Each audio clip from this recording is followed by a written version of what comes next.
Session. Right, there's a box under your desk. John, would you bring the box up, please? This is the emergency kit that I keep in my car at all times. Okay. Well, not at all times, obviously. It's here. Bye! Next! John, will you take it out of the box and put it on the desk there? What would have been brilliant then if he'd have took his car out? Can we investigate it? Yes, Do you want to, yes. Spotty mud. I'd quite like to. I'll be very careful with it. Are you going to bring it back? Well, yeah. I'll be careful. There we go. Thank you. Oh, I've never given another man my box before. Okay. I have, it's quite nice. There's a mug, spotted mug. Yeah, well spotted. Yes, here's options, Belgian chocolate. Bill, sorry, can you be careful with that? That's his mother's ashes. Chocolatey ashes. And here a little bottle of... Some red wine? Can I just say this is like the most boring version of the Generation game. Oh, the best ready, steady cook ever. It's a sort of a post-nuclear deal or no deal. Right, OK, so take us through why you've got these items. Well, I'm on the road a lot, and I like food and alcohol. So I make sure I have some in case I have an unexpected overnight stay. I love how seriously Bill and Frank are studying the product. This has got a very curious marking on it. It's a circle and a pregnant woman and a line going across it. What's that got to do? That suggests to me that they don't advise that pregnant women drink. It's hardly hieroglyphics, Bill, is it? Tell you what, if I found this in a car, I'd assume it was the flight recorder. David, time to guess. I think it's nonsense. So we happy to say Yeah. it's nonsense? Yeah. You're all saying it's a lie? Yeah. OK. Yeah. John, were you telling the truth or were you telling a lie? It is true. And I should say, if you're thinking of compiling an emergency car kit of your own, both Would I Lie to You and the BBC would like to point out that other brands are available.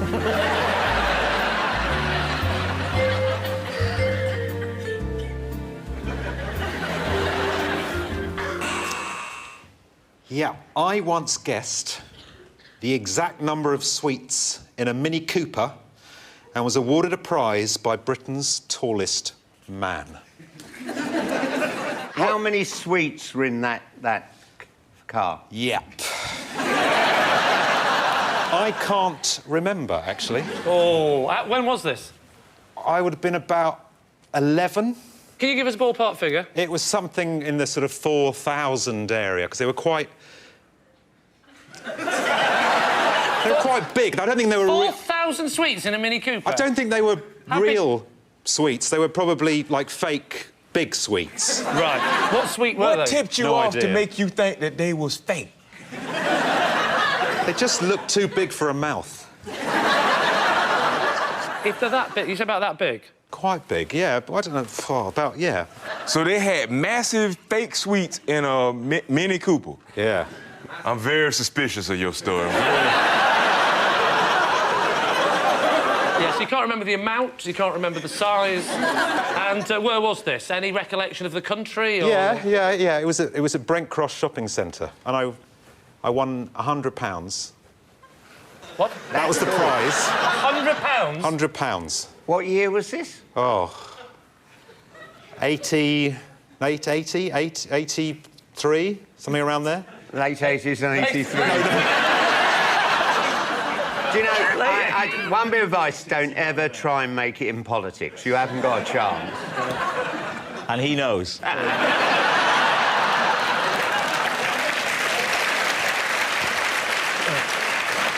I sense you're edging ever closer to a decision. What are we going to say, Ken? He's lying. Not that tough, then. Reginald? My first instinct to say that that's too fantastic of a story to have ever happened to anybody. But then I think, you look like you might do anything.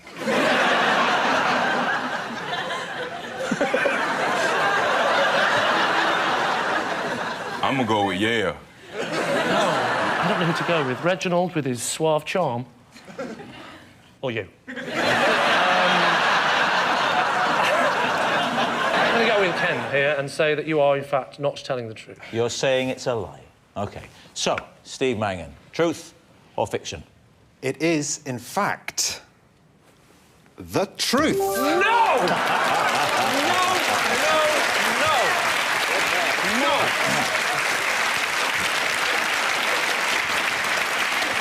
Yes, it's actually true. Stephen did guess the exact number of sweets in a Mini Cooper and was awarded a prize by Britain's tallest man. I'm so glad that that story ended happily, considering it had the words car, sweeties and strange man in it. So please welcome this week's special guest, Kathy.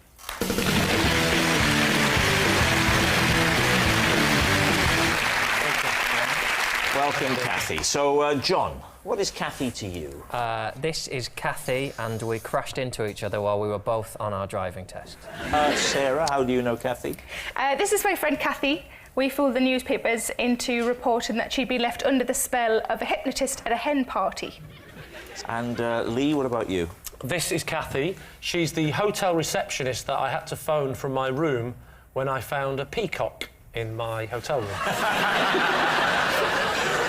So there we have it. John's pranged motorist, Sarah's newspaper prankster, or Lee's peacock remover. David, where would you like to start? John, your Hi. Your driving test. How did the crash happen? What manoeuvre were you attempting? I was pulling out of a junction onto a carriageway, but then I saw a car, so I stopped, and she drove into the back of me.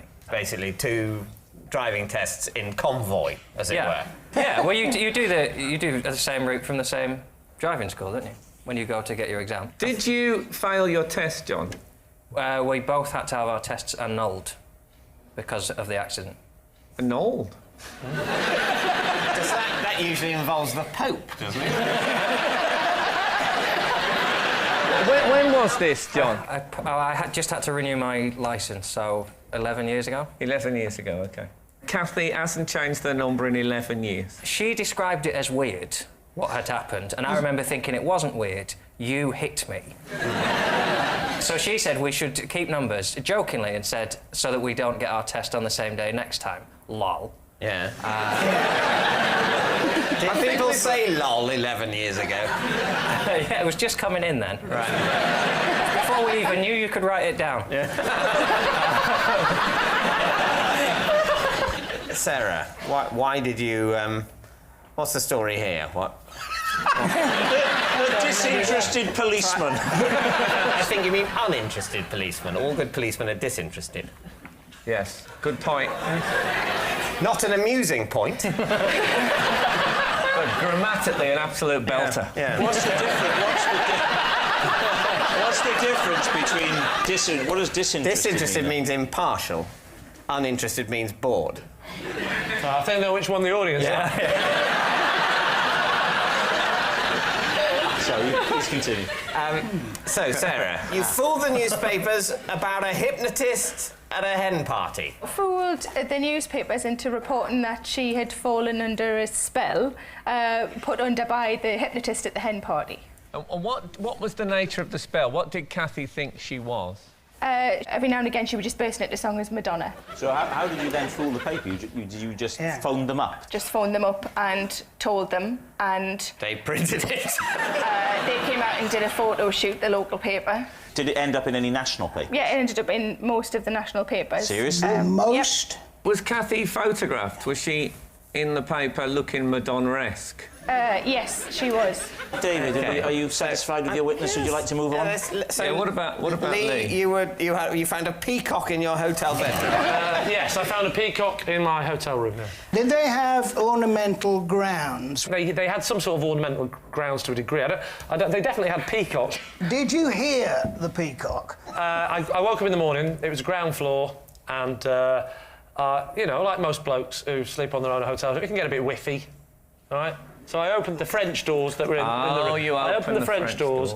So I go into the swimming pool, which is very near my room. I come back with the dressing gown on.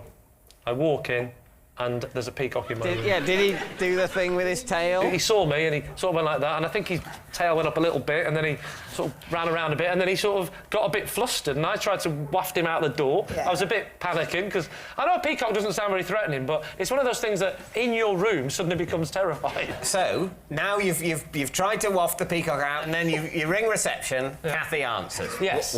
What do you say? I said, this is a bit weird, but there's a peacock in my room. And she said, oh, yeah, they do that a lot, believe it or not. Right. And she came round.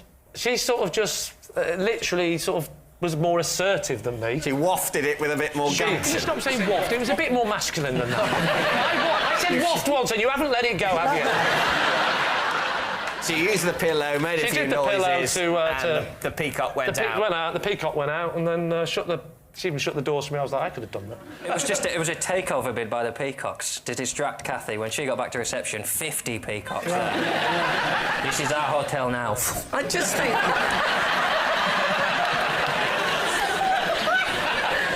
I just think a receptionist would phone someone else, another member of staff, to deal with. It wasn't a big five-star hotel. It was a sort of... You know, I don't know what star it was, but it was a sort of... It was more casual, the hotel, than you're imagining. No. Peacocks are in very posh places and very formal places. Very rural places, generally. No. It's not like... You don't farm peacocks. Yes, you do. People do farm peacocks. OK, yes. The English countryside is covered in massive flocks of peacocks. No, but they do farm peacocks. Peacock milk we endlessly drink.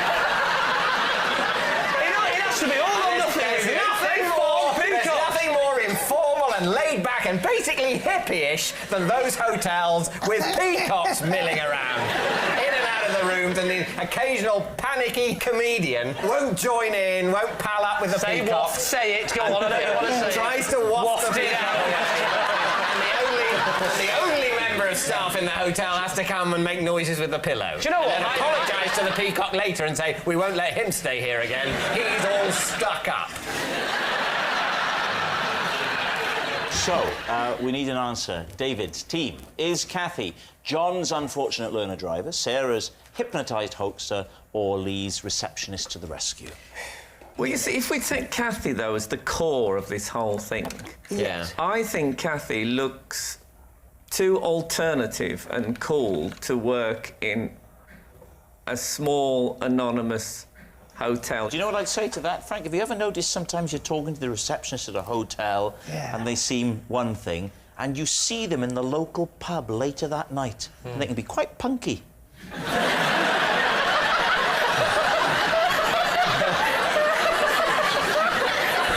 Right, David, decision time. What are you going to say? Bill, what do you think? I would think that it could be the peacock rescue. I can see her doing all the moves for Madonna. I can see her with 3 muscular black men behind her doing a synchronised dance. So can she, by the look of it.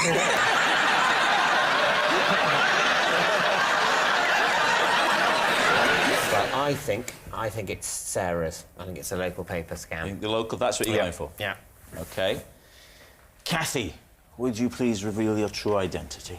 Hi, I'm Kathy, and together, Sarah and I fooled the local papers with our fake hypnotism story.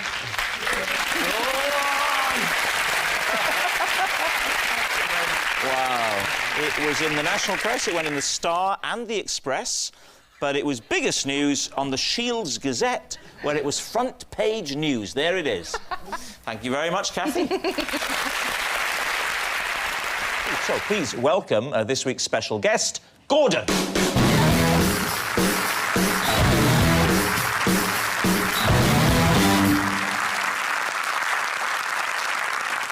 So, Stephen, what is Gordon to you? Well, this is Gordon. Gordon and I were in a prog rock band called Aragon, and we recorded an album called The Wizard's Dream. David, perhaps you'd like to explain your connection. Yes, this is Gordon. He works in my local pet shop and recently sold me a hamster that died the very next day. Finally, Fern, explain your relationship with Gordon. This is Gordon. He's the subject of my life drawing class, and I have painted him naked 3 times. There we are, then. Pretty straightforward. A former prog rocker, a purveyor of poorly pets, or a nude model. Lee's team, where would you like to start? What did the hamster die of? So, what did the hamster die of? I don't really know, actually. I think we all know, David.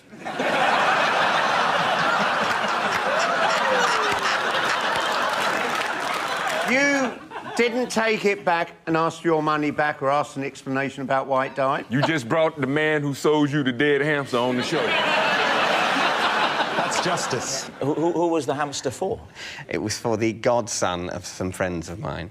No, rather my godson, who is the son of some friends of mine. Can I ask, are you close? It was for God's son. For his birthday, I bought him a hamster, and he came down the next morning. And the hamster was no longer alive. OK. Stephen. Hello. Could you remind us again of the name of the band? Aragon. OK. And what was the album? The Wizard's Dream. Can you name some of the songs on the album? Yep. In fact, I've changed the question. Name them all without stopping for breath. There was The Dragon, which was 15 minutes long. Reflections of the Reaper. Fool by the Fire.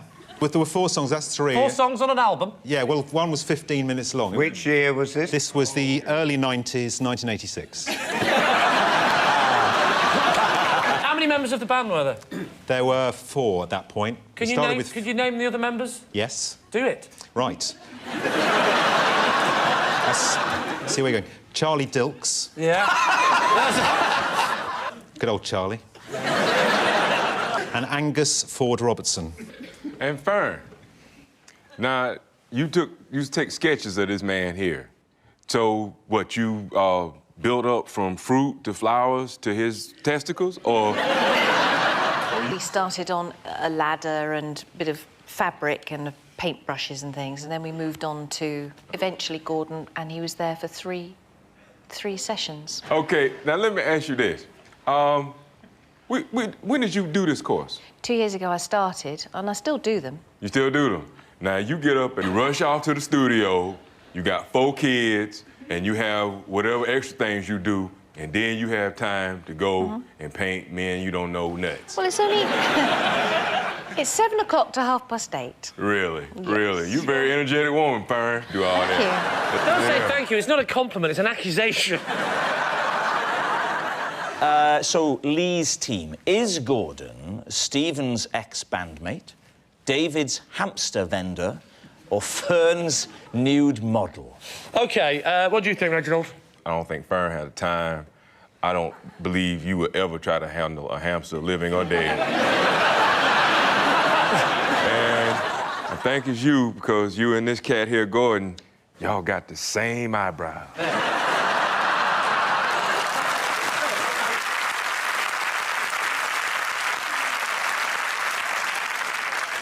And, sorry, Ken, you're going with Stephen as well? Yeah. So it's Stephen. Let's go with Stephen.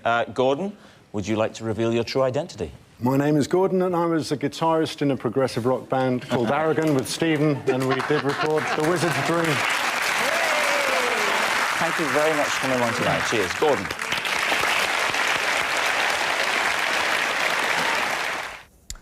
When I'm stressed, I often take a water-free bath. Water-free baths, Lee and his team. Do you get undressed? No. Do you just sit in the bath? Well, I lie in the bath. Well, of course, because you want to get the imaginary water all over your body, don't you? Do you imagine there's water in the bath, or does your mind accept it's not there? No, you know it's not there. I'm not an idiot. I know it's not there. Do you have a hovering dock? How long do you spend in this position? It depends on how stressed I am. If I'm very stressed, I'll be in there a long time. If I'm only a little bit stressed, I'll pop in and I'll pop out again. But what's the benefits? I don't see what is stress relieving. Well, a bath is stress relieving, isn't it? But then it's quite a faff, innit? Running the water, taking your clothes off, then you're wet. You can't go out when you're wet, so you've got to dry yourself. Then you've got to put your clothes back on. Well, if you just get in without all that faff, you get all the joy of a bath and none of the fuss. You're from the north, I bet you've got just an imaginary flannel. You said that like you're not from the north. I'm not... If you say that, I've completely converted now. Have you told your accent? Are you always alone?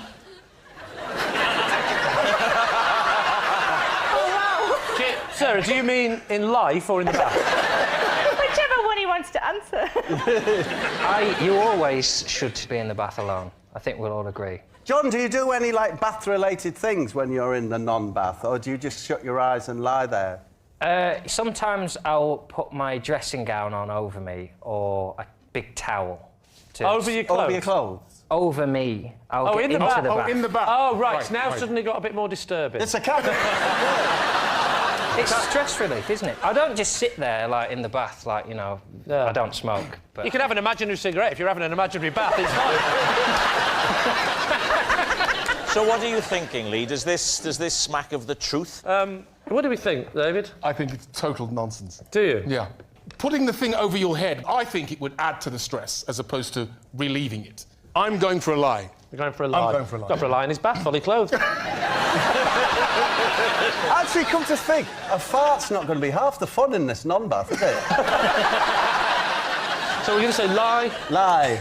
My team say lie, so I have to go with them and say You're all lie. saying it's a lie. OK. Yeah. John Richardson, were you just telling us the truth, or were you telling a lie? It was, sadly, true. Oh, no. Oh, no. Let's end the show there. Let's end the show there. We'll have a quick chat with John. We'll bring on Jeremy Kyle and we'll just end it there. Right.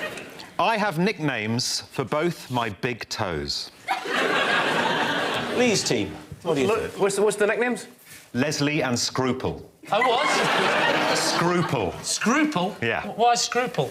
Leslie was Leslie was the nickname me and my first girlfriend had for our baby that we were going to have. We were planned about getting married and having a kid, and we were going to call it Leslie as a joke because it's it's a nice name, but we weren't actually going to call it Leslie. And then one day the foot was out the end of the bed, and You thought, let's try for that baby. I said, there it is, and she said, there's Leslie. It was just, it just stuck. And what about Scruple? Oh, this is ridiculous. There was a kind of... she was very religious, and she used to believe there was an angel. You had an angel of... You had Steve, a good angel... to think about this. You have a good angel and a bad angel on your shoulder who, when you're about to do something awful, will say, don't do it, or do it. So, Well, like, go on national television saying you got a nickname for your toe, that's all. So, Leslie, our baby, we wanted it to have the good angel to be dominant. We wanted Leslie to have scruples. So the other toe became Scruple. It was Leslie's kind of conscience. This is how religions get started. If he's made that up, he's an absolute genius. And I would imagine it's probably true. So what are you saying then, Lee? It's got to be true. You think it's got to be true? It's got to be true. It's got to be. Kevin? I think it's true. Still think it's true. And you think it's true? I do. And you're a professor. Do we call you doctor or professor? Whatever you'd like. So what are you going to say? I'll go with the team and say that's true. Saying it's true. OK. Steve Mangan, is it true or is it a lie? It is a lie.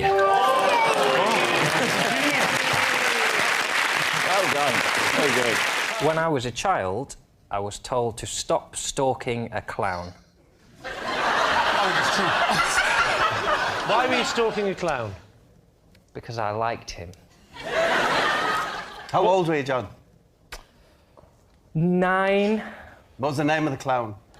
Dozy David. Dozy David? He was opening a shopping centre where I grew up, and I saw what I believed was genuine magic. What did he do?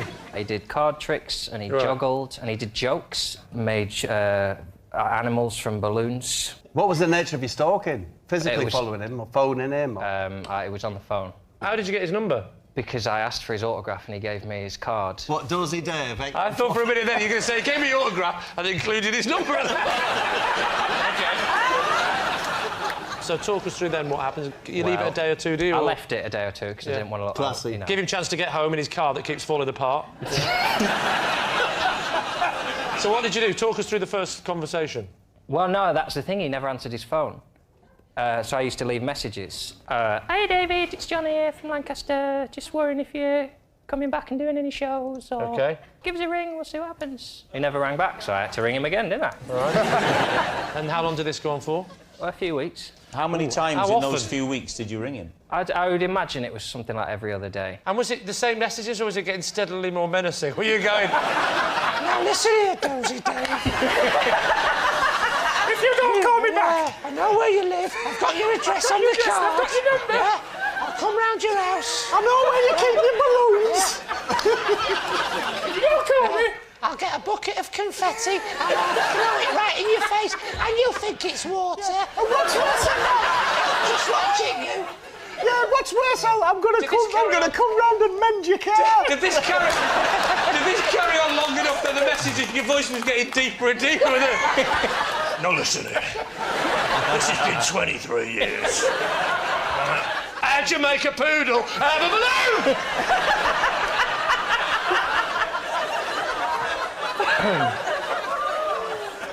How did it end then, John? It ended very upsettingly when his wife or girlfriend answered the phone and said, David says, will you stop calling the house?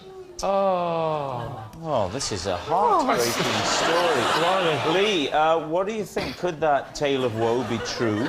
I think it fits his character profile. Sweet. I think it's probably true. So, David? I think it's true. True? For me, OK, yeah. we'll say You all think it's true. John, True. were you telling the truth or were you telling a lie? I was telling a truth. Whenever I eat beans on toast, I always imagine I'm a rescue helicopter, and with every forkful, I'm airlifting tiny bald men on a raft to safety. What do you think? How long have you done this for? Since I was about 8. Right. Any reason you do this apart from just keeping yourself amused? It's or... that my Auntie Bridget, who used to live with us... Yes. Is this going to be a tragic story? She's bald, she was on a raft, she never survived, and it's our way of remembering her. She was on a raft with 400 bald men Yeah. who needed Trust rescuing. me, we all know your auntie. Yeah. You say raft, you mean mattress. Yeah. Oh, I hope she's not watching. She's busy, don't worry. She used to live with us. My Auntie Bridget used to live in our house, and she would often have to look after us if our parents were out. You know, I wasn't a good eater. I was a very skinny kid. And she used to try all sorts of stuff, and this is one technique she had. She used to do all sorts of other things as well. Like what? What else would she do? Spaghetti was, you were trying to, you know, you were throwing like a line, a rope down to rescue people at the bottom of a pit. Fish fingers were coaches. Fish fingers were what? There were coaches on the motorway. Here comes the coach, chop it in half. She's quite funny, my Auntie Bridget. She's quite odd. Do you think the bald men in question that were going to die on the raft felt glad that they'd ended in a more comfortable position of going down your throat into your stomach? Well, did you feel that was a safer place for them? Well, that was the helicopter they were coming into. Oh, your mouth was the helicopter? Yeah, my mouth is the helicopter. That's a raft going down. That's the raft. The raft is they're sitting on the fork, which is the raft. No, the raft is the toast, surely. Toast is the raft. No, because... Yeah. What's the toast? No, the toast is the boat they were in on the ocean. It's now covered in... Why would they be on a raft? If they're on a raft, they're already rescued. They're already OK. But helicopters don't lower down rafts. Oh, thanks. Well, you've just ruined an entire lifetime story for me. Another man comes attached to the rope and he picks up each individual bald man on the raft. I've seen it. Every time I've seen loads of bald men dying at sea and a man comes out of a helicopter and individually picks them up. So if you'd have done your backstory and you were a proper actor, you would know that you're supposed to be taking one beat. That's what Charles Dance would have done. Yeah, He'd have taken... Because he does his research. Yeah, but and that's why he's not going to be the voice of Postman Pat.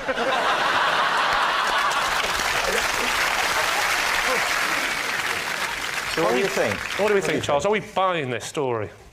Reluctantly, I think I am buying Really? the story. You think it might be true? I do actually think it sounds quite realistic. I think that in a child's brain you might make up all of these scenarios. I don't think he was eating the beans. I mean, look at his hair. He was only eating the crust of that toast. We think it's true, don't we? You think it's true? Yeah. Charles says it's true. Yeah. I'll go on and we'll say it's Okay, true. You're saying it's true. Stephen Mangan, truth or lie? It is, in fact, a lie.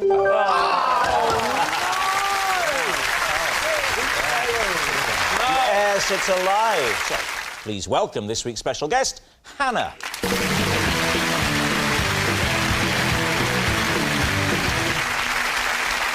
So, Stephen, first of all, please, what is Hannah to you? Yes, this is Hannah.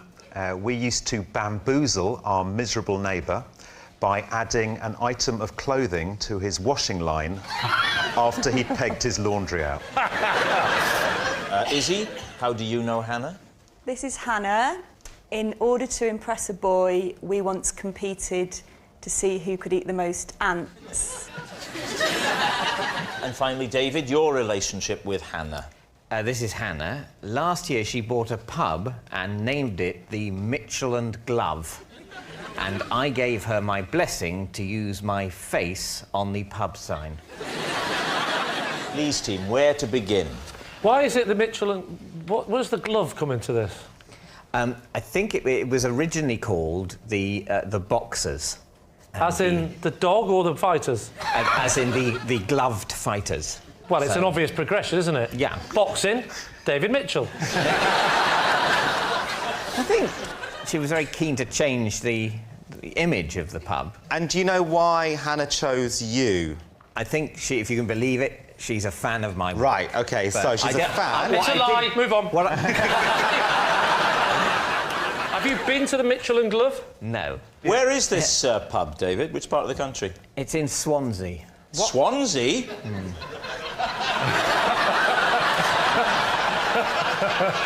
Because I don't believe David. I can imagine his mind going, I've got to think of something quick. And even then he's thinking of middle-class things. Swansea. I'll say...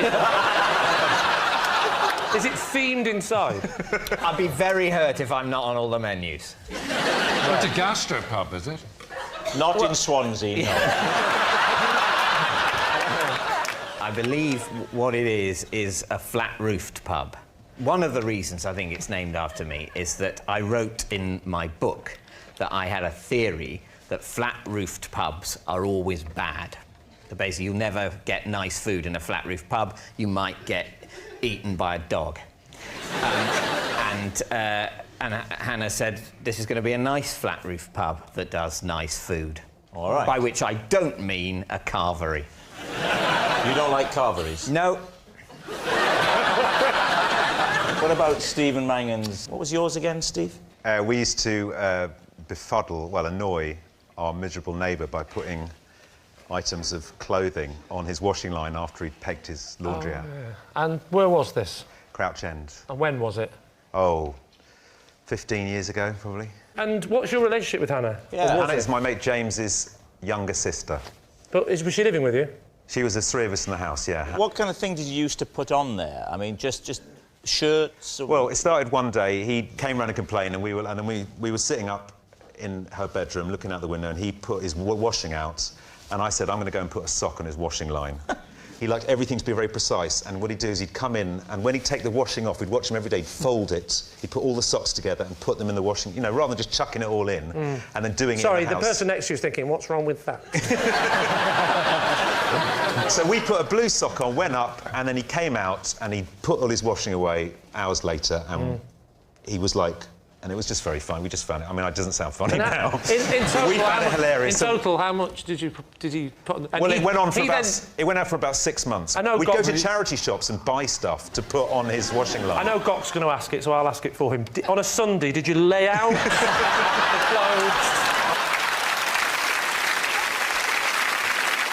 clothes? Izzy, you're saying then with Hannah, you both went out together, pulling, and to attract some guys, you ate ants. We weren't out, we were at school. How old were you? About 15 or 16. Right. Would you mind standing next to Hannah just so I can work out the visual to see whether you look like you should be at school together? Yeah. Taking my shoes off. I think you're mixing up age and height. They're completely different things. Trust me, I'm a stylist. Oh, here we go. Before you know it, they'll be naked. OK, similar age. It could work. So you were at school? Yeah. Right, and what, there's a boy there that you like? Yeah, and he was called Paul Brooks. Paul Brooks, OK, and you thought the best way to impress Paul is to eat some ants. It was during a school production, so we were dressed... we were in Greece. Grease the musical. Oh, right. I thought you said we were in Greece, and you know the economy's like this. It's all we can eat. The ants. How many did you eat in total? I ate about 24. No way. 24? Yeah. How many did Hannah eat? About 23. Ah, loser. And that's why you got Paul Brooks. And did you get Paul Brooks? No, he just stood there the whole time, and then I thought she's sick. stupid and walked off. He just sat there chewing on his cockroach going, this is so bad. And what made you stop at 24 then? I mean, surely you could tell by his eyes after 2 or 3 that this wasn't working. We just carried on, and then the interval was over, and we had to go and do the second half of Greece. This was during the show? Yeah. During the show? You tell me more, tell me more.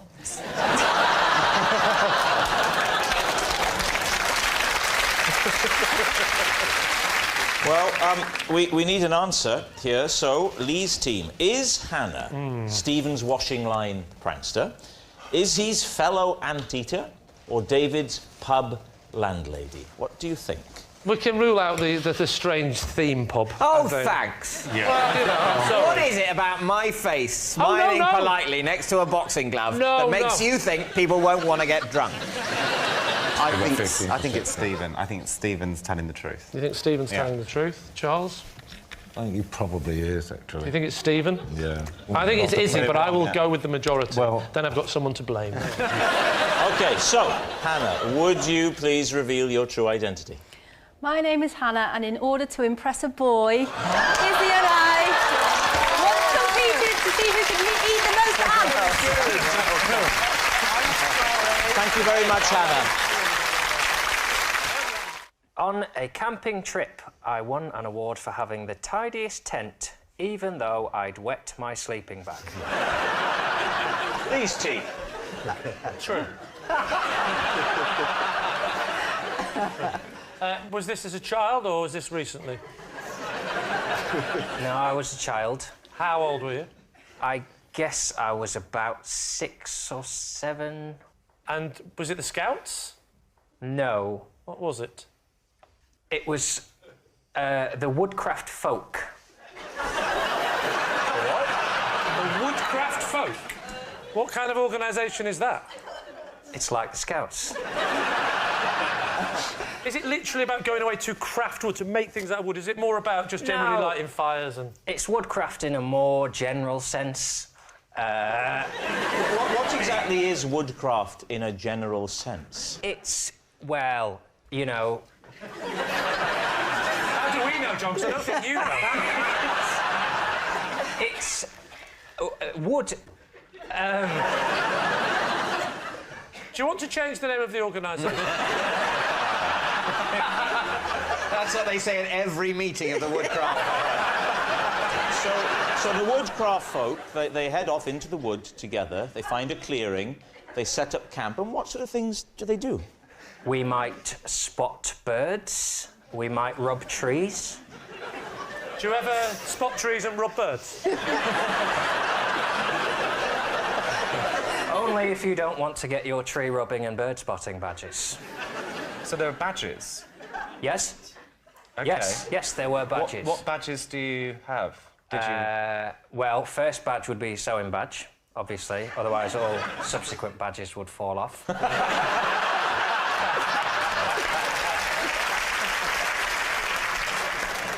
Then... Bird spotting. Bird spotting badge. Tree rubbing. Tree rubbing. Tree rubbing was just to chill out. It can't all be about getting badges. All right, how many people were in the competition of Tidiest tent? 15?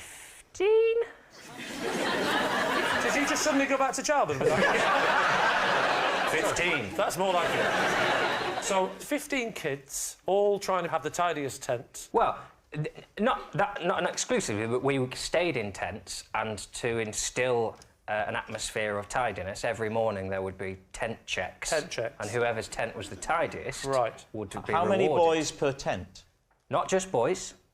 Boys and Whoa, girls. hang on a minute. These were mixed tents. I shared a tent with my sister, who was also in the woodcraft folk. How did the other woodcraft folk react to it? They never found out. Did your sister find out? Yeah. She was aware, yes. She was one of the first to be aware. Do you think they gave you the prize to sort of patronise you, because they felt sorry for you? A prize is a prize. So other than the swampy conditions, it was very nice and very tidy. Yes, the tent was very tidy because everything was outside drying off. What do you think, Lee? Is he telling the truth? I don't know. What do we think, Moira? I think it's true. You do? Yeah. Why do you think it's true? He looks like a bedwetter. Well, I know that.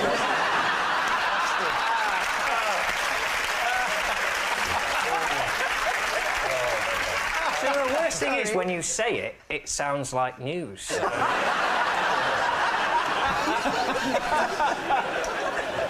Joe? I think it's probably true, You're yeah. going around to true as well. We'll say true, then. He's going to say true. OK. John, truth or lie? Why would I admit on telly to such a true... One Christmas, my wife bought me a dog. Rather than think up a name for it, I took him for a walk in a cemetery and named him after the first gravestone he showed an interest in. Well, that's lovely and festive, isn't it? Lucy. What was on the initial gravestone? John Samuels. John Samuels. So your dog is called John Samuels? Dog is called John Samuels. And this... He's a Bedlington Terrier. They're sort of, do you know, they've got curly hair. Was it chosen, the curly-haired dog, for any specific reason, Stephen? No, I can't think of a reason why I choose a curly-haired dog. This dog, has he got big gnashers? Lee, I'm not sure where this is going. It's Christmas. It's Christmas. Oh, yeah, sorry. This dog, has he got big gnashers? Happy Christmas. What time of day do you tend to walk your dog in cemeteries, Stephen? Well, he was only a puppy, so I was actually carrying him, so it wasn't really a walk. So how did he show interest if you were carrying him? Did he leap from your arms? He wagged his tail. Wagged his tail. And up until that point, he hadn't wagged his tail. OK. He'd had a really miserable Christmas. He'd had a miserable walk or carry. Everything. Here's the story. I'd asked my wife, if you're watching this, to cover John Samuel's ears. We told him it was the one he showed an interest in, but we'd, or his ears covered, had secretly decided it was going to be the first one inside the gate. He thinks it's because he wagged his tail, but actually it was the first... He thinks it's because he wagged his tail. Yeah. Think about what you're saying, Steve. He thinks Have you had a chat with him? Wait till he finds out he was adopted. He's going to go...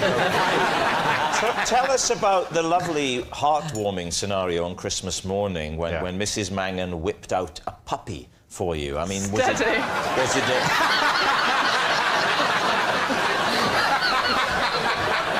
I think you know full well that's not what I meant, Miranda. How did she present the puppy to you? The puppy came with her parents. Wow, that's a hell of a present. Yeah, exactly. Was it a special offer? They were coming round to ours for lunch, and they brought the puppy in a little basket with a bow around its neck. Oh, that's lovely. And a big sign saying, "To Stephen." Honestly, Stephen, how much did you want the dog? A lot. I've always wanted a dog. My mum never let us have animals. We had a cat once, but it wasn't allowed in the house. You haven't really got the cat then, have you, in that case? Did she just point at cats and yeah, that belongs to us? We had a cat, but he wasn't allowed in the house. Well, there was in a that room... case, we own a cow. Is this the first time you've done this? Yeah, we only have one dog. Pets, We've got one dog, that's it. No. Have you got any children? 2 children. How did you name them? What, Burger King and Boots? So what are you thinking, Lee? Does this sound truthful to you? I'm not sure, really. What do you think, Barry? Too much erratic detail in it. I don't think the narrative holds together. Miles? I think this couldn't be less true. You don't think it could be less true? No. What if it's a lie? That's definitely less true if it's a lie, isn't it? If I'm going I don't think if I'm going to talk less. semantics with someone tonight, Lee, it won't be you. I love having Miles on the show. He's the only person in the world that can make David Mitchell sound like Danny Dyer. I don't believe Stephen. So you think it's a lie? I do think it's a lie. You think it's a lie? Yes. Well, I disagree with you, so I think it's not true. Right, Stephen, were you telling the truth, or were you telling a lie? Amazingly, it's a lie.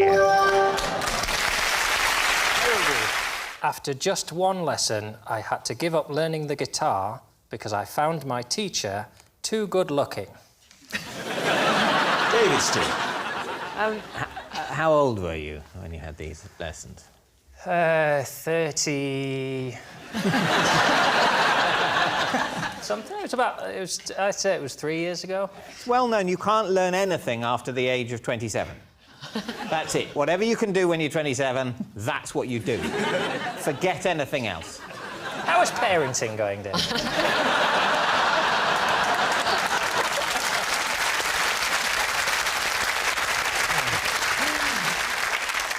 Was it a man or a woman, your teacher? Which is funnier. It was a man. And were you attracted to him, or you just found him objectively so good-looking that you thought this is intimidating? I am recently married. This is a threat to me. My wife booked me some lessons as a gift. He came to my house. I felt he was too good-looking to exist in my house, and I simply never phoned him about the second lesson. Paint a picture for us of this man, maybe using Lee as a base point. I mean, if you can picture almost the opposite. There's no need to go that far, John. He arrived on a bicycle. That upset me. Sweating. Guitar on his back. He was Spanish. That upset me. Very ahead of my time there, Brexit-wise. This was before the vote. In fact, I actually organised the vote as a way of getting him out of the country. Said something like, "Can I bring my bike into the house?" I mean, I was all a quiver. Yeah. I think I said, "You can bring whatever you like, Alberta." But I want a visual picture. I mean, what colour were his eyes?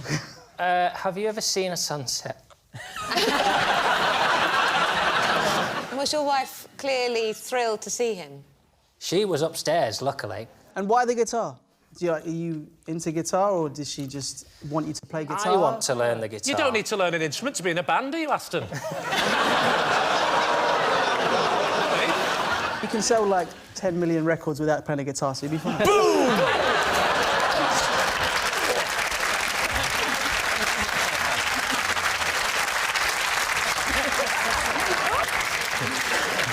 What do you think? Is he telling the truth? Oh. What do you think? Well, I did think it was the truth, because the little I know of you, you seem like you could be worried enough to feel that. What do you think? I don't know. I'm not sold. So if you could move to true, that would really help me out. For you, I'll move to true. Oh, Brilliant. no, the pressure. That means I don't have to think. True. Yeah. Saying true. John, come on. Truth or lie? It is true. It's true. John did stop having guitar lessons because he found his teacher too good looking. Please welcome this week's special guest, John.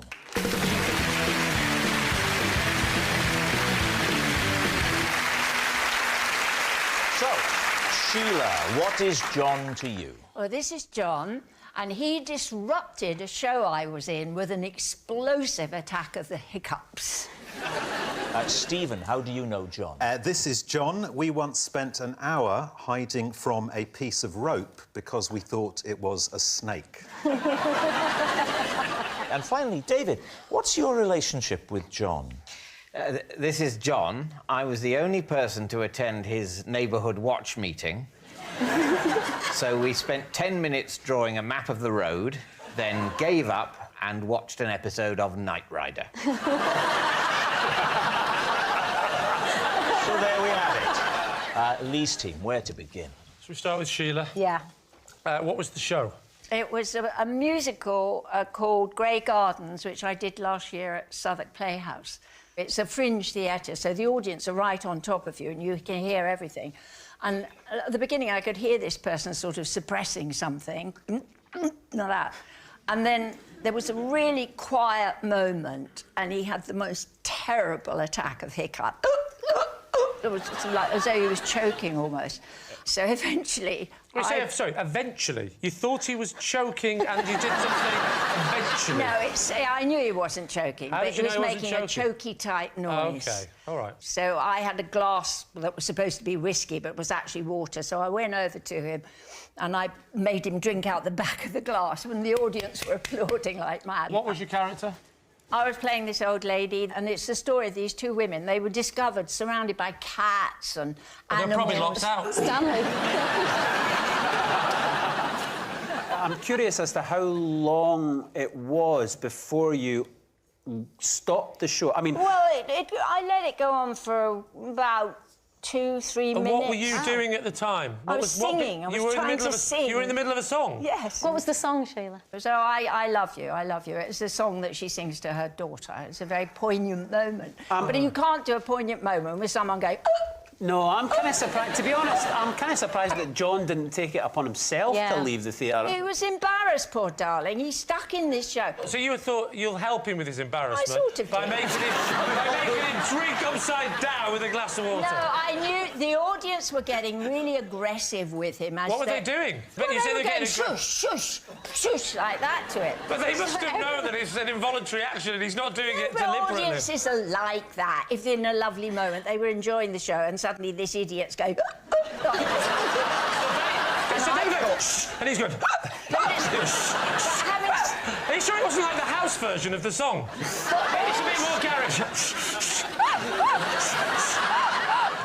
Is that what you think house music sounds like? and I quote...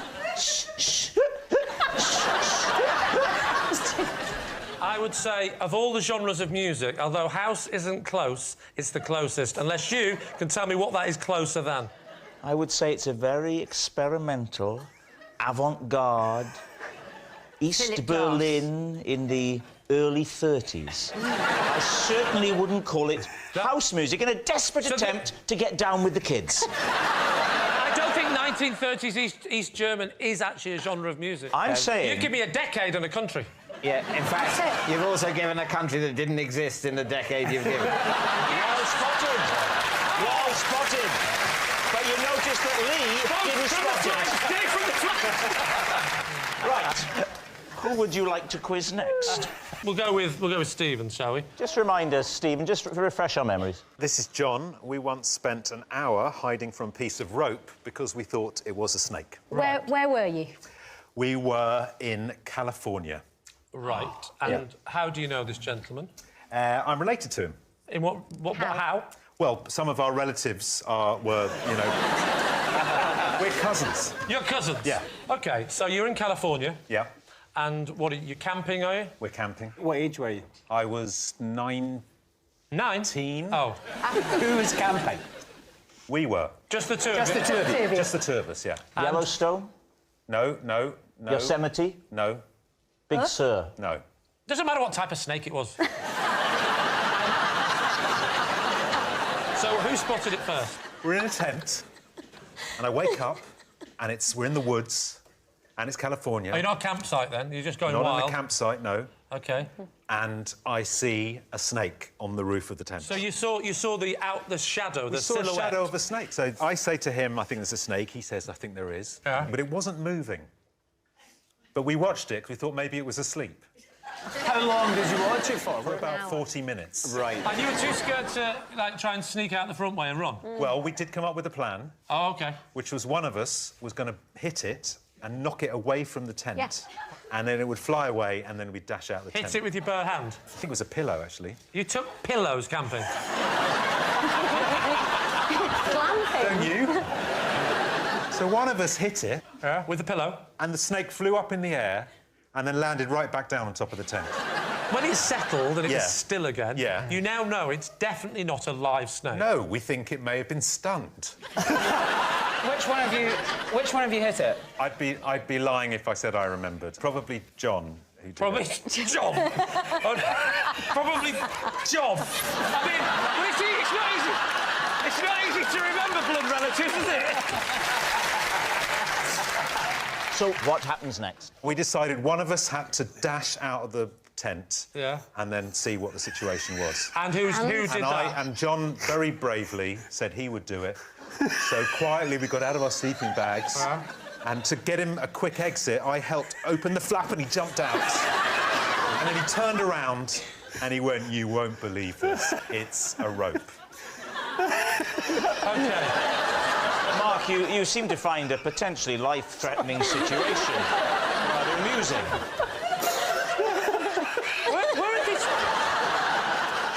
Stephen, where did this rope come from? It was on the tent. It was just a rope on the tent. Ropes on tents are really thin. They're not like... Very thin They've not got snake. the girth of a snake. It wasn't a snake like that. No, it was a piece of rope like that. How could you think that? The most you can think of is a worm. Yeah, but also, you've got to remember... There's a worm! Quick, get my pillow! It's also early morning, so the sun is just coming up, casting Snakes a are long a lot thinner shadow. in the morning, aren't they? It was early morning, they fatten up during the day.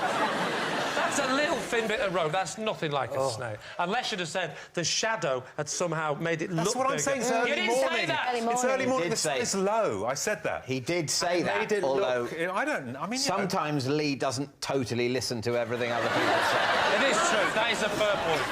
OK, now, what about David? David. So remind us again, David. Oh, I can't remember. I was the only person to turn up at John's neighbourhood watch meeting and then gave up and watched an episode of Knight Rider. How well do you know your neighbour? Not very well, but a bit. There'd been little...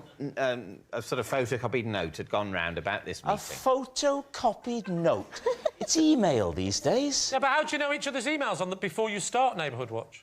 Well, they've started. The party's in it. No, but this is before this. This is the first meeting, isn't it? It's the first meeting. Oh, I do apologise. Sorry, carry on. Sorry, I must apologise about Rob. Sometimes he doesn't listen.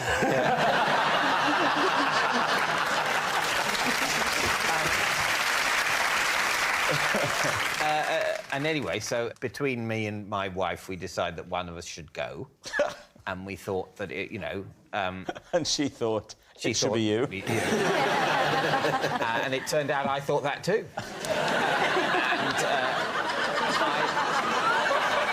And it started off by you were drawing a map. And then, well, map of the street. Why were you drawing a map of the street? Just because John wanted to explain the area he thought this neighbourhood watch group should cover. How many houses away do you live from him? He's, I think, next door but 4.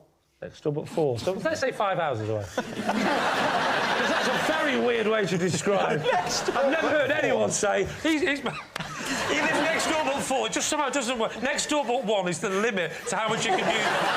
Don't just keep adding numbers on. Go for it. I'm going for it. I'm going next door but 40,000. That's where the Queen lives.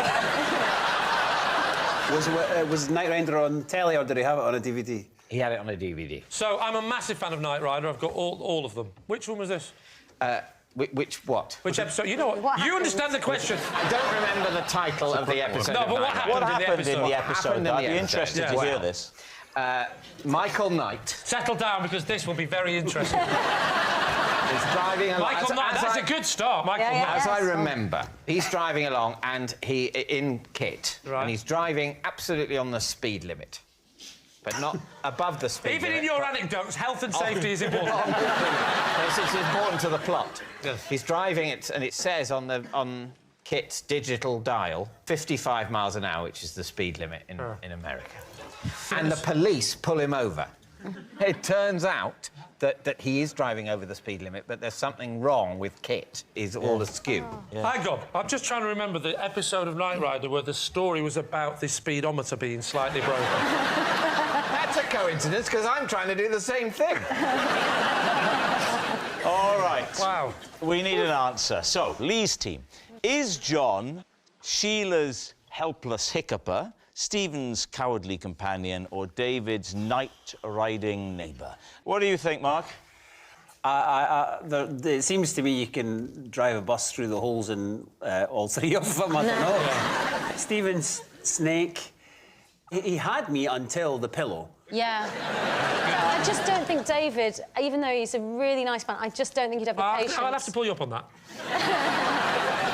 Anyone else would just be like, why don't we just go down the pub, mate? No, not David. Not David, no. David's never ended a sentence with mate. Mate, OK, fine. Fair enough. Except when playing chess. Even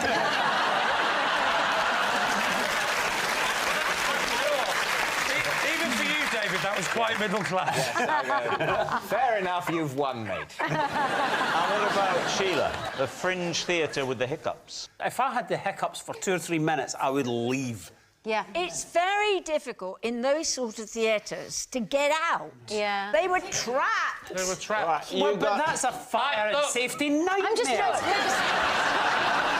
Right, who's it going to be? I think it's Sheila. What do you think, Mark? David. Do you think it's David? I mean, I think it's Stephen. Lima, make a decision. Be a captain. Right, my decision is definite and it's clear, and I'm not going back on it. Anita, you are deciding. Oh, God. I originally thought Sheila, but I'm going to go with Stephen. You're going to go with Stephen? Yeah. Stephen? What are you doing, Mark? Stephen! Stephen. We're going to say Stephen. You're saying it's Stephen. I don't know why. John, would you please reveal your true identity? Hi, I'm John, and Stephen and I hid from a piece of rope.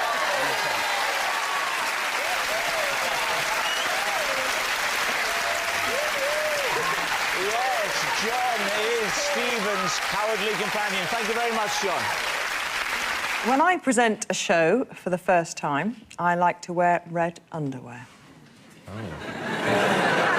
David's team, what do you think? People were genuinely moved by that.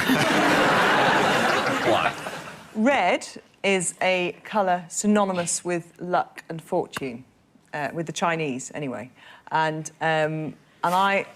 Right. Chris, you must know what superstitions you I don't follow superstitions. You should. You'd be really good, then. The Chinese, this Chinese thing with red, none of you looked like you had any recognition of that. I thought this was quite well known. No, I associate red with sort of communism and, and the colour bits of the map are painted during the glory days of the British Empire. The Chinese do get married in red, They do. But you're not Chinese. Why do you find that the need to go for a Chinese custom? Yeah, what's wrong with our luck? What's wrong with a nice horseshoe or something? You have to go for Chinese luck. That's better. Alternative luck. Nothing on good conventional luck. An operation, not acupuncture. I'm not sure if there are actually any colours synonymous with luck in the UK. I'm not really sure. Why don't you stick 2 magpies in your bra? Bad luck. I do actually say, if I see one magpie, I say, hello, Mr. Magpie, how's your partner? Because you have to say partner. You can't say wife or husband. Right. That would be assuming that they have a heterosexual relationship. So a magpie... It's political correctness gone mad. David, what do you reckon? It's very hard. I'm a very indecisive person, as you know, Rob. It's very... As you know, Rob, that makes it sound like I'm always coming on to and you're always saying I can't make my mind up. What do you think? Well, it's a difficult one. You're the captain, come on. It's your You choice. want me to show leadership? Oh, Christ. I'm going Can you imagine if he'd have been on your Olympic training team? I can't get to win. Well, just try cycling quicker. I don't know. I can't. Just... You're saying it's... I'm saying true. You're saying it's... I think it's a lie, but... on balance, I think it's a lie. So I'm going to say lie. You're saying that your team consider it a lie, Gabby Logan. Is it a lie or is it the truth? It is the truth.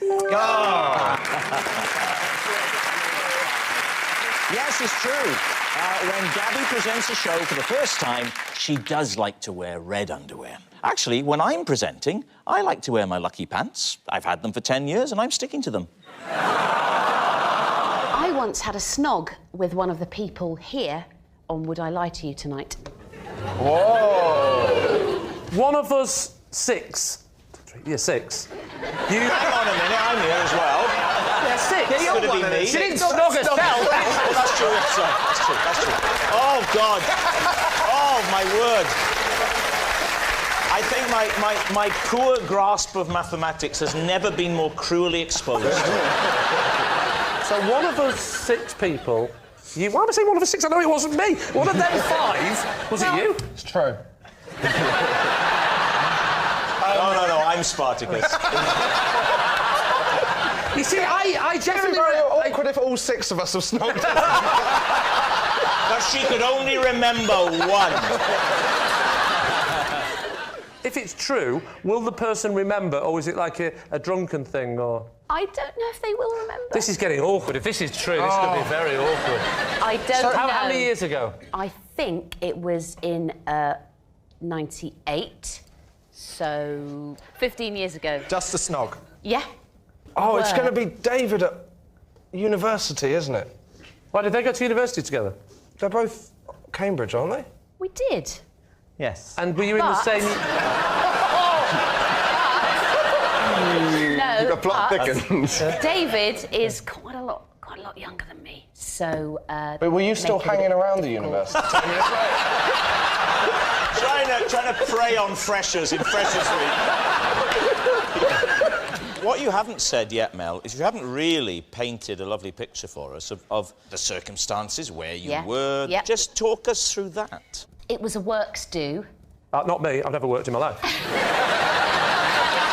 It was a works do, and everyone had been working very, very hard.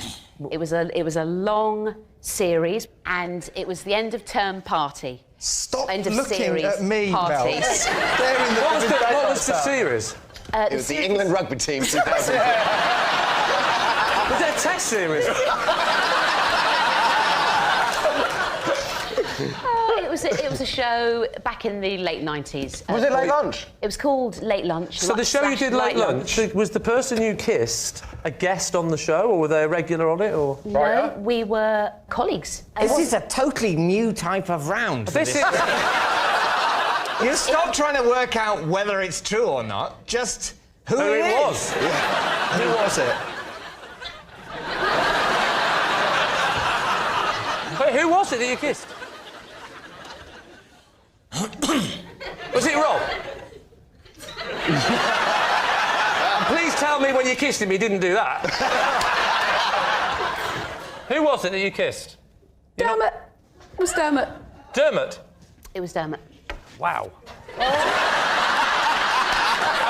This is a weird one now, because if it's not true, poor Dermot now has got to answer all these questions. I don't think you're allowed to question other panellists. This is not his card. No, we're in new territory. This has never happened before. Rob?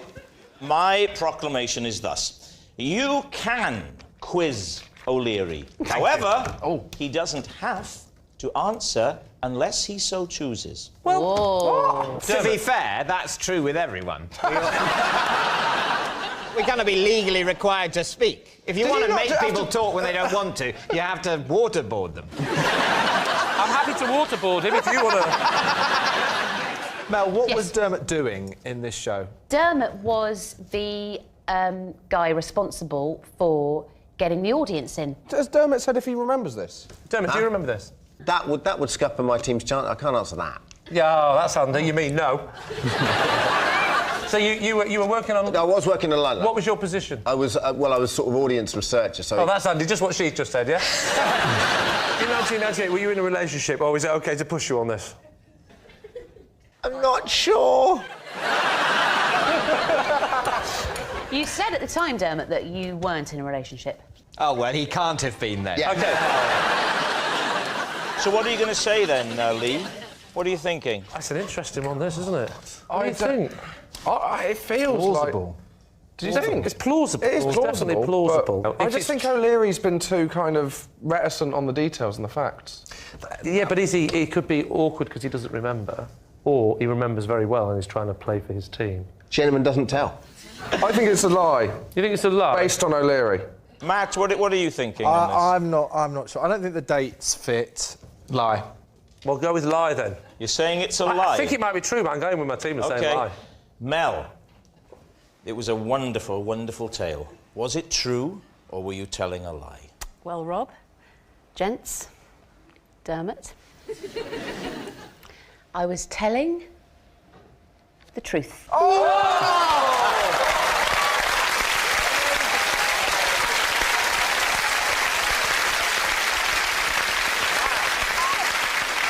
I have possession. Ah, right. Well, then take out the box underneath. That's it. Pop it on the desk.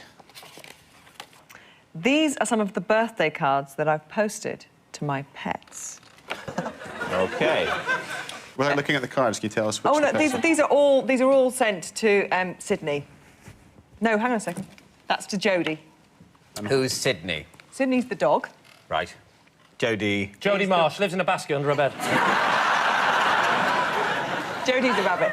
Have you always had pets? Ever since I was a small child. My mum actually ran over a cat once, so we weren't allowed cats after that. But my... Seems rather unfair. Was she afraid that the cat community would take their revenge?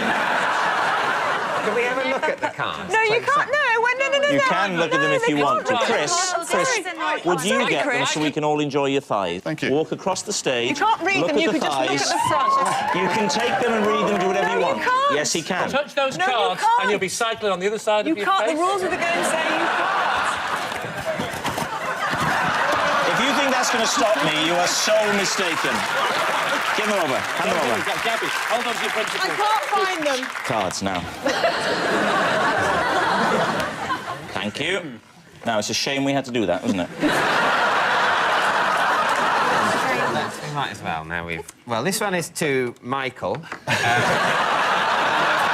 that a pet name for Jodie or Sydney? I don't know. Sort of, in a way, it's less trivial than the pet's own name. This is to Sherbet. Why is this one to Sherbet? Because Sydney's real pedigree name is Sherbet Arundai Grunschfeld. Really? And why didn't you mention that? Arundai Grunschfeld. That's his official name. Sydney is a nickname, and in an official birthday card, you use a Sherbet shortening of the Arundai. official name. Who's Michael? Michael. OK, look. No, Jodie the rabbit does this dance where she goes, oh! And we said, she looks like Michael Jackson.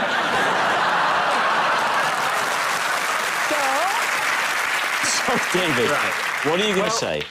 It's a difficult one. I just... The thing is... It's got to be a lie, surely. I think we think it's a lie. We've got to go for a You're lie. saying lie. OK, so, saying it's a Gabby, lie, yes. were you telling the truth or were you telling us a lie? I was telling a lie. So please welcome this week's special guest, Sid.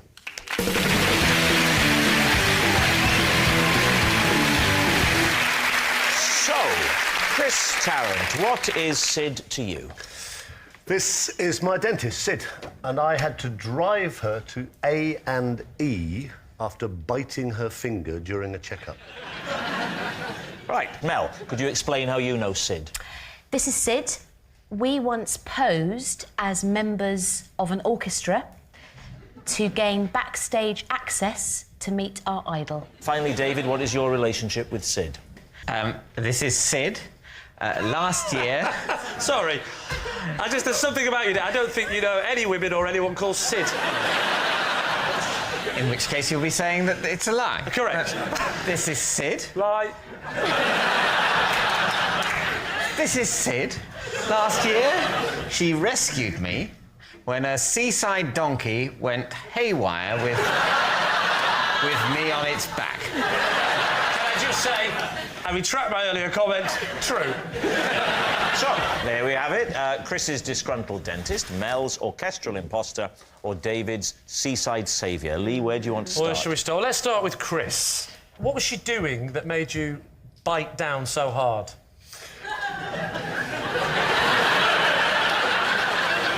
She's actually a very accomplished dentist. Her real name is Sydney Matthews. She is the junior partner in a company called Matthews and Priddy in Weybridge in Surrey. Whoa. Who are Sorry, top her real name is dentists. Sydney.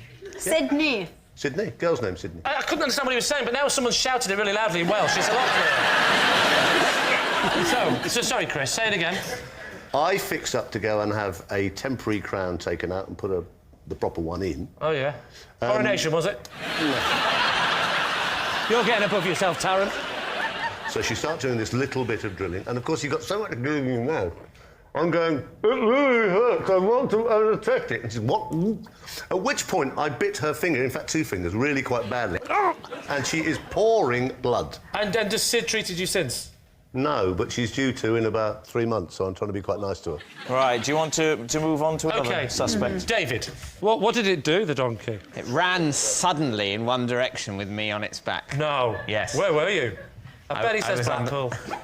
No, I was on the beach. It was in Norfolk. And a beach in Norfolk. Do you know which beach? I know Norfolk quite well. Which beach in Norfolk was it? Oh, damn.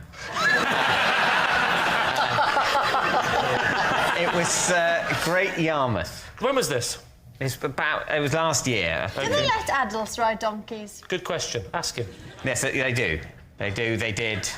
I got on the donkey, it went haywire. What? You saying I'm a liar? The donkey went haywire and Sid rescued me. But what scared the donkey? Yeah, I can answer that. What scared... You haven't explained why you were on the donkey. When I look at you, I don't think donkey. Thank you. I think Mel does. The aim was...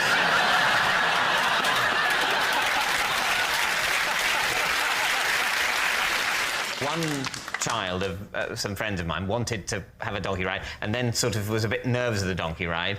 And I said, well, I'd have a donkey ride to sort of demonstrate that it was, you know, fine and safe. Oh, and, so it was a disaster. It was a disaster. Yeah. It was an absolute disaster. It was a very, very sad day. Did you have to pay for the ride? I think so, yeah. Do you remember roughly what that was? I think roughly about £1,000. Might have been less than £1,000. Certainly not a million. Would it be not fair a to million say- pounds, and it wasn't like 4p. David, how did Sid rescue you? She had a geographical advantage on the donkey because I don't think I'm being rude to Sid to say that she probably couldn't have matched this crazed beast for speed. She was over where the donkey was headed, sort of near there, and was able to intercept and grab the bit of string that's attached to a donkey's face.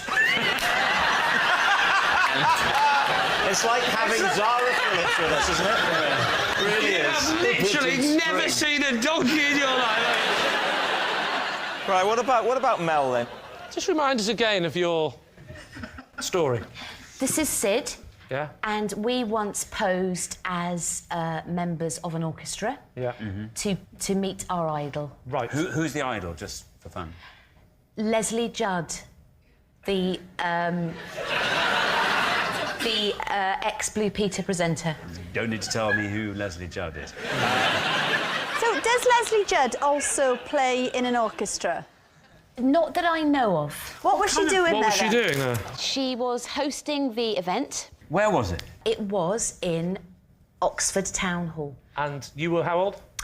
16. You say you posed as orchestra members. How did you go and buy an instrument? We borrowed from a friend, funnily enough, a cello case. Well, that's all you'd need, because one of you gets in it. Yeah. So hang on, when you were 16, I'm just thinking this through. Leslie Judd, as we all know, is a Blue Peter presenter back in the glorious The heyday Fab Four. The Fab Blue Four. Peter. Exactly. Noakes, Purvis, Singleton, Judd. When Yeah. grown-ups used to... Yeah. When grown-ups used to host Exactly. Blue Peter. Yeah. Great times. Did it work? We got past security. I'm not sure about this security business, to be honest with you. I can imagine a meeting. Town Hall. Oxford Town Hall, where they're going, here we got on next week. Leslie Judd is hosting an orchestra. We're going to need some security. Did she sign anything for you? She did, yep. I had a Blue Peter annual. Yeah. I think Leslie was in circus gear on the front. I've got that one. Oh, that's All right, we need an answer, so... What are you going to say? I think it's Chris. You think Chris Because bit a lady? Sid, more importantly, Yeah. looks like she could be a very good dentist. No, you see, I have to disagree. I disagree. If we're going by looks alone, I'd say she's more likely to have manhandled a donkey. Well, we can't just go by looks, can we? I think she looks like a really lovely friend of Mel's. We need an answer, so... Alex thinks it's Chris. Are you sticking with that? I'm sticking 100%. And Lee, presumably, you think me? Despite my real gut reaction that it's David, I would say, of the two, we will go with Mel. Or will we go with Chris? Split the difference. Me!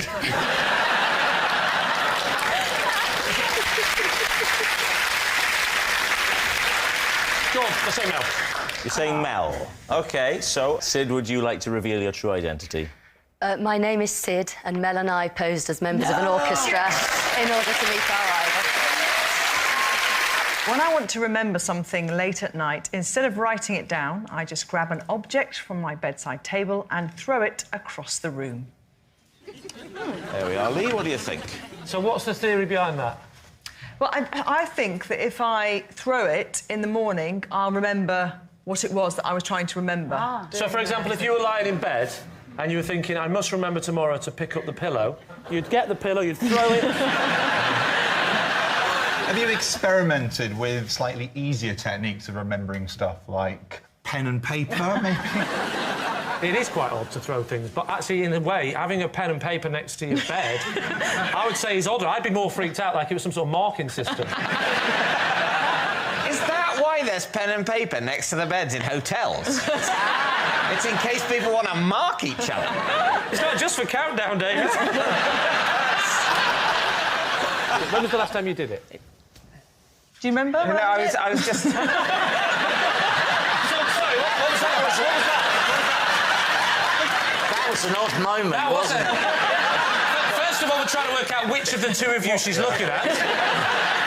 If indeed, was it both? What happened there is I considered saying something and then stopped myself. I thought before anyone had noticed I'd considered saying something. And I, comedic effect, pretended that we were sleeping together. Trust me, we knew it was for comedic effect.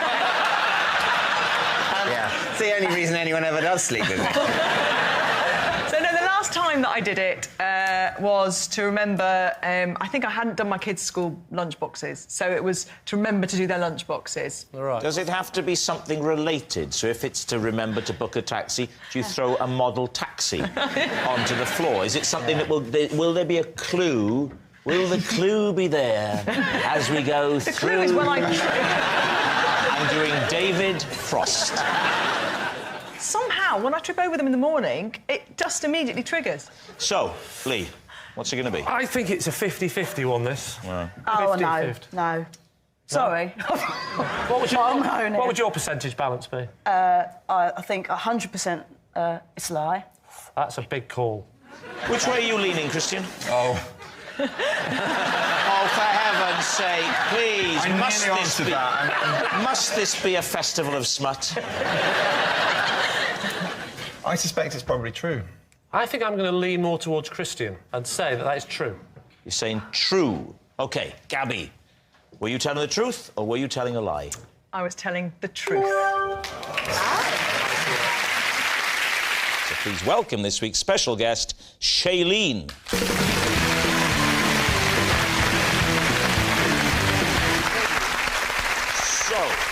We will begin with Dermot.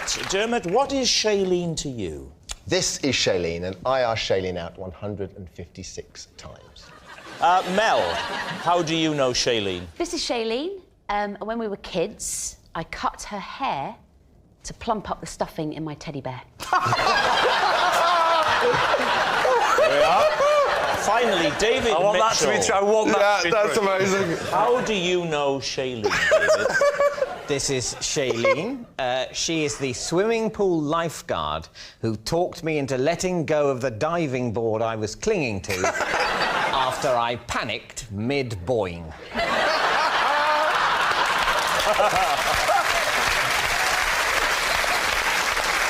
So, there we have it. It's, is it Dermot's romance rejector, Mel's teddy stuffing supplier, or David's diving board saviour? Lee, where do you want to start? Wow, where do we start with that one? Dermot, when was this? I would have been probably 14, and Shailene was a year younger than me. How did you do it? Was it all face-to-face? Yep.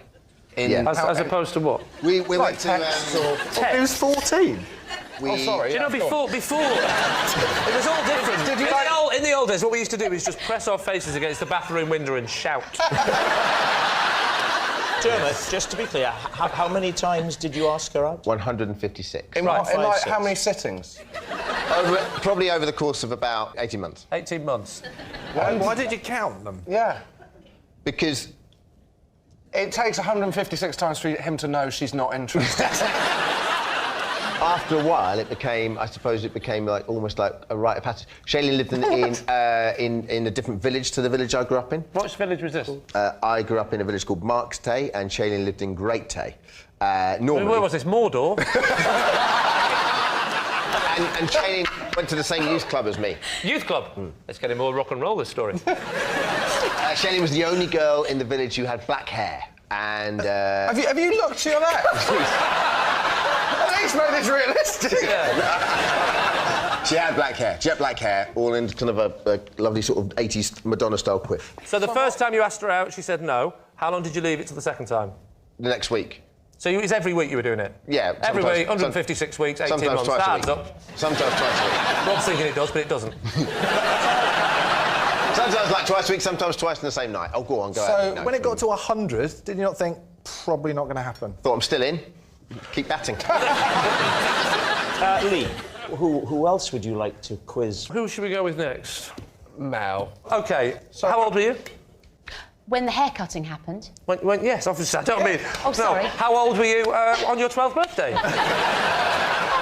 So, Shailene's older sister, Charlotte, is a good friend of mine. Shailene and Charlotte? Yes, Shailene and Charlotte. Who was her dad? Sean Connery? Shailene and Charlotte came over to ours to do a sleepover. We had a bunk bed, and I wanted her to sleep on the top bunk. Yeah, this is the bit, you see. Because we had a game in our house whereby if you slept on the top bunk, you had to drape your hair over the side of the like bunk. Rapunzel!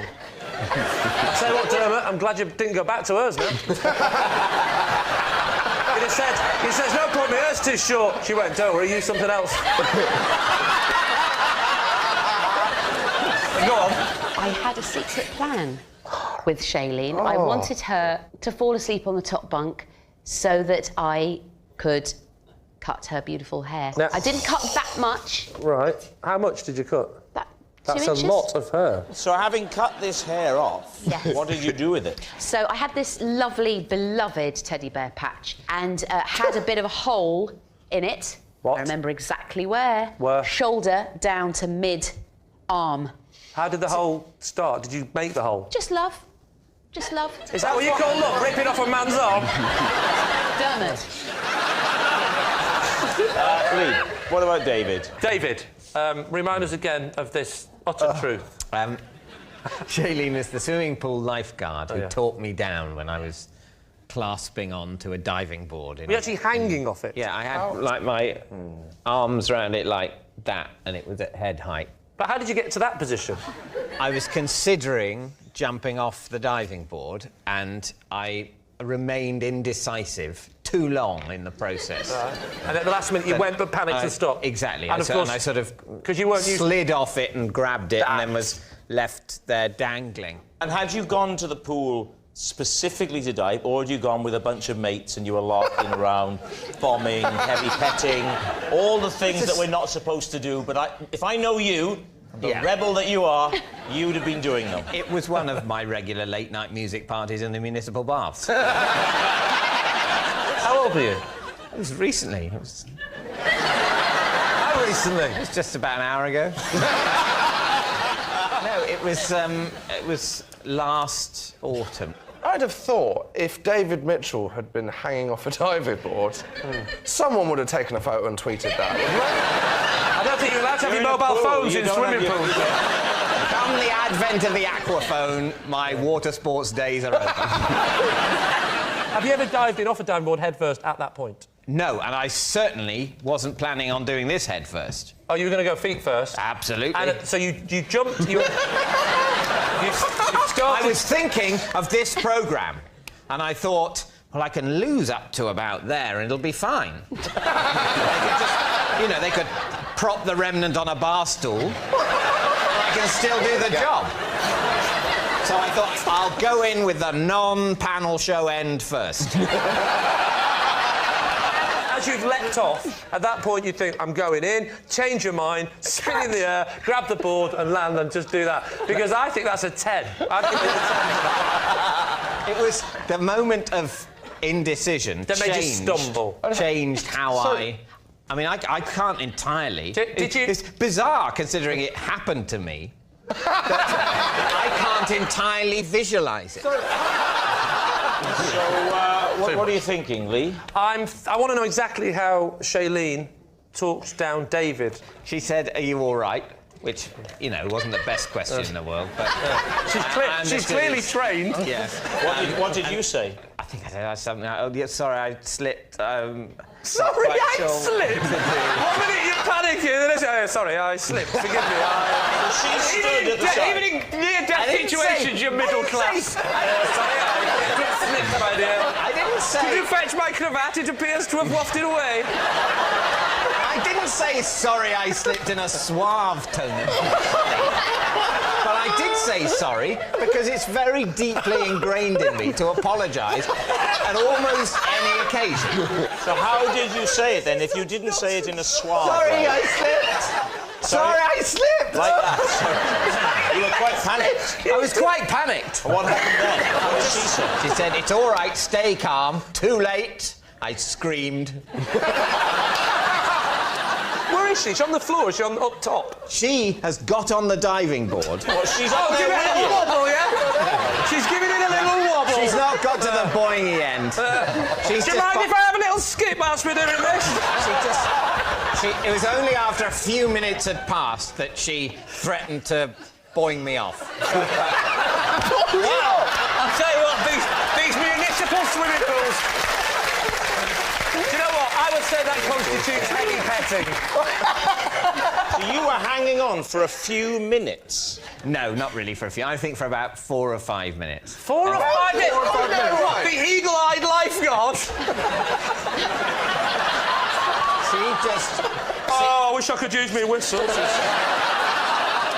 How did she make you go from I don't want to let go to let me go? What kind of words did she use? It's OK, just drop in. I promise you won't just hit drop the bottom. in! I'm around 3 o'clock till Sticks on Thursday.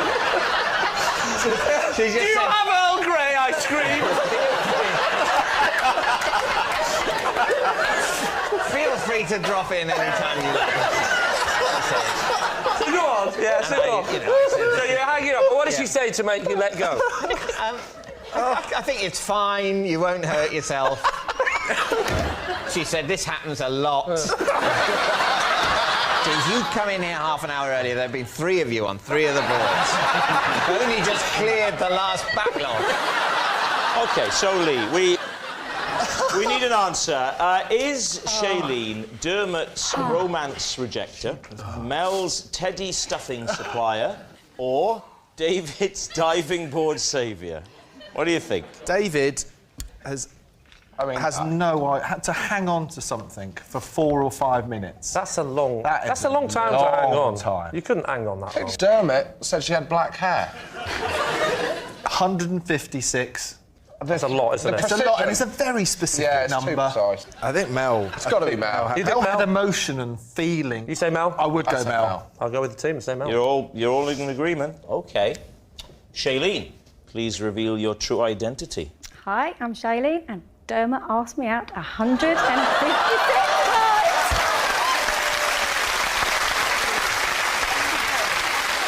Thank you, Shailene. Thank you very much. I once had to give Alan Hansen a piggyback across a muddy car park because he didn't want to ruin his new suede shoes. Please, team. Who is Alan Hansen?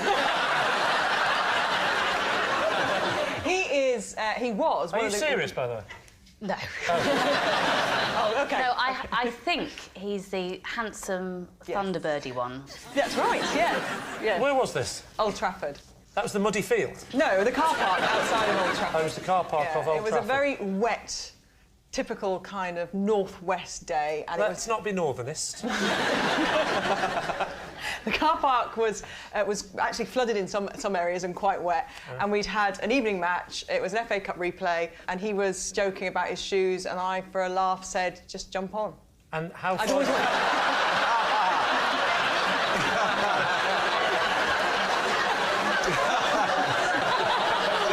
How do you think I got to host match of the day? How far did you take it? Him? It wasn't far. We'd just come out where the studio is, and it was probably from here to that camera over there. Mark Lawrenson said, "Oh, don't worry, Gabby will give you a lift." And I said, "I will. I'm strong." So Mark Lawrenson suggested it to Alan Hansen. No, because... Jump on her back. Who is Mark Lawrenson? Al said... Oh, hang on a second. Al said... Please don't start impressions, because he will start. It's all I ask for you tonight. Please tell me Ronnie Corbett wasn't Is it there. all right if I jump on your back, Gabby? Is that Mark Lawrenson or Alan That's Alan Hansen? Hansen. And Mark Lawrenson went, "Hey, go on, jump on her back." And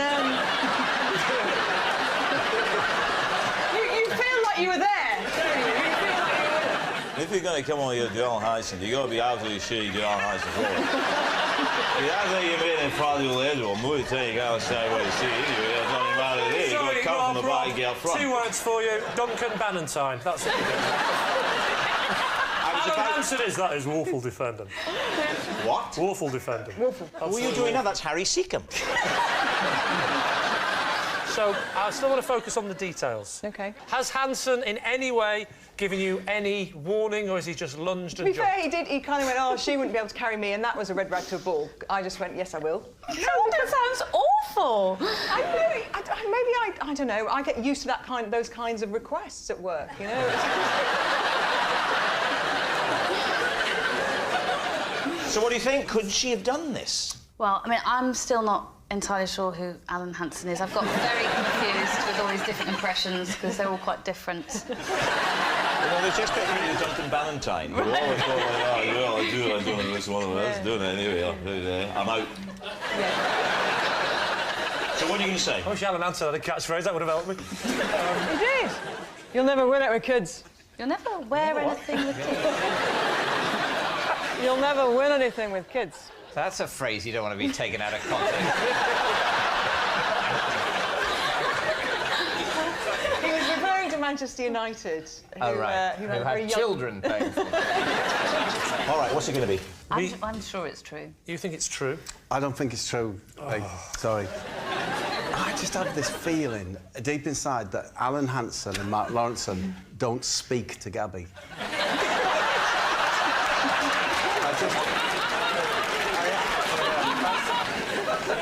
I know what you mean.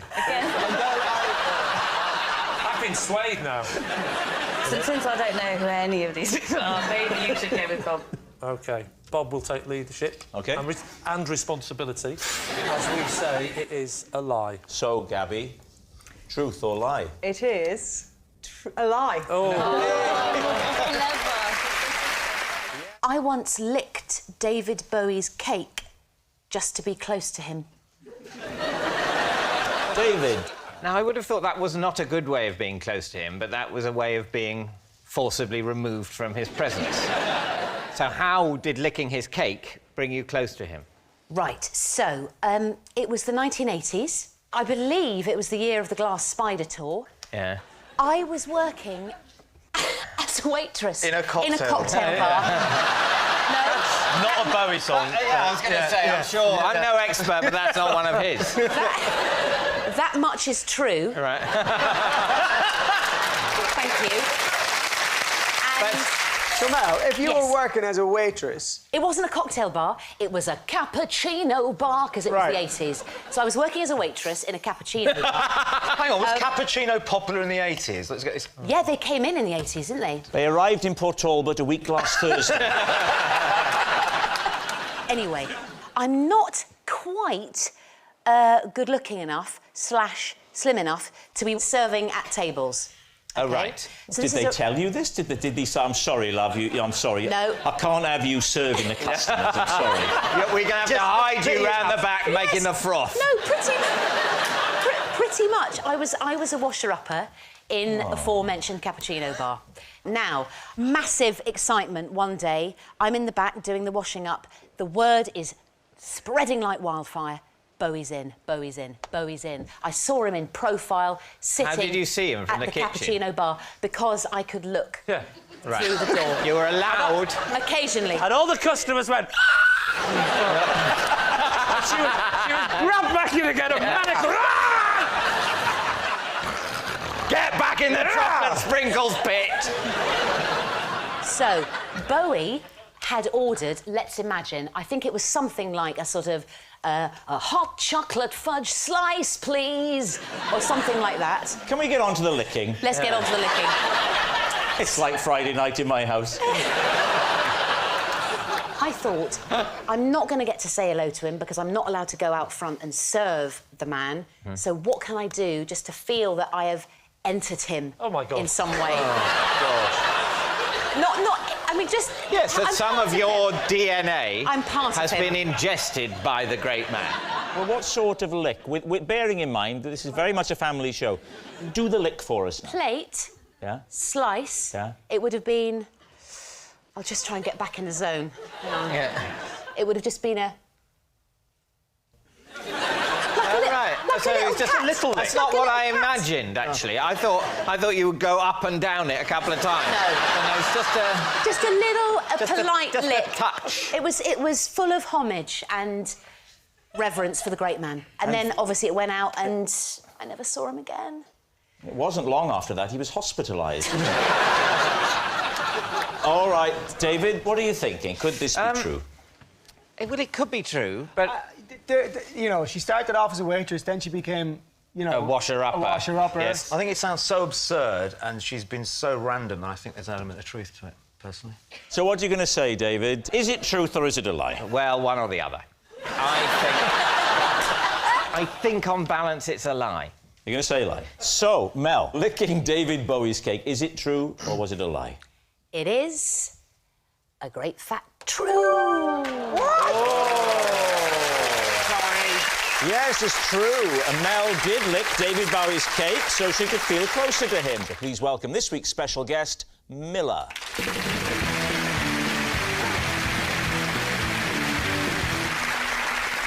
So, Steve, what is Miller to you? This is Miller.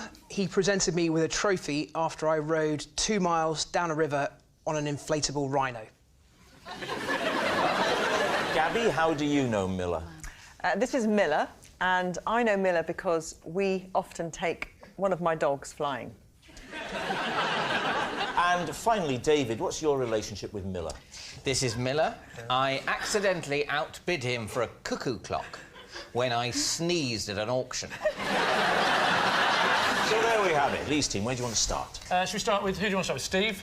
Yeah. So, just remind us again, because I'm confused with the words. So he gave me a trophy after I rode 2 miles down a river on an inflatable rhinoceros. What a man. Catherine, did I ever tell you about the time I rode down the river on a real rhinoceros? On its horn. Just saying. Why have you kept in touch, Steve? We haven't. Did you not like him? It takes place in Fort William in Scotland, and I very rarely go there. And is this an annual event? Yes, it's the river that runs down the side of Ben Nevis, which is a whitewater river, and it's run on lilos, usually. I've been on that. That amazingly, I honeymooned very near there. You weren't there at the time that this event was taking place? No, but I know that is true, that Fort William is near Ben Nevis, so that bit... This is the bit I'm worried about now, because I need your help, and so far you go, oh, this is true, there is a mountain. What's such a big deal about Miller that he got to present the trophy? That's very aggressively put. What does Miller do? The race is run to raise money for the Le Carver Mountain Rescue. It's paddled to raise money for the mountain rescue. And, what a man. Miller's...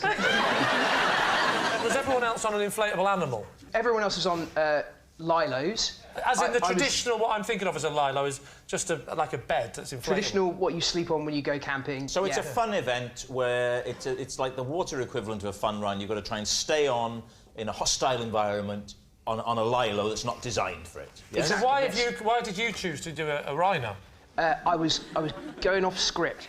I went down to Toys R Us to try and get what I thought would be... I wanted to get an inflatable T-Rex, but they didn't have one. They just had a rhino. So you're saying there's a great big Toys R Us next to Ben Nevis? That's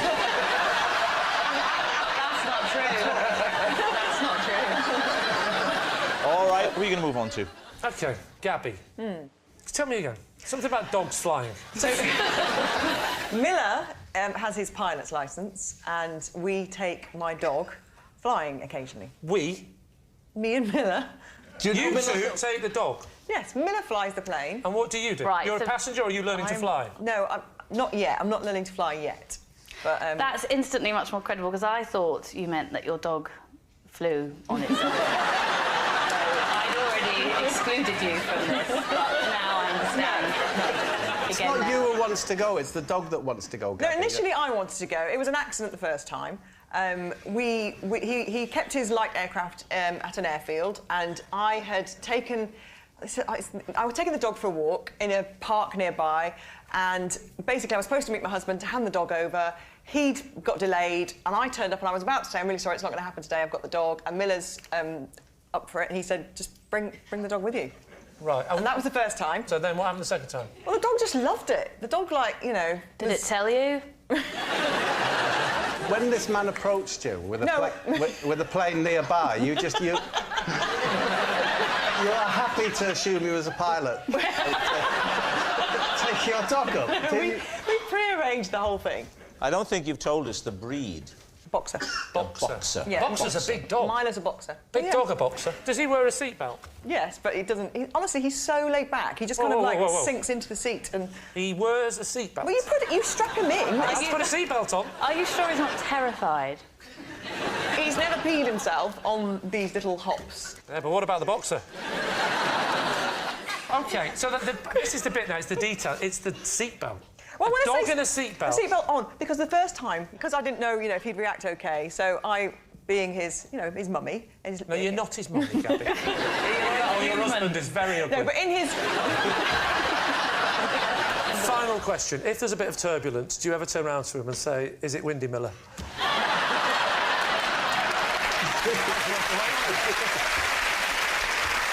Now, what about David and the cuckoo clock? Oh, wow. There you go. Well, I'm interested to know what your accidental outbid was for what amount. I think it was about £250. And had you been bidding up to that point and then stopped? I had not. You'd not bid at all? No. What were you there for? I was there because my wife wanted to buy a dining room table. MFI was shut, was it? No, because as you've had occasion to mention, Lee, I'm terribly, terribly posh. Right, and so you could feel it coming on as the bit... And were you worried that this was going to... Well, no, I wasn't. I didn't think this would happen. I thought it was a ridiculous thing to have happened. If you told me beforehand, would this happen? I'd say, no, I would never believe anything like that could happen. No, you have to convince us we're struggling. I get hay fever at some times of the year, and this was one of those times. You're not going to end this story weirdly. Every time I sneeze, I hold up a number. I didn't hold up the number. I sort of had the number there, but I didn't hold it up. What did you do then? I sneezed. Surely if the system is you hold up a number, at some point your hand must have come up as well. You're echoing my very words. That's what I said. Of course, it's a ridiculous situation. Someone sneezes, they just happen to have the number slightly visible and the auctioneer takes that as a bid. What sort of a system's that? Let's have a quick reenactment of the moment. I mean, you were at 240 pounds going to the gentleman in the nice, soft, crushed velvet. £250. What kind of system is this? How lovely that David Mitchell has bid for this and the money will go to a good home. Thank you, David. Oh, no, please, auctioneer, but... Oh, all right, I'll be quiet. This is so embarrassing. So how did you make the connection with the Miller? Because I was aware that he'd made the penultimate bid, but I tiptoed up to him afterwards and asked if he wanted to buy it for the for his last for his last which bid. was So what? I would only have been, I think, about 10 or less than I'd bid. But if you exploded that, I don't believe you would have tiptoed. And I probably didn't actually tiptoe. I wasn't actually, you know, I was probably resting on the heels of my feet. But I walked what I thought was quite discreetly, although I accidentally bought a couple of vases on the way. All right, we need an answer. So, is Miller Steve's prize presenter, Gabby's pet pilot, or David's clock collector? Well, I believe that he gets hay fever, David, but none of the rest of it. So you believe the cool thing? Yes. So, Catherine, you're saying it's not David? I don't think it's David. I believe Steve's won trophies, but none of the rest of it. So I believe Gabby. I think that all sounds You very believe true. she likes to take a boxer dog flying? Yeah. With Miller? Yeah. I don't think you can take a dog on a plane. You know. What You you- can what you take saying now? dogs on planes if you go through the correct channels. Really? You They can. sent a dog into space. They never got it back. They sent a dog into space. I don't believe Gabby's story, but I do think he looks like a pirate. That's the... Now, you see, if we're going to talk about looks, I would say it's the only time I am going towards David. He looks like a man who's desperate for a cuckoo clock. He looks like a man whose budgie recently died. And he's looking for some company once an hour, but just for a split second. I'm with Gabby. You think it's Gabby. You're saying... Let's say Steve. When all three of us are agreed it's not David. Yes. Yep. We're going with Gabby and the flying. You're saying it's Gabby, it's the dog in the plane. Miller, would you please reveal your true identity? OK, I'm Miller. I presented Steve with a trophy for riding down a river on an inflatable Rhino. Yes, Miller gave Steve a trophy. Thank you, Miller. When I was a child, the only thing that would get me to sleep was my parents reading me the takeaway menu from our local Chinese restaurant, the Flying Chopstick. David's team. At what age was this? I'd say it kicked off at 7 and probably lasted about a year. Was it read out in any type of accent? No. Well, my dad... Would you say any type? Any type. There's one specific one. If they read it in a French accent, it'd be nice. This is quite surreal, isn't it? But I'll go with it. My dad is half Polish, half Lithuanian, so it had a sort of Eastern European tinge. Could you give us a kind of a little rendition? So it would be something along the lines of... This will be interesting. It would be something... We'll just separate ourselves from the person doing the routine. You don't want to be in the clip when it comes on the news, do you?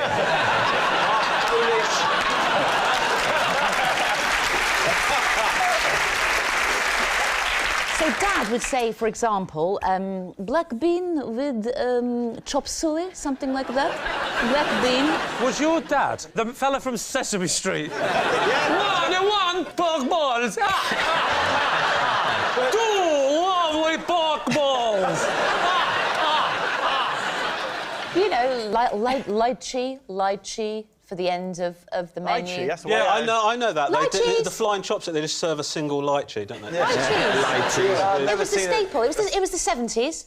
Things were a little bit sparse then. It was Wilson's, you know, things are hard. I can't remember his speech, but you know the one I mean. Things are terrible. Wilson's things are hard. Wilson's things are... Harold Wilson, things are hard. We've only got lychees. Things are hard. We've only got lychees, guys.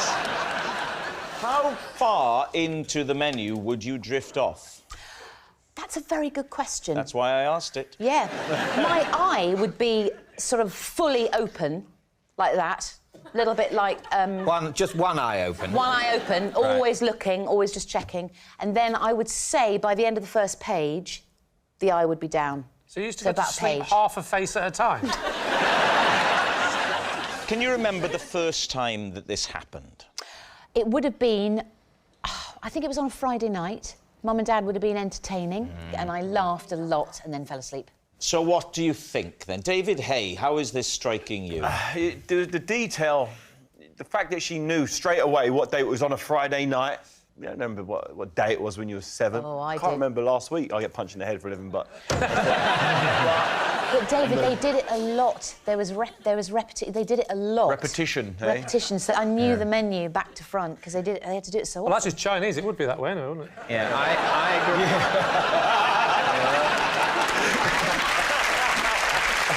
Romesh, what are you thinking?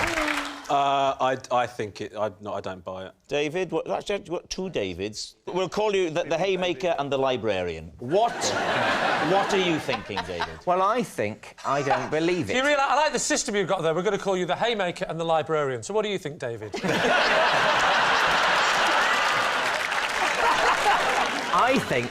I don't think... She's... At the age of 7, I think a 7-year-old child will require a coherent story. All right, so you're saying it's a lie. Well, let's find out. Mel, truth or lie? The story was, in fact, a lie! So please welcome this week's special guest, Richard.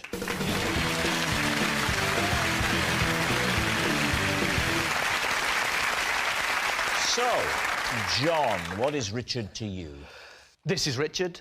He's the stunt horse rider who galloped me through a moonlit forest so I wouldn't miss the Man United Bolton game. Gabby, how do you know Richard? This is Richard. He is the flight attendant who persuaded me I wasn't dying, but I had trapped wind. And finally, David, what's your relationship with Richard? This is Richard. He came to my aid at the local tip when I lost my specs in his great big skip. Lovely. So, there we have it. Lee. Right. Would you like me to describe him, by the way? Would that help you suss out which of the 3 he might know? Yeah, a little bit of audio description. OK, well, he looks quite a cool dude, actually, so we can rule out that he knows David. Actually, I think you might know him because he's dressed as a policeman and he's not talking. So who are you going to quiz first? Right, John. He's the stuntman that covered you. No, we were using horses in this production I was filming, and we were in Scotland, and that's when he offered to help me. But what was it you said? You said he galloped you to a television. So what, you got on the back, spooned behind him? Well... I wouldn't say that. I wouldn't say I was spooning him. No, I was just riding on the back of his horse. And you were clothed? Fully clothed. Yeah. And the horse would have been quicker than a car in this instance? In this instance, yes. We talked about it early in the day, and he said, I know exactly where you can watch it. There's a pub over there, and I can definitely get you there for kick-off. And he literally pulled up outside the pub, you jumped off and ran into the pub like a desperate cowboy? Well, no, he came in with me. Oh, he came in with you? Yeah. And where did you put the... Yeah. Tied it up outside You tied it up outside on the thing?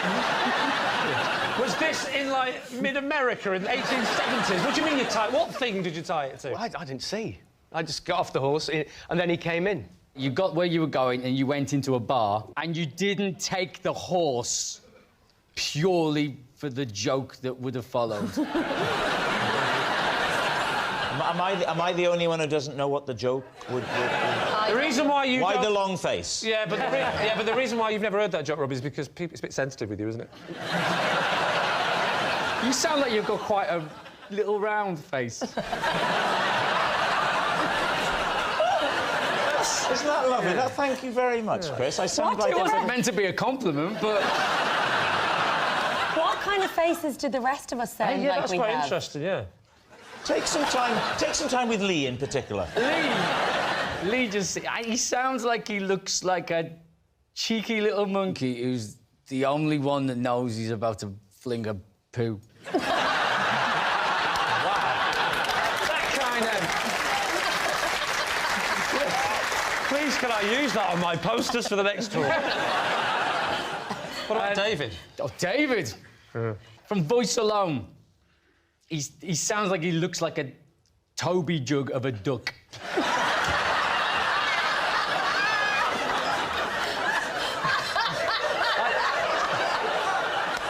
That is bang on. I mean, I think the that is the image I go for. I think this deaf neighbour of yours was right the first time. Right. Lee, who would you like to quiz next? OK, Gabby. Just remind us, Gabby, for the benefit this is of the Richard, slower and he members. is the airline steward who persuaded me I wasn't dying. I had trapped wind. OK, so what were your symptoms? I felt like really breathless, and I just couldn't. I felt like I couldn't get a breath at first. You hadn't opened the window again, had you? And, my husband looked across the aisle and said, "You look a bit pale." Well, you say your husband looked across, you mean he came from economy up to first class. He said, "You look a bit pale," and I said, I can't get any breath, and I felt really, really uncomfortable. Where were you going to? We were going home. From? Well, that helps us. We were going home. We were going from Gibraltar. Quite close to home at this point? No, quite early on in the flight, about OK. 10, 15 minutes into the flight, I started to feel a bit dodgy. Anyway, then, lo and behold, Richard came down and he said, "You all right?" I said, "I'm really not feeling great, actually." He said, "Come up here," and brought me up into the galley. Yeah. And then, well, I heard him talking to the captain, and then I heard the word doctor being mentioned, and I heard the words... Oh, my God, what do you mean you heard the word doctor? Because that could be quite scary if he said, "Listen, pilot, we need a..." I'm not a pilot, actually, I'm a doctor. That would have released the wind. I thought I was dying. I thought I'd ruptured my appendix or something like that. And what kind of things did he say to calm you down? I think he said, well, if we do go down in the sea, don't worry, you're full of wind, you'll float for longer. Well, at some point... Chilled her out. At some point, he kind of knelt down in his very caring way and said, "There is a possibility this could be trapped wind," which filled me with horror. Because it was just going to all come out at some point, and that's embarrassing. Yeah, but better than dying. So then he just went one step further, and he said to me, "If we lower the plane, there's a good chance..." Well, so your internal pressure would be less? So he said, "There's a good chance it could come out, but I've got to warn you..." Whoa. Would that work? Does the science add up there that you're more likely to release wind? At this point... By that logic, everyone would be farting on takeoff.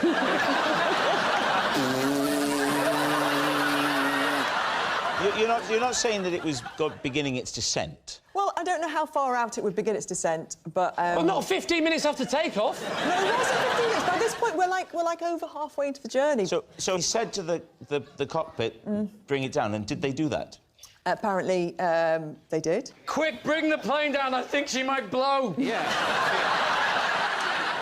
So what happens? They bring it down, and what was the effect on you? Well, within a few seconds, minutes maybe, a tiny little burp came out of my mouth. Of your mouth? Out of your mouth? Yes. And I thought, that's it. I'm good. And I walked back to my seat. Did everybody cheer and clap? Yeah. The truth is, when I say that... The truth is, it didn't happen, Gavin. That's the truth. The truth is, when None I of say this has ever happened. I don't think you've even ever been to Gibraltar. The only bit of this that I believe is that you fart a lot.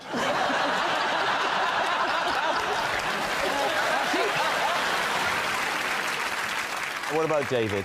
Remind us of your claim. This is Richard. He came to my aid at the local tip when I lost my specs in his great big skip. What were you doing at the tip? What were you getting rid of? I was getting... Not another body, David. Not another body, no. I bury them. Cover them in acid. But no, this was 2 CD players and a DVD player. What did you do with them at the tip? I put them in the small electrical goods skip thing. And so what did you do? Did you lean right over to put them further in the middle? I leant right over. Did you place them? Was it a shallow skip? No, it was deep. You had to go up a staircase, like a wheelie set of stairs. Yes. Now, most people throw things in skips by just lobbing them. They don't lean over. And I'm trying to work out... Stairs and then lean over, no? Yeah, the up the stairs thing, I'm not quite... I mean, how tall was this skip? Why didn't you just throw them in? It was about 1 foot high, but I thought it would be fun to climb a staircase. Take us now to the crux. The losing of the glasses. The losing of the glasses. OK, so I'm throw the things in, the skip, and they make a a crashing sound, and I lean in to peer to see what I, in my mightiness, have wrought. My glasses are a bit loose, and... You had quite a sweaty head from all of the effort of lugging the 2 CD players Absolutely. and the DVD The effort player. going up all the stairs thinking, this isn't very practical. What if I was throwing away a dishwasher? And they slid down my sweaty Toby jug duck feet. And fell into the skip? And fell into the skip. Did you shout for help? I went, excuse me! And then what, Richard appeared? He appears, he goes into the skip. Yeah? I mean, I'd explained in words what had happened. I said, What my did you glasses say? just fell off. They should be directly below here. And did he not say, well, in you go then? Yeah, why No, did he think he it was didn't his say in you job go to do then. that? He said, it's all right, I'll go in and get them. And did you ask why? Why he'd go in and get them? Yeah. Why, did I want to talk him out of it?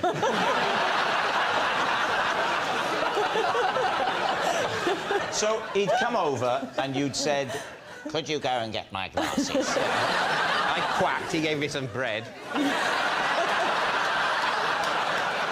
I said, actually, that's not good for me, I need seed. Never, ever say that to a stranger at the tip. So, did you get the glasses? Yes. Good. Right, we need an answer. So, Lee's team. Is Richard John's horseback hero, Gabby's steward saviour, or David's rubbish rescuer? Oh, tricky. Really tricky. Chris. I can't go with Gabby myself. I don't know. Like, trapped wind is very painful. What about David? If anybody's going to the tip to do the physical work, it's Mrs. Mitchell, isn't it? So who are you thinking, John? Well, we were chatting earlier in the green room, and he told me he was a Man United fan. OK. OK, so what are you going to say, Lee? We'll go John. You're going John. OK. Richard, would you please reveal your true identity? I'm Richard, and I am the flight attendant that helped Gabby.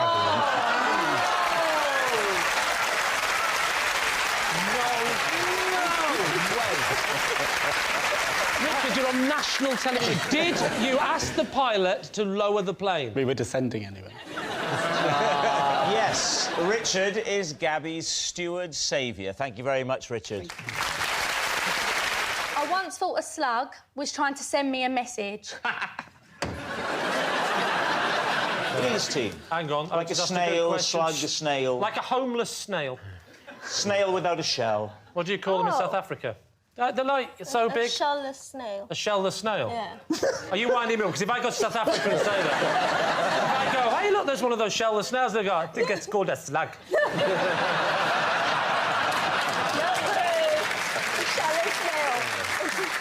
What was the message? So, I just thought slugs were like a bad aura.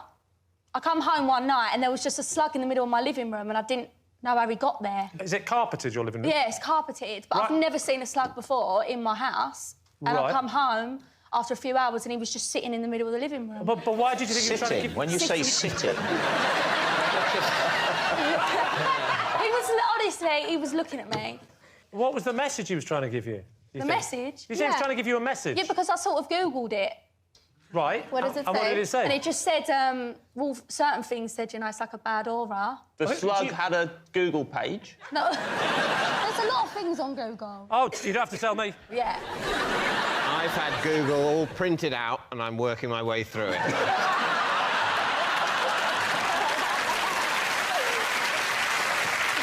When you say it was a bad aura, do you mean aura or do you mean omen? Well, bad omen. Omen 3 was a bad omen, wasn't it? Yeah.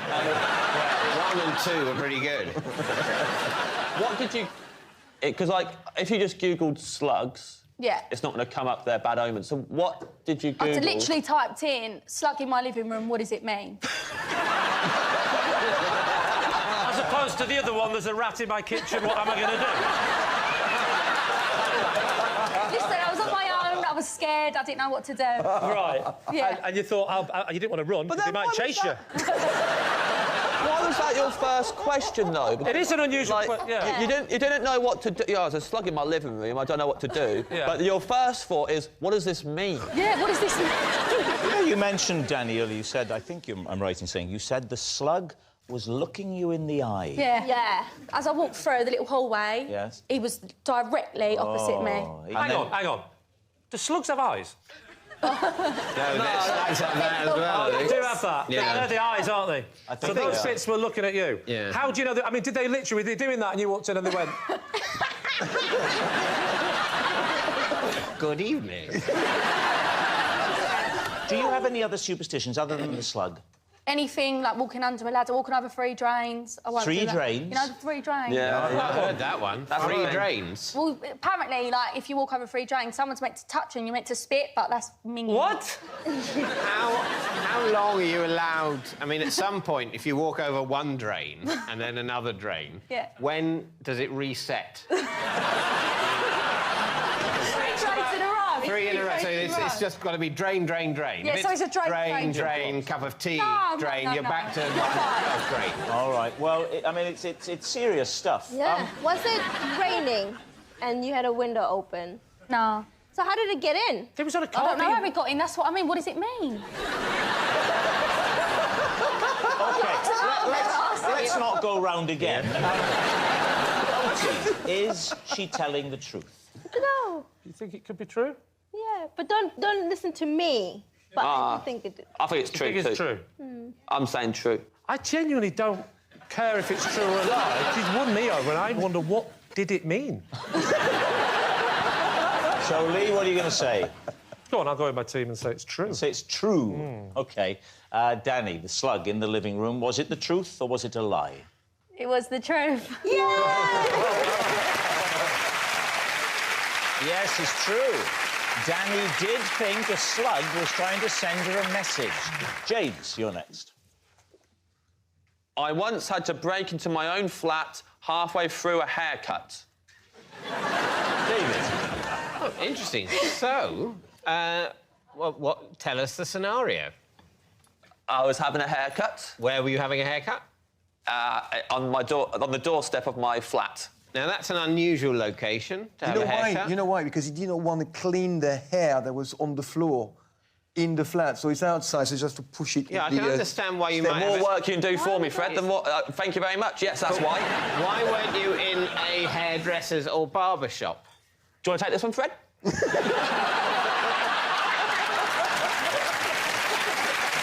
Appreciate that. Didn't have much money at the time, and my flatmate was pretty sure that she could cut my hair. She was pretty confident. But why outside? Because if you do it inside, you've got to sweep up all the hair. It's too messy. We thought if we did it outside, we wouldn't have to do that. But was there a plug? Huh? Was there a plug outside? Was it clippers, scissors? Oh, it was just scissors. That's all we had. So it was an acoustic, as it were. Yeah, it was an acoustic haircut, Yeah. unplugged session. What was the haircut?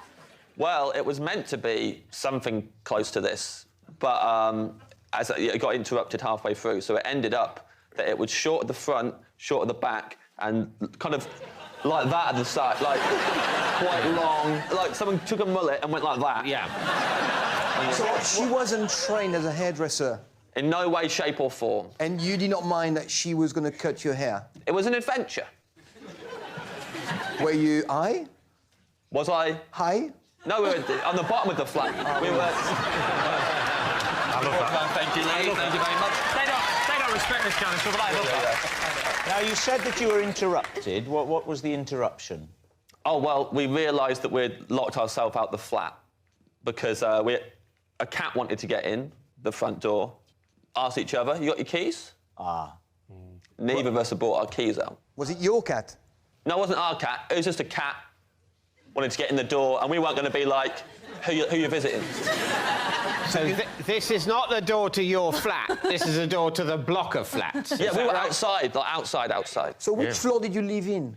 I think we're the 3rd floor. So how did you get up there? We asked some builders for a ladder. I asked them first, and they said no. And then my friend asked them, and they said yes. And at the time, I was all like, oh, I was a bit stupid. And I was like, oh, they're just letting you because you're a girl. And then she pointed out, you've got half a haircut and no shoes on. Did you consider, when you noticed you've been locked out, Yes. did you consider finishing the haircut before trying to get back in? I had to be in central London quite soon for a gig. and my wallet and everything was in the flat. I wouldn't be able to travel there, so I needed to act now. So I couldn't finish the haircut. Luckily, I'm a comic and I'm allowed to look silly. All right, what are you thinking? I don't think so. Why would you get somebody to cut your hair with scissors? I mean, if it was clippers and you had a haircut like me, I'd understand, but with scissors... I mean, it's got to be a lie. My team think it's a lie. I can see why they think it's a lie. You're happy to go with we're lie? happy to go with lie. OK. James, were you telling the truth, or was it a lie? I was telling the truth. Oh.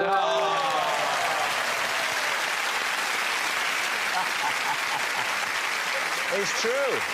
James did break into his own flat halfway through a haircut, and we have a picture of the haircut. Oh, my God.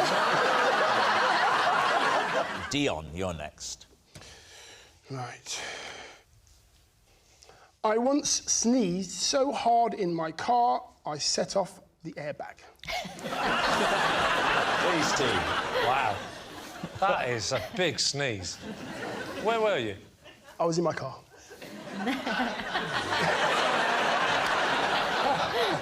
Whereabouts was the car in the country? I was on a motorway. Oh, you were travelling. At what speed? Yes. About 65, 70. Are you saying that you sneezed and the airbag went off, or are you saying you sneezed, crashed the car, and the airbag went off? I sneezed, airbag went off, and because I was on the inside lane, I just pulled over. The sheer force of the air from your nostrils and mouth. This can't have happened since your birth on the planet Krypton. Did you contact the manufacturers? Can you tell us which kind of car it is? It was an Audi A7. Was it? Yes. Are you sure it wasn't an Audi do that, because it doesn't sound feasible? Take us back to the beginning, Dion. Yes. Where were you travelling to? I was on the M6 going from Warwickshire to Manchester. What did you have to do? For work, yes. And what is it that you do?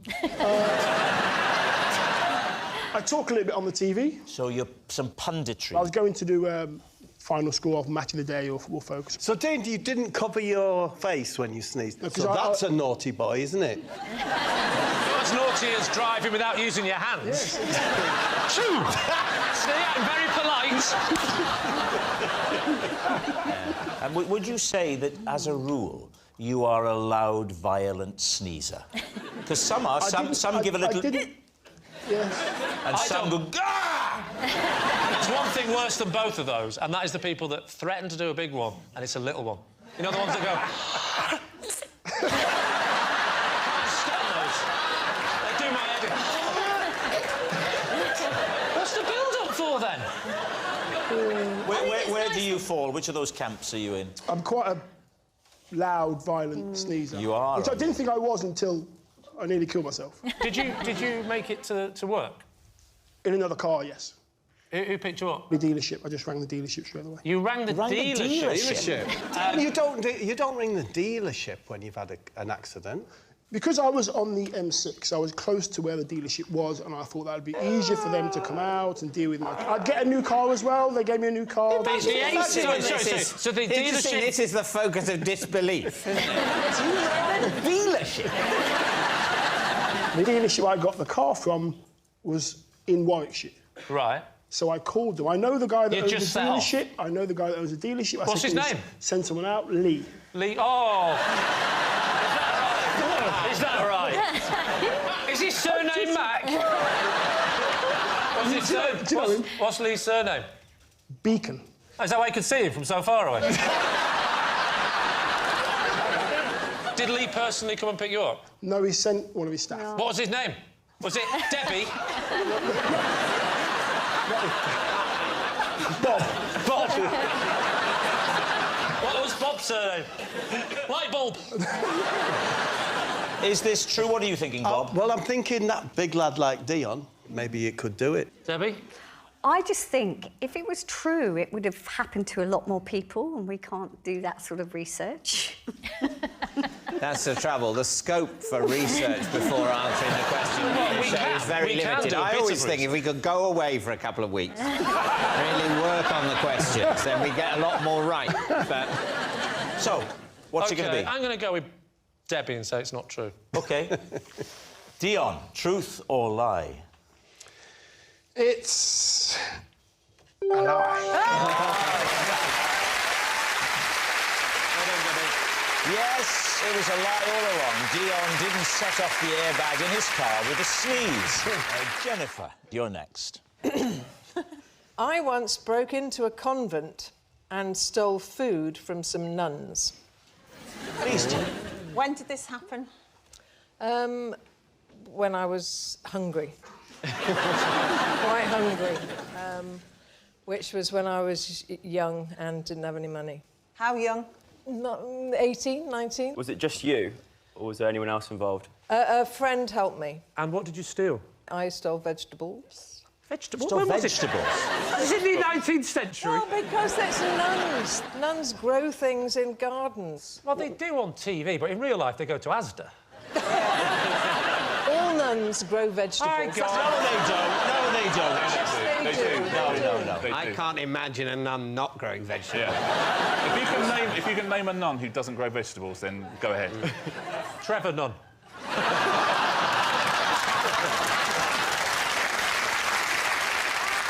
What I did was, while she distracted them at the door, I snuck round into their garden, which they do have, it's not just on TV, and stole vegetables. Dug them up?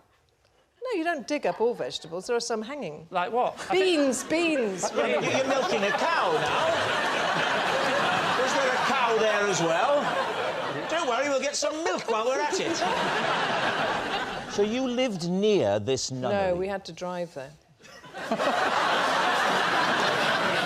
Why, if you were poor, did you have a car? She had a car.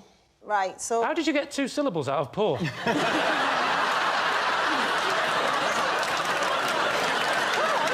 almost got more syllables than there are letters.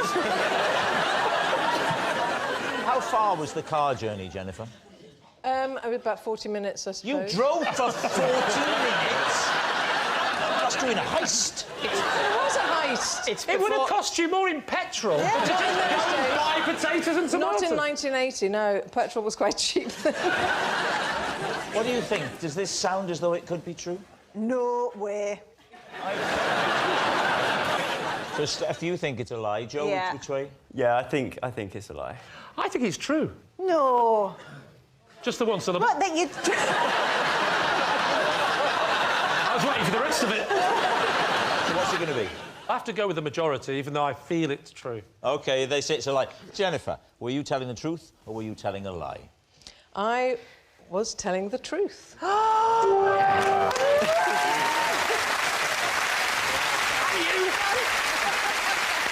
Les, you're next. Right. After an incident in a hotel room, the crew of Celebs Go Fishing wrongly believed I was having a breakdown. David's team. I mean, it might be the truest thing I've ever heard, Les. Who were you on with, Les?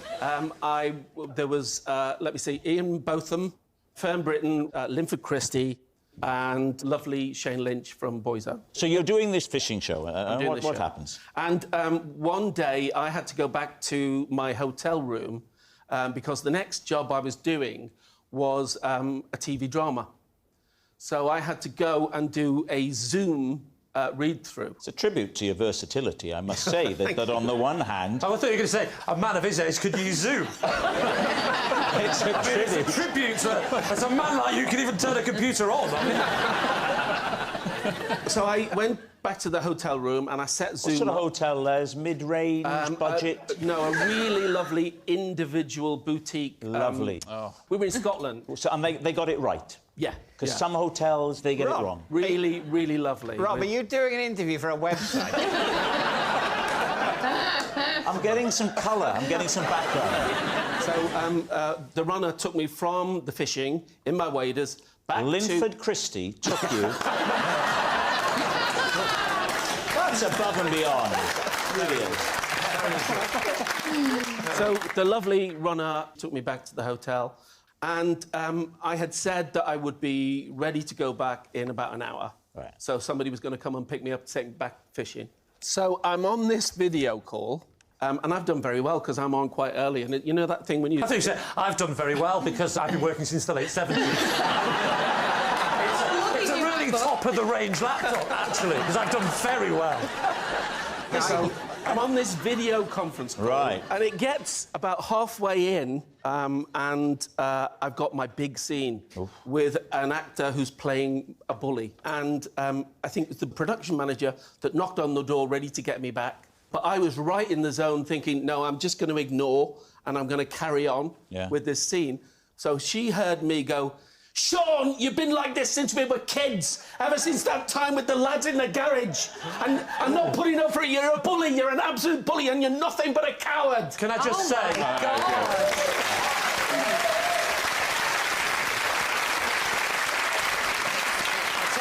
All I can say is, thank God it was a straight offer and not an audition.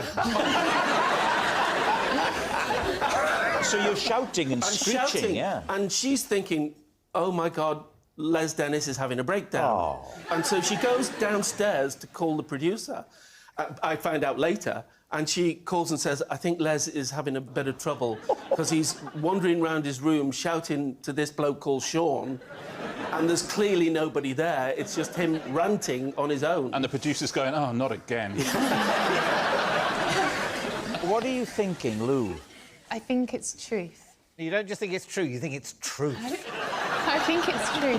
But then again, I'm not really sure. What do you think? I believe anything Les says. Well, that could be a weakness in our position playing this game tonight. David, you are captain of the team. What are you going to say? They think it's true. I think it's true as well. And if it's not true, I can only hope that you will be offered a drama like that if you haven't already been, because that was a great audition for it. So. Les, were you telling the truth or were you telling a lie? I would like to say that I was telling the truth. Oh. Yes, it's true. The crew of Celebs Go Fishing did believe Les was having a breakdown. Sean, you're next. Thank you very much.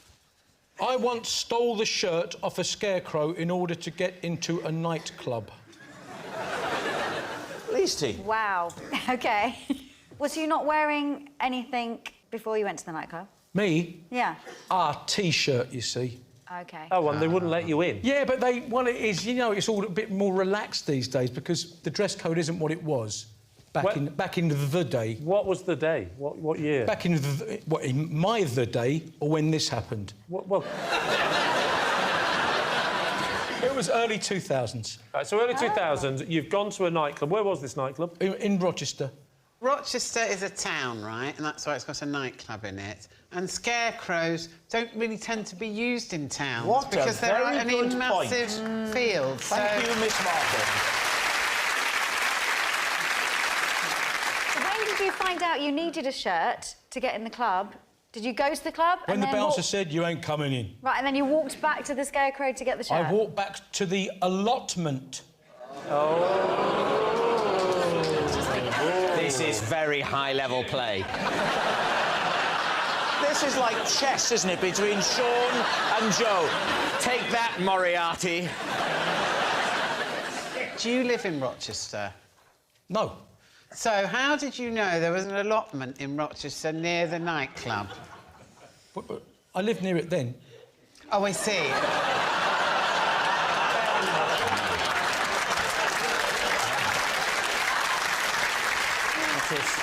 It's like fencing, isn't it?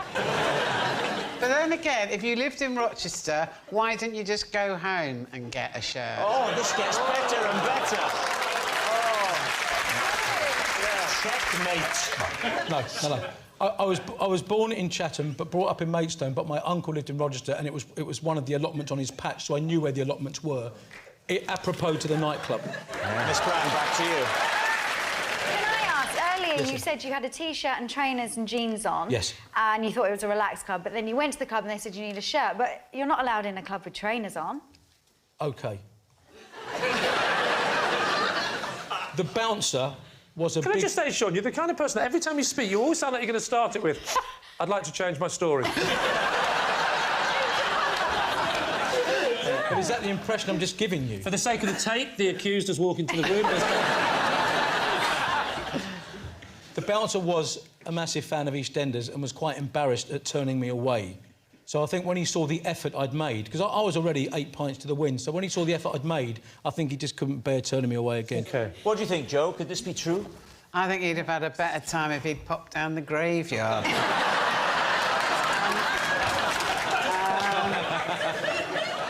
I think there's a lot of anomalies in it. This is what I think. A man who knows exactly where an allotment is because he knows the town so well knows you can't get into the nightclub without collars.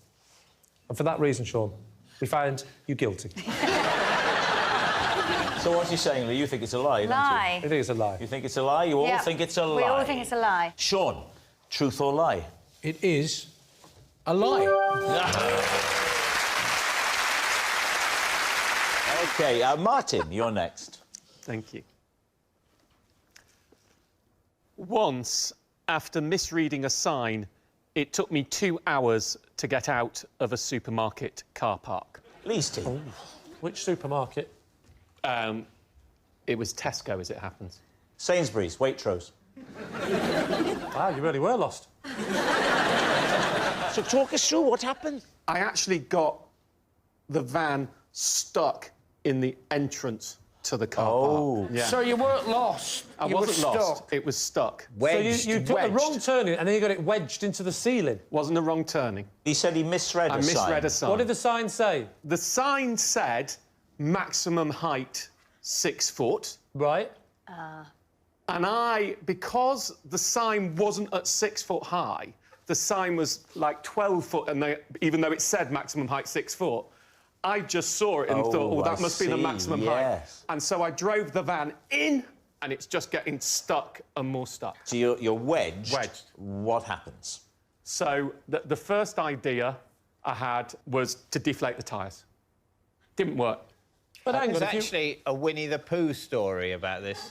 I know what Winnie the Pooh did, but I'm not sure it would work on a van. How did you get yourself out of there? So went into the supermarket. And just got loads of butter and baked beans. Baked beans. No, you. I got them to get a forklift truck and bring out loads of crates of baked beans. Yeah. And fart it out. Put that in the back of the van. Got loads of the guys who work there as well to stand in the back of the van to weight it down and reversed it out. This might end up on the theory test. How many baked beans does it take to reverse? Here's a question. Did it have a ticket barrier? No. End of questions. OK, what are you going to say, Lee? Is he telling the truth or is he lying? Anna? I think Martin was doing a very sophisticated bluff, so I'm going to say true. I don't believe you. You think it's a lie? I think it's a lie. All right, we'll go with that. Lie. Lee, truth and lie. I'll say true. You're going to say you think it's true? I think it's true. Martin, was it true or was it a lie? It's true. Emma, you're next. I'm next, OK. OK, when the Spice Girls stayed in hotels, we played a special game to test who was the bravest. What was the game? We used to dare each other to do certain things. What was the scariest thing you were ever dared to do? Sing live?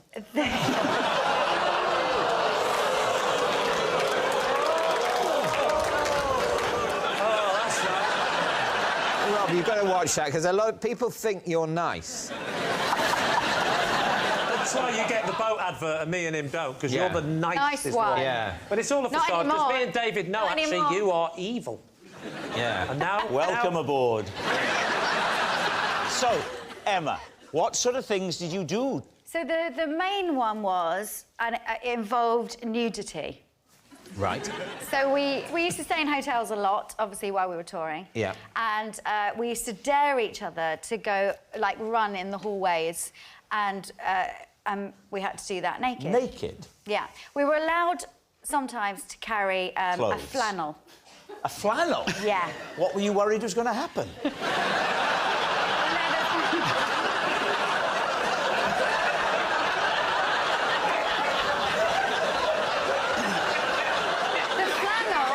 You could cover. You had to choose a part, obviously, to cover. Victoria could use that as a dressing gown. So if someone saw you, you could decide which part of you were known by and cover that up. Jim, cover your face. Yeah. That's probably the best way, isn't it? I remember once the girls made me go to the lift. Yeah. And wait for the lift to arrive. No. And then, obviously, you were lucky if it opened and no one was there. Oh, no. I suddenly felt like... You're really getting into this story. I suddenly felt I'd been challenged to do it myself. Yeah. Joe, you've toured the country, haven't you, with your show? You've stayed in hotels. Never found a flannel big enough, Rob.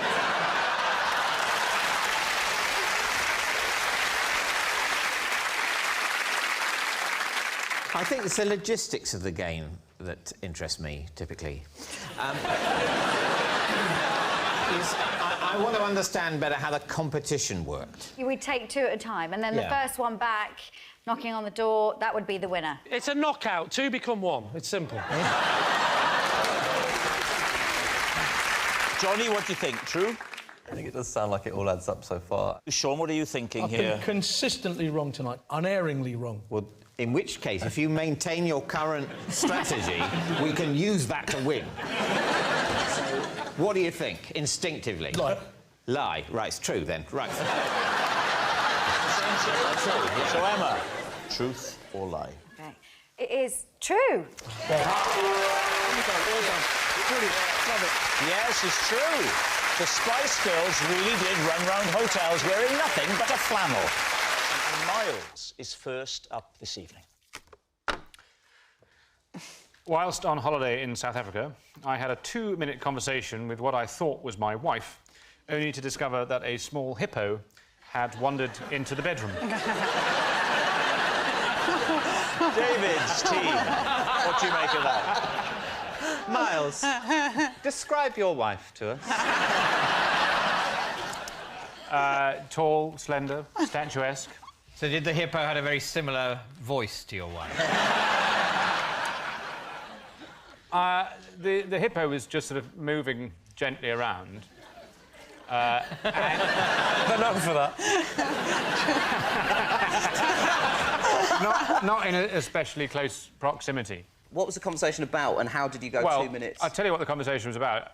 It was about me, and I was doing most of the talking, which obviously contributed to my So confusion. where, in fact, was your wife? I don't know where she was. She was just not... Have you ever seen your wife again? So, where were you? I'm guessing that this is a safari scenario, am I right? It was sort of on the outskirts of Cape Town. Describe the nature of the structure you were in. Right. Is it a building? Is it on the 4th floor of a... Did the hippo have to get in a lift?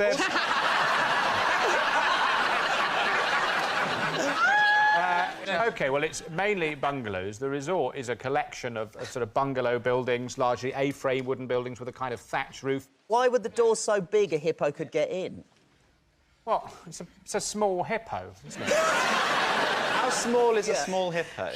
Like a George from Rainbow, or...? Quite big. So the hippo was only that big? Yeah. It's about the size of a Labrador. Well, let's be clear. Is that its width or its length? That is its width, as viewed from behind, and I suspect from the front. This is worse. Your wife's like the back end of a hippo. This A-frame bungalow has how many rooms in it? It's got 2 rooms. At one end, there's a big bathroom, and then there's the rest of it is a very big open-plan bedroom, and it has sort of seating area in the middle of it, and it has a bed at the far end, a very robust bed, and... Bed you could make love to a hippo on?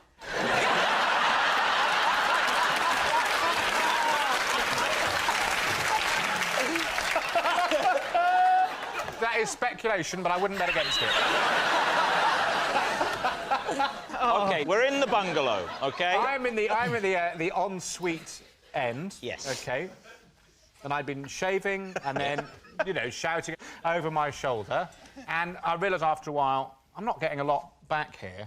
And I turned round and I saw that I had not been moaning about my career to my wife. but to a baby hippo. How long was this baby hippo? Well, I only saw it from the back, but I imagine, statistically, it'd be, what, probably 3 times as long as it was wide? OK, so broadly, so it was a sort of as long as this desk? Nobody measures or animals by width. Well, you do. do. Oh, I saw a massive snake. It was this big.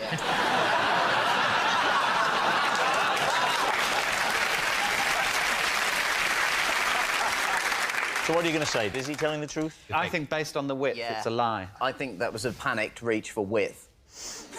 On the basis of the panicked reach for width. I think we'll say it's a lie. You're going to say that's a lie? OK. Miles, were you telling the truth or were you telling a lie? It is a lie.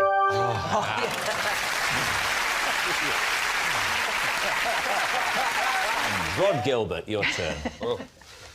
I once had a holiday in a Frenchman's garage. Can I check if this is a euphemism? Seriously, how old were you, roughly? I don't mean go. Oh, 17.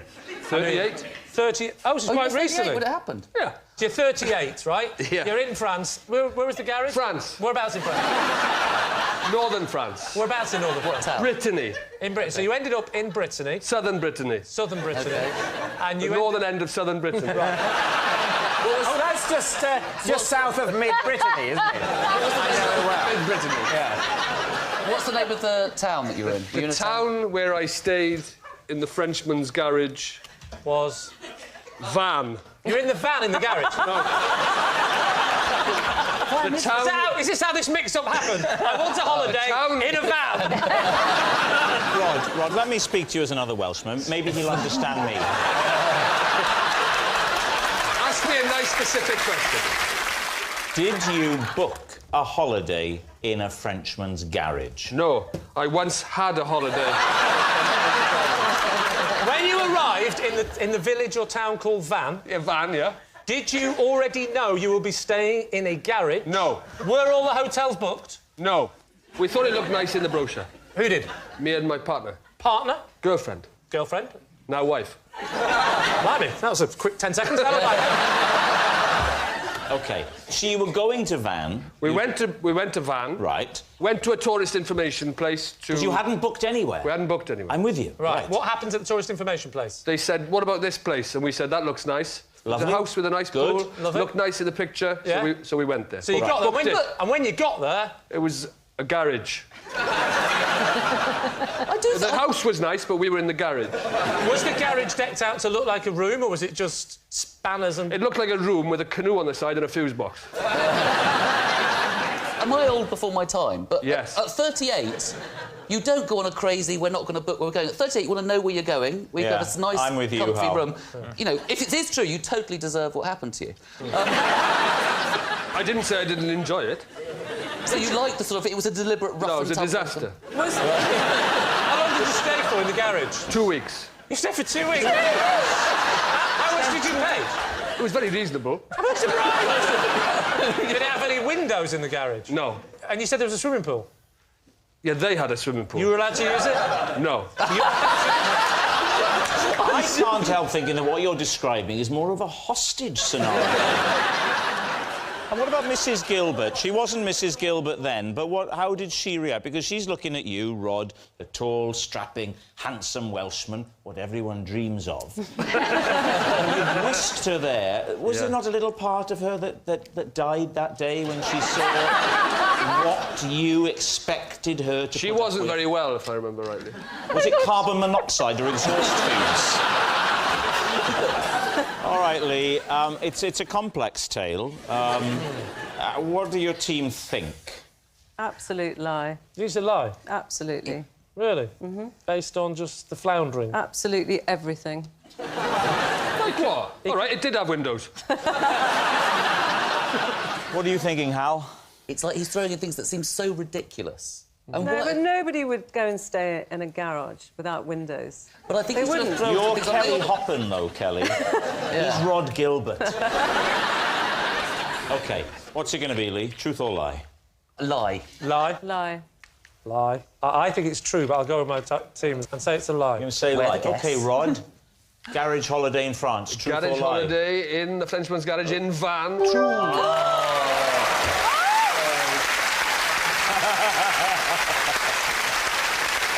Yes, it was all true. Rog did once have a holiday in a Frenchman's garage. Kimberly, you're next. Okay. My ability to do the splits proved invaluable when my car broke down. Right. Wow. Please, team. To establish the facts, can you do the splits? Yes, I can. Well, here's an interesting thing, because may I be the first to say, Kimberly, that you... I mean, I'm taking a risk saying it, but are pregnant. I am pregnant. Thank God. We wouldn't ask you to do the splits now, obviously. If you want to see the splits, Not I whilst you're can pregnant. do them. You could do the splits now, even though you're pregnant. Yeah. What are you, some kind of freak? Let's hold that for a I'm a minute. Let's hold that. dancer. For now, let's assume she can. Hang on. The whole nation now wants to see You're turning down the chance splits. to see a pregnant pussycat doll do the splits. Look, I can't believe Can it. you? It's not the whole nation. It's roughly half. That is so untrue. Okay, ready?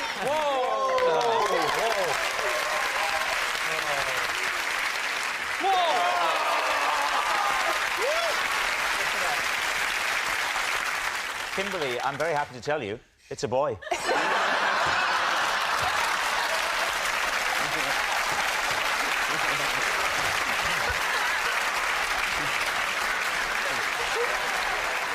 OK, let's assume that she can do the split. She can do the split. The card doesn't say I can do the splits, does it? The card says... What did the card say again? My ability to do the splits proved invaluable when my car broke down. OK, so what happened? Yes. So I was driving to LA to look for a job as a dancer, and my car started smoking and, like, leaking. So I pulled to the nearest truck stop or... Petrol station, petrol station, thank you. Yes. And wanted to fix the car myself. So I intended to lift the bonnet... Good start. assess the situation and fix it. Right. But the bonnet of the car was really heavy. Can I not just check? Don't you lot call it the hood? I do, but I've been living here for 5 years, so my language is starting to shift. Or get better, as we call it. My husband says he's fixing me, yes. So the bonnet is really heavy, and the thing that holds the bonnet up is nowhere to be seen. Oh, dear. I'm in a pickle. So I look... Is your leg about to... So you're not going to tell her. No way. Is that where this is leading?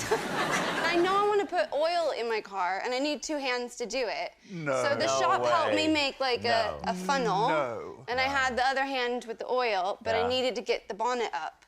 So I used my leg. No. What couldn't you get a truck driver? Fill the oil. Whoa. Oh, even better. There was someone helping you with the thing. Why didn't you say... Actually, is there any chance you could hold it? And that's when the little Welsh helper said, no, I think it's better that you do it. I think it'd be better if you did it. So the hood is up, you've got your leg up. What happened then? Then I was putting oil in my car, in the engine. I heard a couple of guys chuckling. While doing the splits? While doing the split. Why didn't you ask the guys to help you? Well, you know what, Lee? That's exactly what happened. I turned around and I said, do you want to help me? And these two chuckling guys, they weren't the Chuckle Brothers, were they? They may have been. They crossed their arms and said, and continued to laugh. So is there not a world in which you can put everything on the floor, lift the hood up with one hand, take the lid off, get the funnel, put the funnel in... Where are you putting the chicken and the fox? I suppose you're reaching down a bit, but I suppose it's tricky. But it would definitely be... It would be tricky, but it would be higher up the list than I'll use my foot. So what do you think? Is it the truth?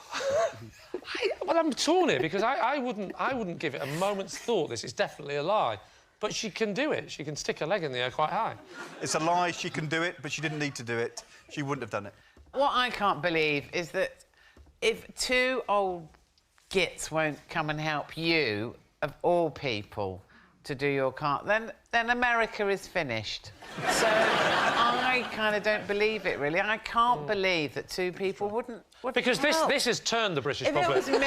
Up until now, we were quite positive about your country. Yeah.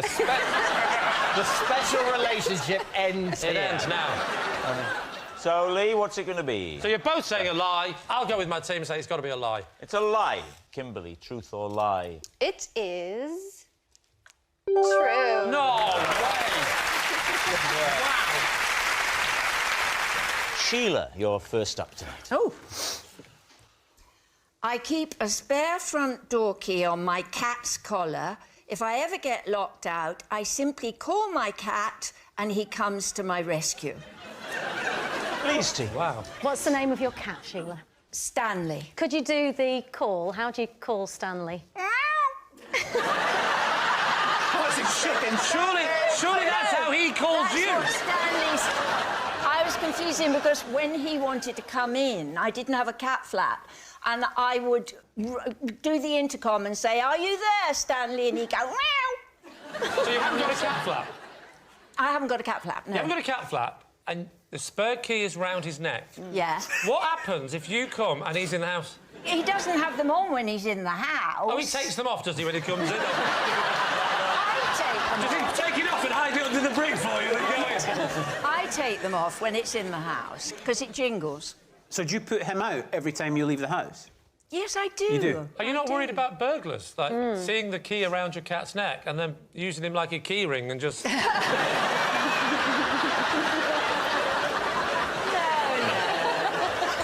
because he's... This key's not working!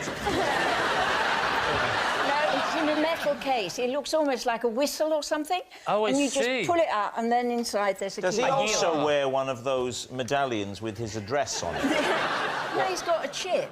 He's got a chip inside him. Oh, he yes, doesn't yes. He doesn't need anyone to bring him home with his address, because he can just come and go as he pleases with the key. When was the last time you had to use this method? About a fortnight ago. What happened? I'd forgot my key. I What left time it of inside. It was late at night, and I'd just come back from the theatre. It was about 11 o'clock. Oh, what had you seen? Don't say cats. What? I'd seen Jess Butterworth's new play. Can I just ask why you don't mortise lock your door? Modest? Mortise. Let me say In my defence. My friend is saying, Mary, you're a jib, mate, still lock the door. You're trying to cheer him like a die idea. Don't bring your cats I don't know what a mortise lock is. Well, you know the big lock. You unlock the big lock and then you unlock your No, Yale. he wouldn't be able to have a big key round his neck. You obviously aren't that security conscious if you've only got a Yale lock I've at only all got times. a Yale lock. I think if Sheila was that security conscious, she wouldn't tie her key to her cat.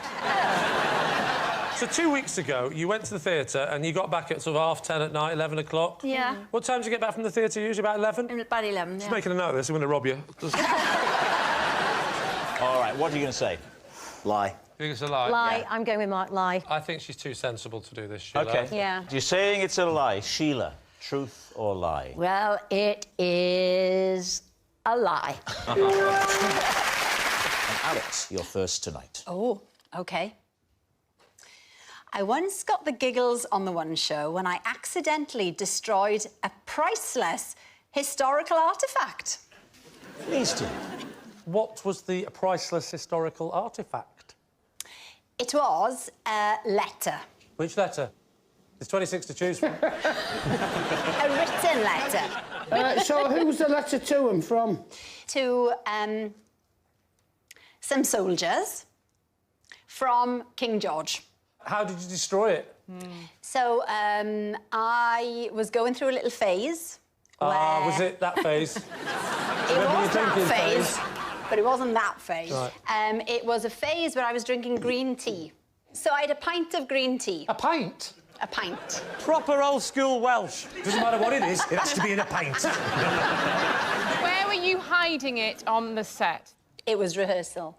Yeah, but... So no need to hide. Whoa, whoa, whoa, whoa, whoa. I've seen the one show, and you rehearse that. I ate it. So basically, the pint of green tea spilt all over the letter, and because obviously letters back in the day were written by, you know, quills and ink. The green tea fell on the letter and all the writing fell off. And fell off? The writing fell off. Well, it slipped off. It didn't slip off. It didn't slip off. Well, it did. So what happened then? So the people from the museum who'd brought in the artefacts, the glove wearers, they start basically crying because They cried? Yeah, because it's a priceless letter. They were getting angry, and the more angry they got, the funnier I thought it was. You laughed?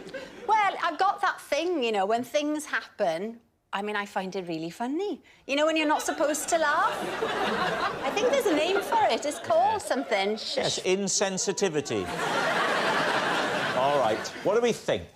I think it's an out-and-out lie, and I don't think you'd laugh.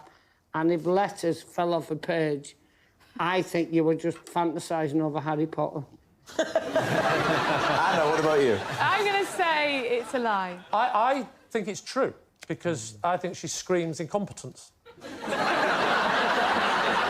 I'll go with my team and say it's a lie. OK, so, Alex, they've said it's a lie. Was it the truth or was it a lie? It's in fact true. Nick, you're up next. OK, here we go. I once called a friend in New York and asked her to call the police in London because I thought there was a burglar at my house in London. Lee, where were you when you made the call? In the house. Why didn't you phone... The police? Yes. Because I'd been messaging my friend. I felt like she'd gone, so I called her, and as I was on the phone to her, I thought there was someone breaking into the house. So I was like, you should phone the police. What did you hear, exactly? I just heard, like, irregular noises from downstairs. Irregular footsteps, noises? Doors closing, so I was like, well, who's that? And were you living on your own at the time? I did have a housemate. And did you not think it might be that person? No. Why? Because at the time, I was doing a nighttime radio show. So I would get home late, and she'd always, like, be quiet when you get in at 1 o'clock in the morning, because I'm asleep. Ah, so you assumed her to be asleep? Yeah. Why don't you put the phone down and phone the police? Because I didn't want to speak in case the burglar... But you are speaking, you're telling her to phone the police. Well, I was like, I need to go. I think there's someone here. Call the police. So that's why I had to get off the phone and not use the phone. Well, look, Nick. Let's reenact it. OK. I'm going to be your friend. OK. In New York. She's an American. She is. Thank God. I thought you were going to say, by coincidence, she sounds like Ronnie Corbett. Yeah, no. She's a very sassy Jewish lady. All right. Yeah. Now, Nick, how are things going? Over there. Did you say she didn't sound like Ronnie Corbett? No, she's the opposite to Ronnie Corbett. Oh, she's like New York Jewish kind of person, like that. Pretty spot on. OMG! So listen. You finished your radio show. How did it go? I love your impressions, you know that. But you're texting, we don't need the voice. Oh, he wants me to call him. Sure, I will. Hi, Amy. How's America? Oh, I love it. There's so many Americans here. Hey, what's that noise in the what is that noise? I heard something. I can hear something downstairs. Oh, you were having trouble with your stomach again? No, like downstairs. It's something like downstairs in the house downstairs. I'll pretend to be asleep. You call the police. What, the NYPD? No. My police. All right, I'll call. OK. Love you. So I put the phone down, and then I just go like this. And then fear for my life. Well, hold on, because it's all happening stateside. Well, I mean, we can go on like this all night. So then what happened? So go on, talk us through the rest of the story. So then she makes the call. Yeah. So that's like, call the police, because there's not the 999 number, there's like the police round the corner, you know, the local police. She went and logged on and looked for your local police station. Yeah. Why didn't you you don't phone... have to log on. Why didn't you phone 999? Listen, Sunbeam, you do on my Atari. So she called the police. Yeah. And then it turned out that it wasn't an intruder at all. How did you find that out? I found that out when my flatmate burst in. What's she bursting into your room for at night? Because she had been on the wine.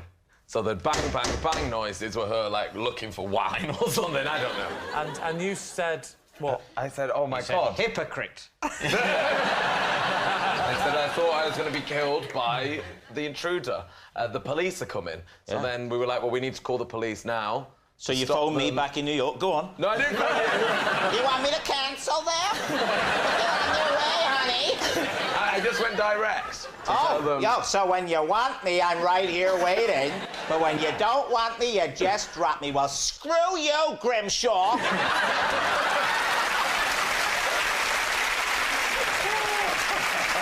I'm not surprised Amy doesn't have any friends where she lives.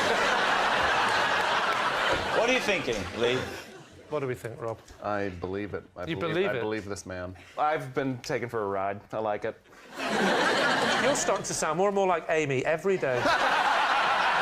So what are you thinking, Claire? I believe it. Well, I think it must be true, then. True, OK. Nick, truth or lie? It is true. Sarah, you're next. I once spent over an hour trapped in a bin. David's team. Why did you get in the bin? Because I put something in and I needed to get it back. You'd mistakenly thrown something away? Yes. So where was this bin? It was outside my house. Yeah, like a big recycling bin. Oh, was it a bottle bank, Sarah? Did you climb back in?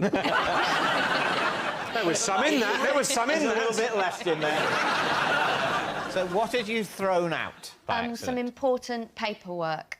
There'd been a pile of recycling and the important, like, tax stuff had got mixed in with it. Right. And so I said to my friend, where's the tax stuff? Why would your friend know? Because he was helping me. Oh, was he? Yeah. You've been out to Yeah. put the recycling in the bin. Yeah. You come back in. Gone back. Oh, my God, the vital documents Quick, aren't there. quick, get back to the bin. Back out to the bin. It's got a Right. slot. Surely I can get in there, can't I? Yeah. So you go in, and Go in. what happens? Well, I tried to get back out, and my head and my top half got through, but then your hips are the widest part of your body, and I couldn't get those through. So I thought, what if I take off my dungarees and I just had, like, pants and a sports bra on? One sad, lonely man in the audience there. Oh, yes! Great! Finally! What a light you get sexy! Oh, you'll love what's coming up next, sir. So... my friend went back and got some body lotion, and so I could lube myself up. So I was more slippy to get... and then he pulled me out, and I took some skin off my hips, but I got out. Oh, no. All right. What are you thinking? There is something about it that does seem true. It does also seem like something that might happen in a, I don't know, a sort of slapstick sitcom. You don't... I think it's a lie. I think it's a lie. I think we think it's a lie. You're going to say it's a lie? Yeah. OK. Sarah, truth or lie? It's true. Yeah! Henning, you're next. I was once arrested by border guards for illegally entering another country. David's team, what do you think? Which country? It was in the mid-90s. That's not a country. No. And it was in Eastern Europe, so they changed names very quickly. So I'm not sure. It was either Czech Republic or Czechoslovakia. I don't know which... You know, what stage of its dissolution it was at. Mm. Yeah. And what was the problem? I didn't have my passport. Right. Where had you left your passport? At home. Who were you with, by the way? Were you on your own, or No, I was was with a friend from back home, Pete. Friend from the pit? No, with a person called Pete. Is that his real name? Or is that a nickname? Pete. Oh, Pete? No, P-I-T. Oh, Pete. Oh, is that his Pete? He's called Pete. Like Brad Pitt, but Yeah. Pitt is his first name. Otherwise, I would say Pete. Yeah.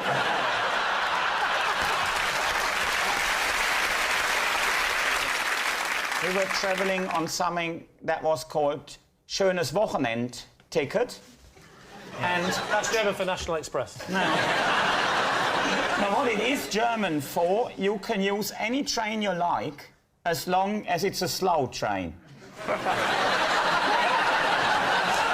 have that system with all of our trains.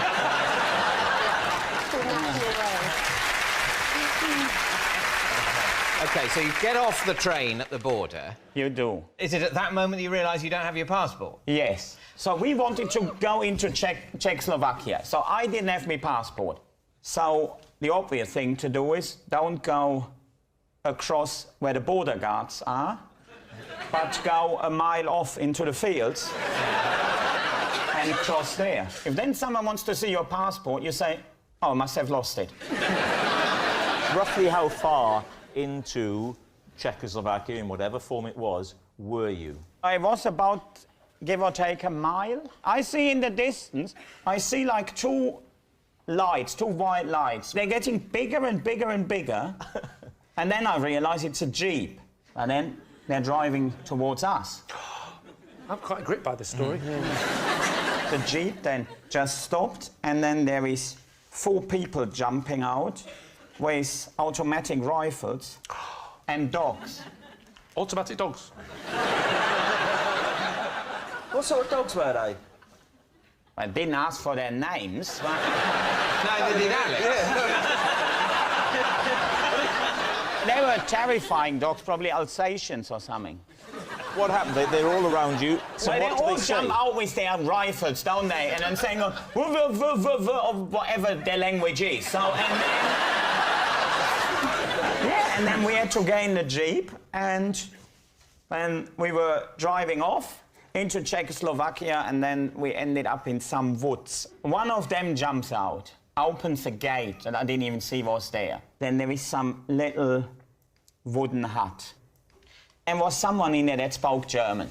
We got on well with that fella, and our excuse was that we said, we had no idea that we crossed the border. Mm-hmm. Yeah.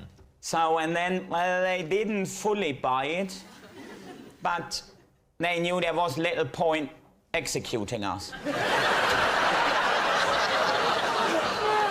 What happens then? And now the funny story begins.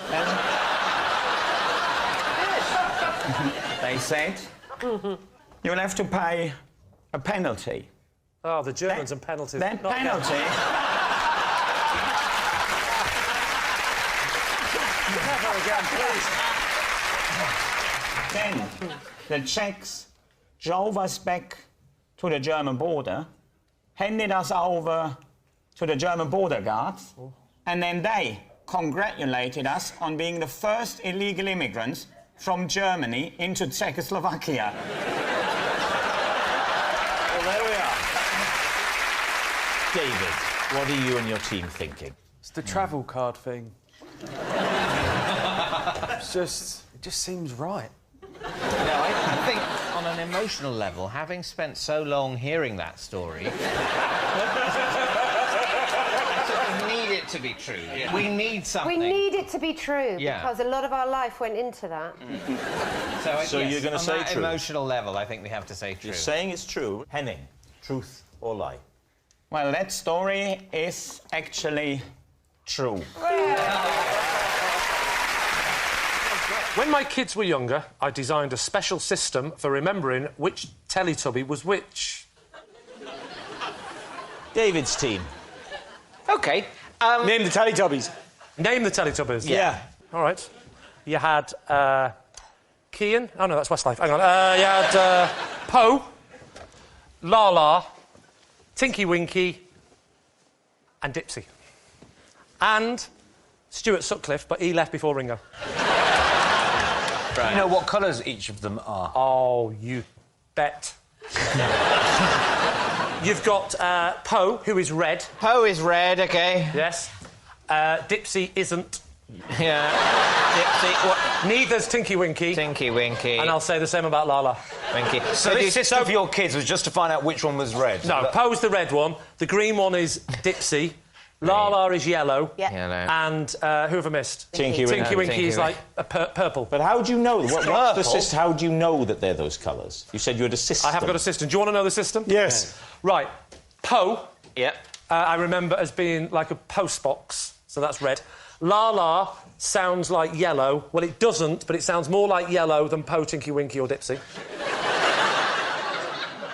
Tinky Winky, I sort of have a visual picture of him. A visual picture? A visual picture, yeah. Yeah, a visual picture of him with his willy out, which I picture of him as his little Tinky Winky.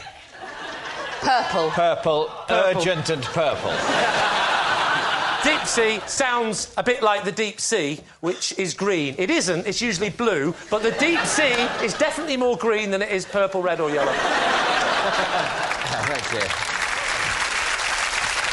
I'm not sure about this Willy thing, because in the end you were teaching your kids, weren't you? So... No, I didn't say I was teaching my kids. No, he's teaching There's one thing my family never do, is we don't teach our kids anything. My father before me, his father before him. We haven't got where we are today by teaching each other things. No, this was to just so help me remember, because I would often say to the kids, pick Poe up, and the kid would go, loser, it's Lala. The tragedy of this moment is that as a result of this, I will now remember the colours of the Thus proving the system works. Well, yeah, I mean, you've certainly got a system now. I've got a system. I mean, I will remember Poe is red because of a post box. Yeah. Dipsy is green because it's like deep sea, which isn't green but might be. Tinky Winky's got an urgent purple member. No! Lala is yellow because it sounds more like yellow than the others, even though none of them sound like yellow. I will never be able to forget that. I'm not saying he's a purple member. David, is he telling the truth? What do you think? You know, the thing that gets me is, like, of course the system is completely and utterly daft, but he's pretty daft.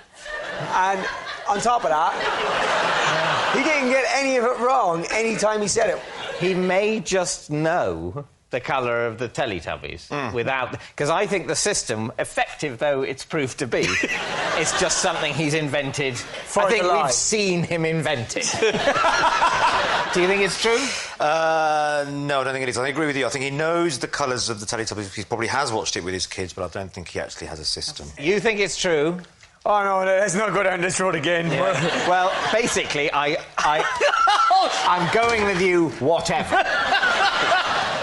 I'm just not do you good know at this what? game. I think if I go with you and it turns out you're wrong this time, the only time I go with you, then I'm just going to find that funny. I'm just going to find it, you know, like the very end, like it's gone beyond tragedy, and you just laugh at death. So you're going to say lie? We're saying regardless lie. of Kian thinking it's... OK, you're saying lie. They're saying like it's a lie. confidence. Lee, was it the truth, or was it a lie? It was, in fact, true.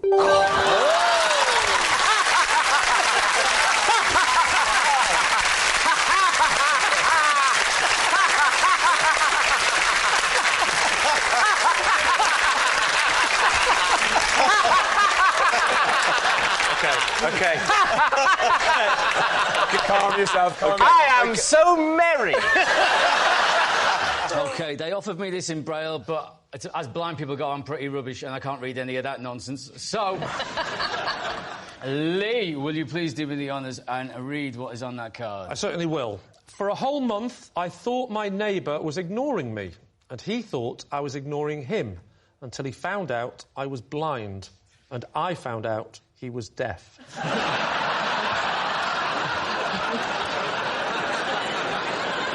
David's team. So, he's your next-door neighbour, is that right? Do you need me to read it again? He's my neighbour, David. Right. There's 3 flats. I live in the middle, and he lives on the bottom. And who lives upstairs? A policeman. And he can't speak.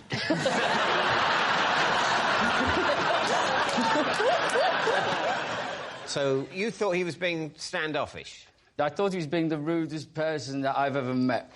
I was there, for example, on the day that he moved in, and I said hello to him, and he completely ignored me.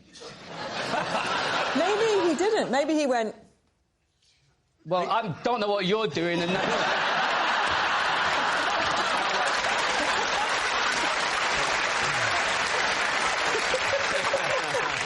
Abby, you have perfectly highlighted exactly what probably happened. So he's deaf. Yes. But he can see. Yeah, otherwise he'd be in real trouble, really. Just because, wouldn't he see you saying hello to him? Over the course of a month, there were separate incidents where we each thought the other was being rude. So, the first time that he was moving in, he was carrying boxes into the house, and I was halfway up the stairs.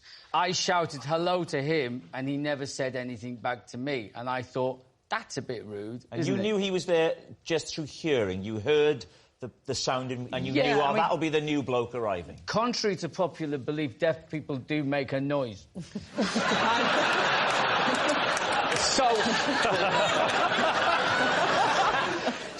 But other occasions, I would be outside, like, doing something with the car. I like packing the car, unpacking the car, maybe doing Not driving the car. No, my wife has to do that for entirely legal reasons, Rob. I reckon I could probably do the motorways if they had them things off the bowling alley down the side.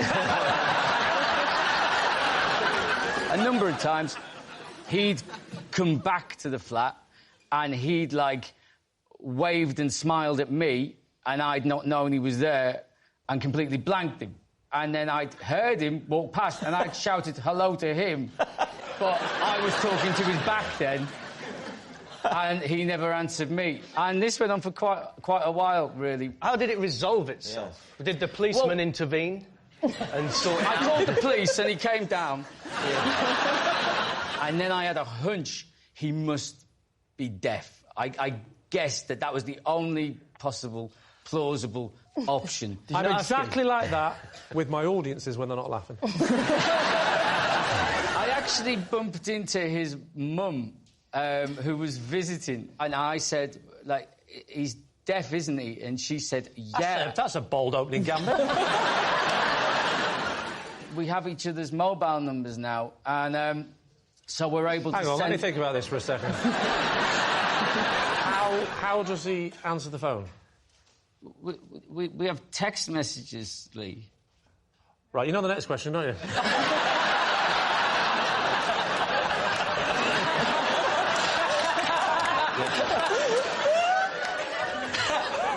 So... My phone talks, it reads everything out, and if... And just to give you an insight, even the emojis, if you use an emoji, it tells you what the emoji is. And the smiley face, the main smiley face, specifically for blind people, that one is called smiling face with normal eyes. Yeah.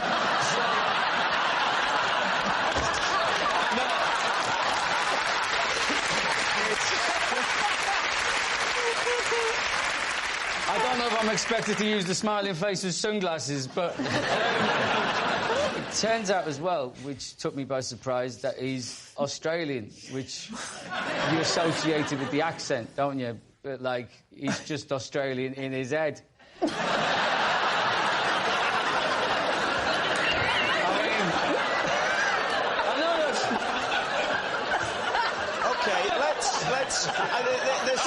This is becoming odd.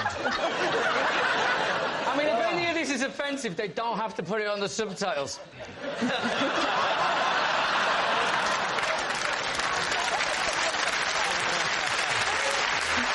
John, what are you thinking? Well, I'm thinking, I don't know, I don't believe it. You think he made that up? What do you think, Gabby? There's lots about it that I don't think is true.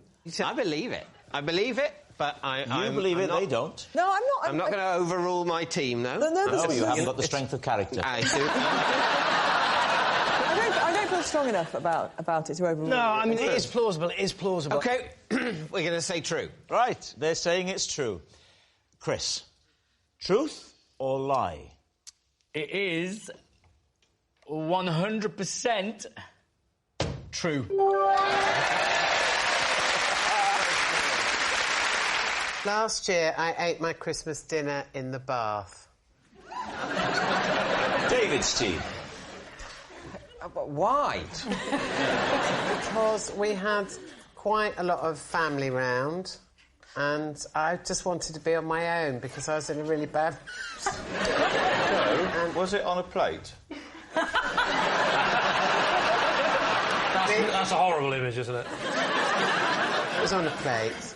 Hold on. So I'm just going to picture the scene, right? You've got your Christmas dinner on the plate, and you just get up from the table and you say, I'm just going off to the bath for a bit. And the family... I don't think I announced it. Oh, you didn't? I was just so fed up with everyone. I just got up, took my dinner, went upstairs and thought, I'm going to have a bath. But didn't you find it that you got really hot eating in the bath? I could eat my Christmas dinner in a fire. Where did you put the dinner when you were running the bath? On the toilet. On the toilet.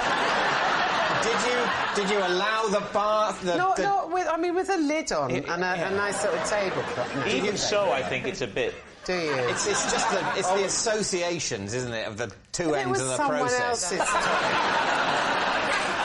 It's like saying to the food, this is where you're going to end up, mate. We both know it. You know it, I know it. You're going on an incredible journey. Yeah. Did you continue to eat your Christmas dinner while the bath was running, or did you pause in that process to sort of save it until you were nice and comfy in the bath? I had a couple of sprouts, David. Right. Did you have like a tray that goes over the side of the bath? Yeah. You can put the dinner on, or did you have to balance it on your knees? I had to balance it. On your knees? Not necessarily.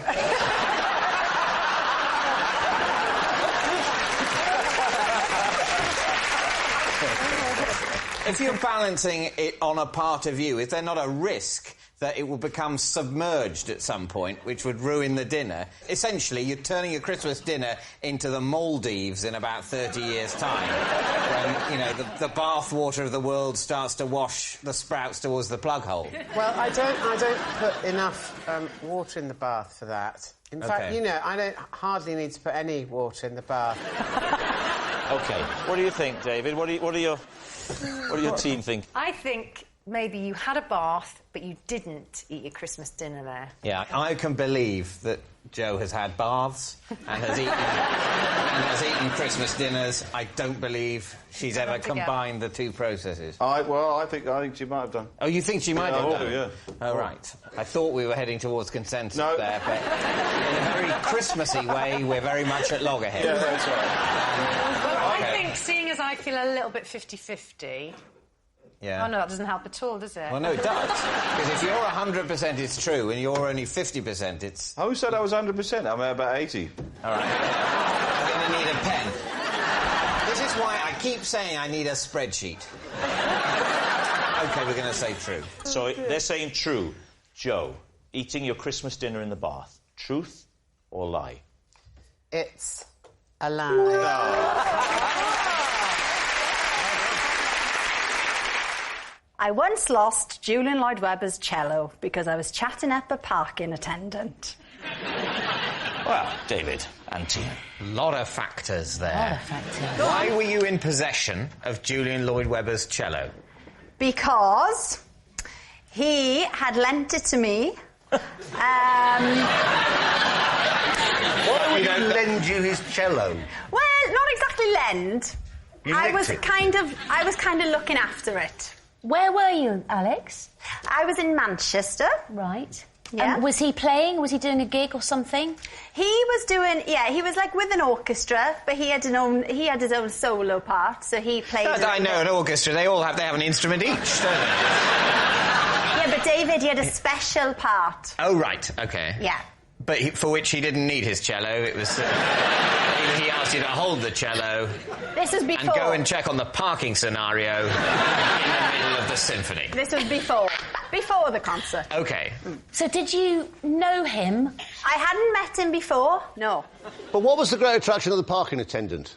Very handsome, very fit. It was very hot. How did you tell day. him a big hat like that and his jacket up He there? didn't have a hat on. They were very modern parking attendants. Oh, he didn't have a hat on. I think we need to analyse this story chronologically. Right. Start again. Now, it is the day of the concert. Right. Yes. Dawn breaks. Right. Where are you and where is Julian Lloyd Webber? Julian Lloyd-Webber and I are both in Manchester. When did you meet? In the car park. Sound like a true Welsh girl. No, the car park...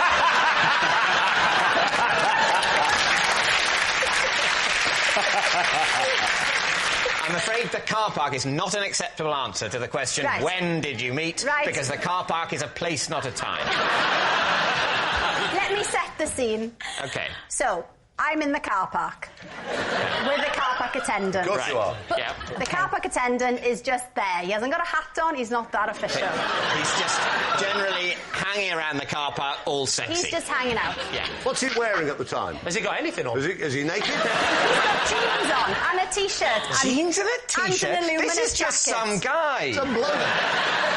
He's told you he's a car park attendant because he wants to sound important. Is that important? Yeah, it's the sexiest thing you can say. Everyone knows that. Julian Lloyd-Webber walks in with his cello. With his cello. Which weighs about 4 ton. No, they're not that heavy. Well, Chris. no. They're not that heavy. And for someone like Julian, who's probably got a bit of sinew and bicep because of all his playing, it would be very light. Yeah. It's not That's going how to feel they heavy. pick cellists, isn't it? They Yes. pick the ones that can carry it. You can teach anyone to play it, but it's the carrying it that's the trick. Exactly. He pitches up. He's on his phone. Yeah. Oh, He's while on the phone carrying the and cello. carrying the cello. Yeah. What a guy. Were you trying to get off with the car park man because you wanted to not pay for your own parking? It's difficult to know if you're a car park attendant whether any relationship you're in is genuine. Whether is it me or is it just for the free parking? Exactly. Did he just hand the cello to you with a nod like that while he was on the understanding that you would know what he meant? No, he'd put it down on his side and then just went...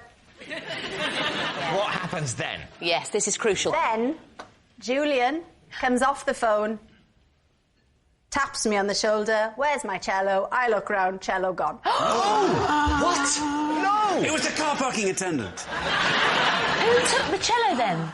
The cello Yeah? had made its way into the concert hall. Of course On it its has. own? The very best cellos can do that, can't they? Well, somebody has taken the cello, gone into the concert hall with the cello, Julian and me flummoxed. Flummoxed? So this is not an attempt to steal the cello, this is a do-gooder seeing an unattended cello and thinking, well, I can't leave that lying around. Someone could steal it, I'd better steal it. It was a good citizen who thought, that's worth millions, it's on its own, I'll take it in. Why were you at this concert? What was your ostensible role? I was a runner researcher. So I was working on a television programme that they were making. That's new information. You didn't say that. I'm suddenly Yeah, coming round to I know. Julian's point of view. I know. So what do you think, David? What are you going to say? It's utter nonsense. You think it's nonsense? I'm going to say she's lying. You both I'm think gonna she's say lying? She's lying, yeah. He's lying. Well, I certainly... I think it's true. Do you? But not enough to overrule. I haven't... Oh, don't say that, because now you... Well, no, it's very rarely that I overrule. At the moment, I believe in democracy. Yeah. But if it turns out you guys are wrong, I may lose my belief in democracy, and this could become a police state. So your answer is? We're going to say it's a lie. Saying it's a lie. Right. Alex Actually, Jones. no, we're going to say it's true.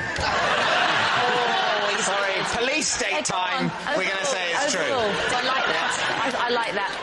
I find that arousing. Alex, truth or lie? Rob, you should have to take the first answer on this programme. It's true!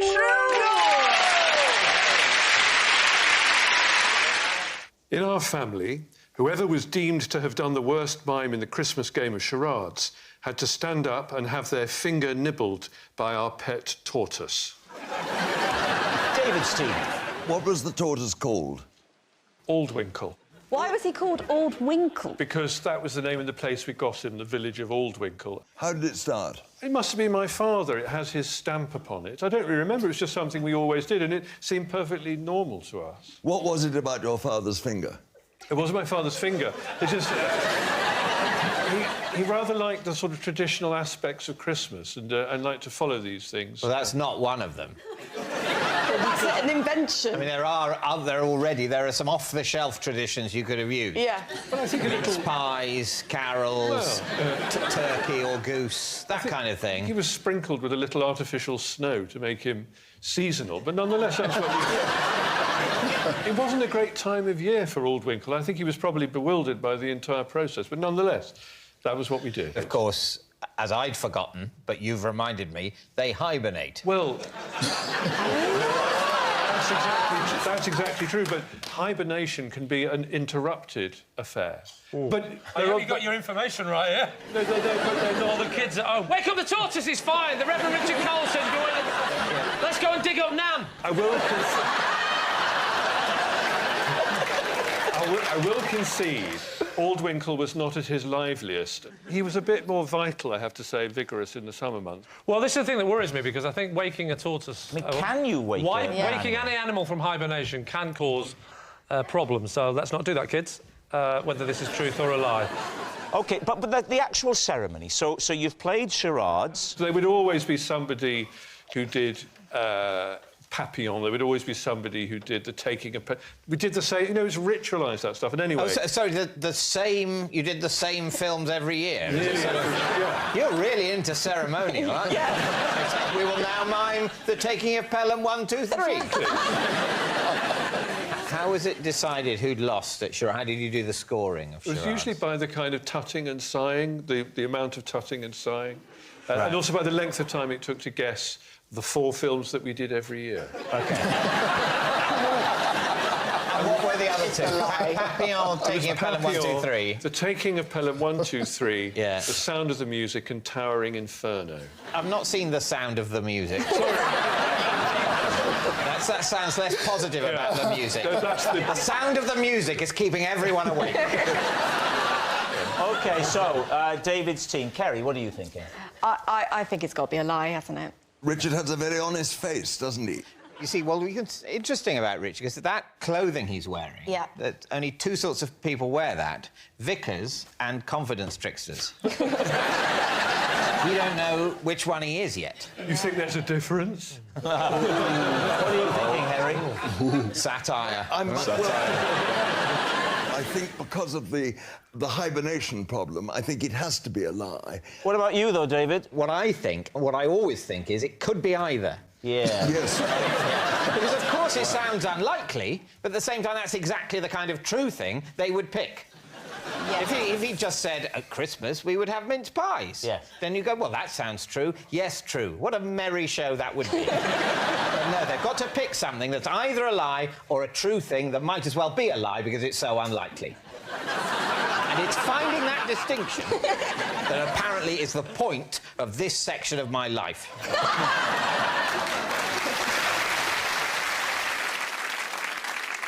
Lie. We'll say lie. You're saying lie. Richard, truth or lie?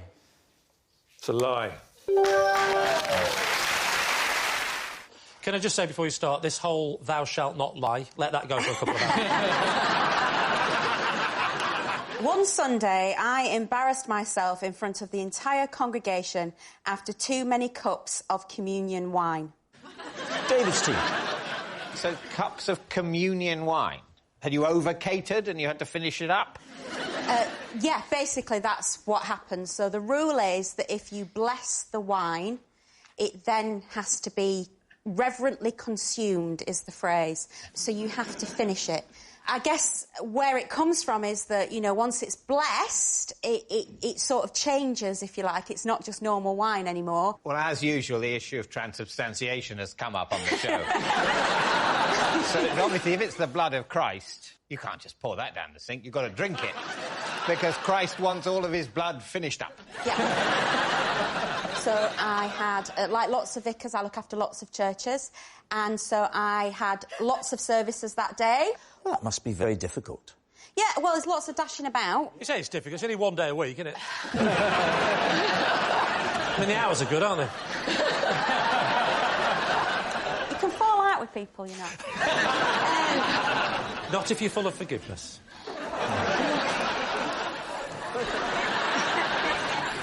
So how many have you got under you? Well, at that point, I had 3 churches that I looked after, and so I had an 8 o'clock service a 9:30 service and an 11 o'clock service. I finished the 8 o'clock wine, and then I finished the wine at the 9:30 service, and I'd not had any breakfast that morning. Oh. So at 11 o'clock, I'd given all the wine out, like you do. Given some of the wine out. Given some, polish off the rest I'd of it. misjudged how many people might come up for the wine. Yeah. And Well, so they're probably scared of the drunken woman, aren't they? If you're having a bit of blood, would you not line your stomach with a bit of body first? You'd think, right? I finished the wine, and I looked down at the cup at the same time, and there's a little floater of bread that someone had spat back into. Oh, no. And that sort of made me feel a bit queasy, and so I excused myself at that point, and I went to the church loo. Oh. And so I was unwell. Oh, no. Yeah. Okay. Into the loo. But you didn't embarrass yourself. You go off, you come back. Divine. Oh, yes? Where is the embarrassment? In the eyes of God. I got to the loo, and I had my microphone still turned on. And that went out on the church PA system. The acoustics in some of those medieval buildings, the sound of vomiting would echo down from all the angels, the stained glass. It would be like God himself was vomiting. I'm wondering if, like, afterwards, did any of your congregation have a nickname for you or make fun of you, like, in subsequent weeks? They thought I was pregnant. And did you use that as an excuse to make you look better? Well, I wouldn't say I used it, but I didn't carry tables for a few days and move chairs. Sarah, what are you thinking? My instinct is telling me that it's a lie, because I think she's more in control than that. Obviously, I believe the thing that you've got to finish up the blessed wine. You can't just put the cork back in it. It's very difficult. I think it's a lie. You think it's a lie? I don't know. I don't know. It's impossible to know. All right. We're going to go lie. All right, you're saying lie. Might be true. We accept that it might be true. So we're going to go lie. So, Kate, was it true or was it a lie? It was true. Well done, Kate. Sorry. Yes, it's true. This is my woolly hat. I can't wear it because whenever my ears get warm, I fall asleep. Right. David's team. What? How long does it take you to fall asleep when your ears get warm? Well, I'd say 10 minutes. The problem you've done there now, Joss, is you've made it possible to demonstrate. You might want to change that to 4.5 days. OK. Do you want me to put the hat on for 10 minutes? Yes. OK. And have you had many embarrassing situations with this as a Well, I'm currently wearing it on primetime TV. Yeah. Have you, like, snoozed off? I have, yeah. I've snoozed off probably 3 times. Will you describe the 3 times in reverse order of hilariousness? OK, so all 3 times have been on trains. And in reverse order of hilariousness, didn't miss my stop, didn't miss my stop, missed my stop. You've got the order right there. Gemma's got one that only covers one ear, so are you sleepy on the left-hand side? I am, yeah. Don't judge me, I just... Can I... genuinely, my ears are warming up and I'm feeling... Can I take it off? You're feeling a bit drowsy? Presumably, sometimes you don't want to fall asleep, but wouldn't it also be quite useful if it's true? Because... I have done that, Rob. To get off, stick it on. I can honestly tell you, Rob, that this has never helped me get off. I don't think anyone would get off if you wear that. Oh, so soon in the show, Sophie. There's 7 billion people on this planet. Some of them are into anything. Oh, that's reassuring. Thank you very much, David. Exactly, absolutely. That's, you know... There's some weirdo out there that would be into me in a hat. Do you know what, David? Since you got married, you've been very cocky. So, why were you wearing it on the train anyway? They're not perfectly run, our railways, but I don't usually find that the temperature is arctic in a railway carriage. I'll be honest with you, David. Don't insult me with that phrase. Because we know the format is you may not be being honest. And I won't hold that against you. It's a parlour game. You know. Okay. You're not denying an affair. You know. You're not denying it? Josh Widdicombe fails to deny a fare. This sounds crass, but I wore it on the train because I didn't want people to recognise me. So you thought the way of detracting attention is to put on an enormous bobble hat. What are you thinking, Gemma? I don't think this is true. I think it's a lie. Yeah, it's got to be a lie. Who falls asleep by putting a hat on? I think it might be true. Oh. But I'm not going to overrule my team. Because Never. I'm just going to... You don't have the strength of character for that. I don't know. OK, so they're saying it's a lie. Josh Widdicombe, truth or lie? David, it's true. Wow. When customers complained about my behaviour in a supermarket, I received a particularly harsh punishment. David's team. Oh. Are we to infer that you were employed by the supermarket? I was an employee. And what was it you did then that upset them? So people would buy like a roast chicken that had been pre-cooked, and then... So anyway, you can get a roast chicken.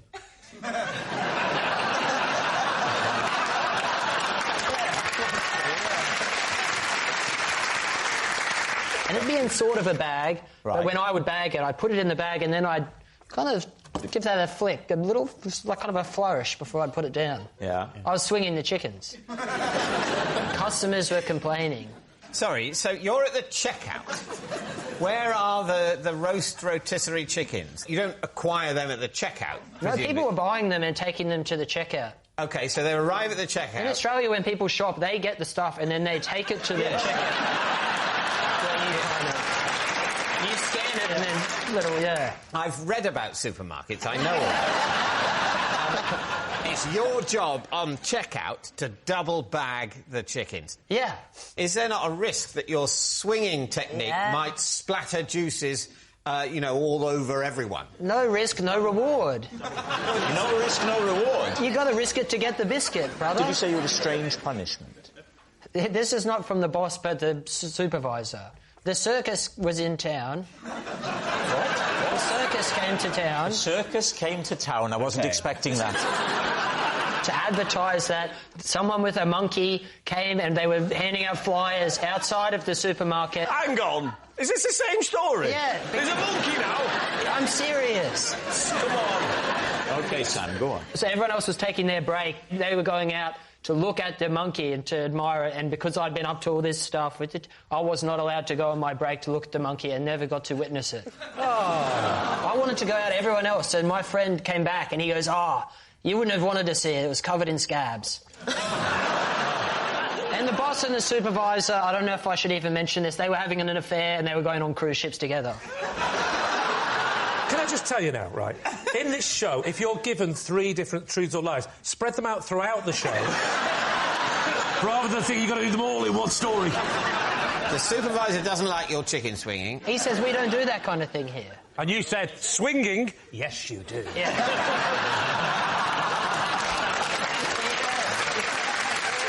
It's time to go for your guess, then. Can we pass just this one? On Mastermind you can pass, can you? You don't have them sort of going, no, guess! Guess who was the Emperor of China in the 4th century? It's down to you, boss. Well, that's... It's down to you, I'm mate. going true. You're going to say? All right. They think it's true, Sam. Was it true or was it a lie? It was, true. 11 years ago, I did a very bad thing in the kitchen. The time has finally come to confess all to my wife. David's team. What did you do? I broke a pot, a cooking pot that you bake chickens in. You roast chickens in. Okay. Chicken pot! What was so special about the chicken pot? Good question, Greg. Thank you. Any ideas? Was it a wedding present? It wasn't a wedding present, no. It was terracotta, and it's got a lid on it. Heavy. Yeah, it's pretty deep, man. Yeah.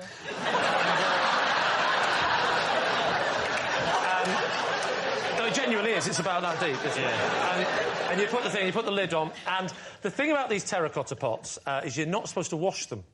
The pot absorbs the flavour over the years. I had about an hour before she was coming home, and I knew she would not be happy about this, so I raced to the local kitchen shop, and fortunately got the exact same pot. How many I had years? about half an hour to age it. How many years had the previous one been aging? Oh, 7 years. So you had to do 7 years worth of casseroling. Yeah. In half an hour. In half an hour. No, I had to make it look like it was weathered. How did you do that? First of all, I put a bit of soil on it. Then I put Marmite on, and then baked it very quickly on a high heat, and then scraped the Marmite off. Then I got sandpaper, a bit of sandpaper on it. All this in the half an hour? Unbelievable speed. Before she got home? When she arrived home, did she suspect anything? Well, I was with another woman in bed, but apart from that... How did you break it? Well, I was fixing something with a screwdriver, and I got in a bad mood, and I threw the screwdriver down. You threw a screwdriver so hard that it shattered an ancient cooking pot. Didn't shatter it. Crack. And it's not ancient, but the word pot was correct in that Did you sense. say you... I threw it down, it bounced, and it just chipped it a bit, but it was enough to make my wife... She would have noticed that chip. So, you said... Just let me have a drink and have a think about this. I'm not even married.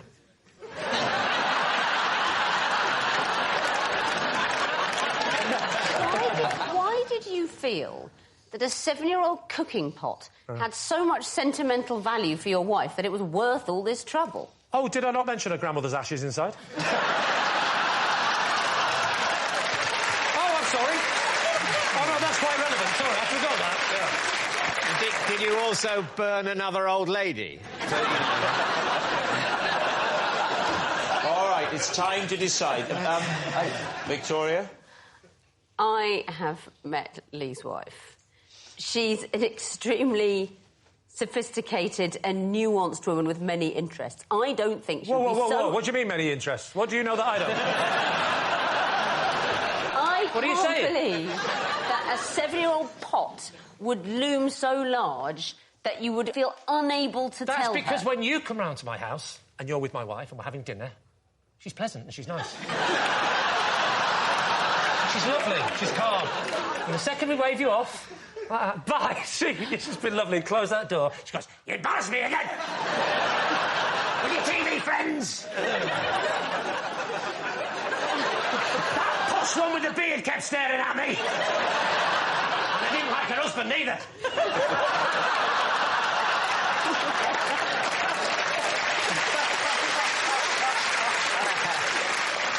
OK, I've got a couple of extra questions. Oh, Lord. What, you say it wasn't cracked, it was just chipped? It was... Was it usable?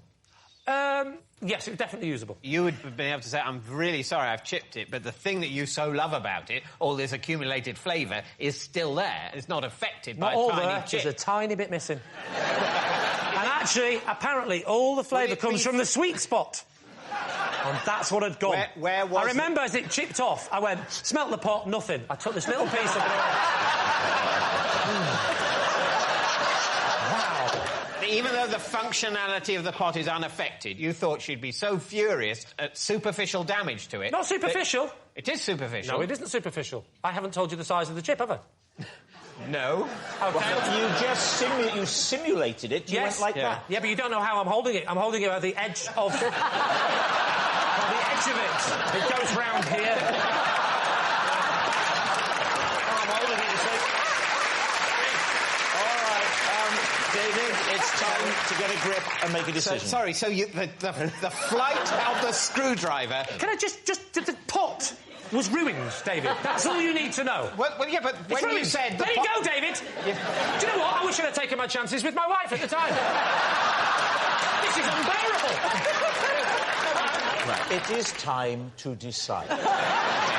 Second question. No. What did you do with the damaged pot? I hid it to begin with, and then over the next couple of days, when she wasn't looking, I slowly... dragged it towards the door. I moved it very slowly. Because she only notices things when they move. She's Tyrannosaurus Rex. She would be sat there with a glass of water watching the television. I would come down with a step and she'd see the water shimmer like that.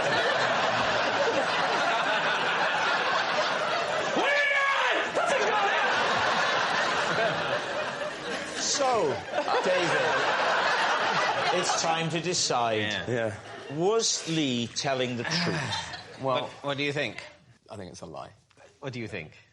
It can't be true. I think it might be true, but I'm not going to overrule my team. We'll go lie. Lee, were you telling the truth or were you telling the lie? I'm sorry, my dear. It's true.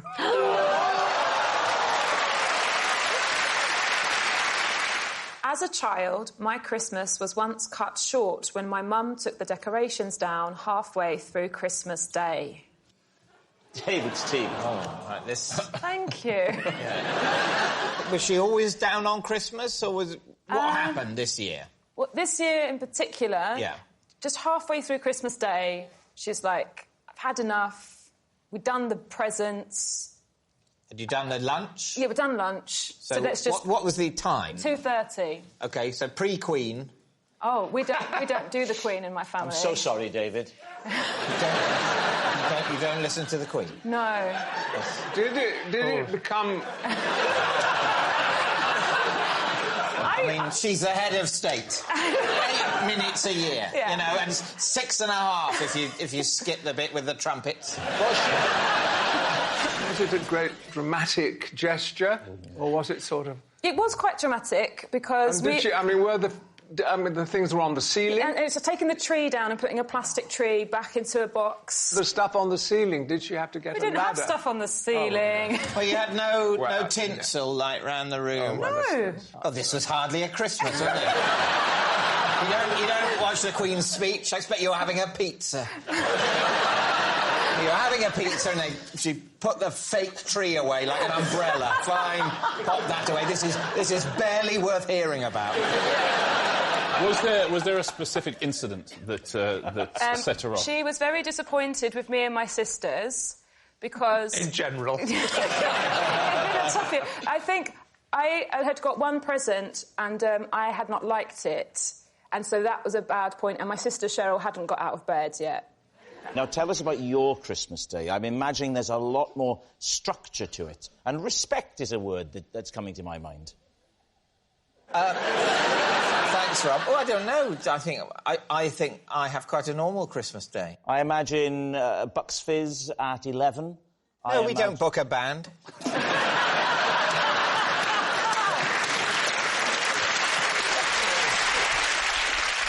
So, David, what is your team thinking? Could this be true? Yes, it's heartbreaking. Completely rings true, I think. What do you think, Tom? Well, whatever I think would be wrong, so... Well, that could be... If that's 100%, that's very useful. I'd ask her.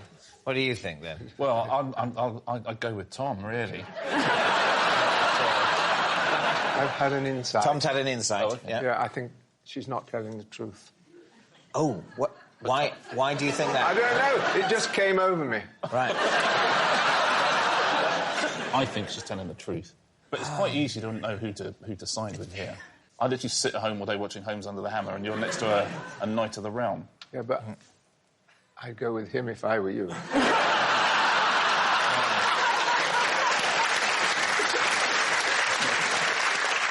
True. True, you're saying it's true. Sarah, a tragic tale. A tragic Fact tale. or fiction? This tale was true. I told you.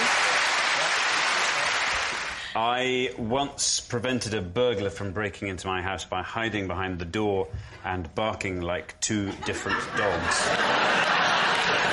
at him. David's team. First up, please do the 2 different dogs that you did. And say what the dogs were. OK, well, I doubt that Xander, in his state of panic, went, first I'll do a Yorkshire Terrier, then I'll do... No, not an Airedale, a Retriever. I can't do a Retriever. I can't do a Retriever. I've tried. No, what I tried to do... The effect I was going for was of scratching paint and doing... What I wanted to give an illusion of was weight and snuffling. So I went for... Has anyone got Scooby Snack? And dog 2, the different dog. Maybe a smaller dog, the mastermind. One was this. No, the other one I'm just worried about this. It was... What? Did this frighten the burglar? Did he run off? Did he break into the house, Chris? No.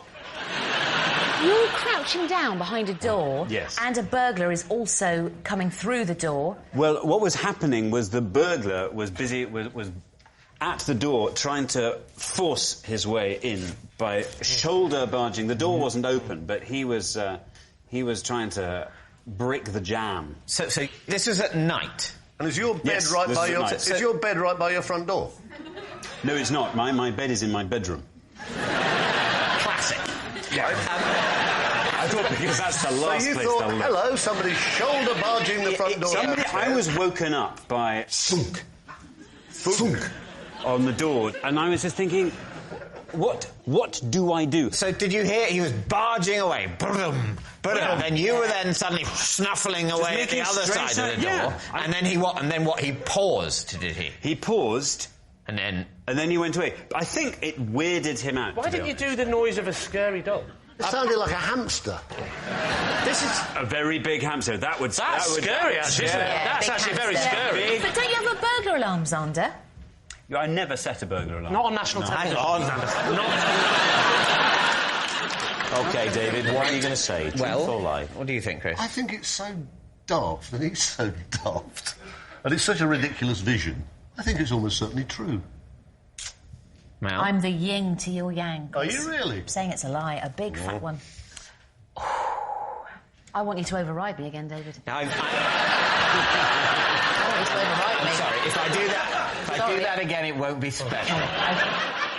I just don't think a burglar would try and shoulder barge the front door. Okay. I think a murderer might try and shoulder barge the front door. So therefore your answer is? Lie. Lie, OK. Xander, was that the truth or was it in fact a lie? Well, I'm sorry to tell you, it is in fact a lie. I once helped Damon Hill to Grand Prix success by presenting him with a pre-race snack. David's team.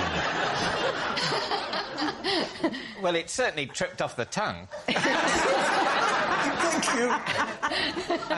What was the snack? A Scotch egg. And is there a definite correlation between him eating that Scotch egg and him being successful? He felt that the Scotch egg had helped him succeed in the race. He told me so. Is Damon Hill a close friend, Bob? No. Then why were you giving him food stuff? Well, I'd been invited to the Grand Prix. Which Grand Prix? The British. In which year? Think. 1996, David, but I'm not willing to exclude 4 years either side of that. Put it this way, it was definitely one of the decades. Do you like racing, then? No, I'm not a Formula One fan. Right. I probably prefer soil science. OK.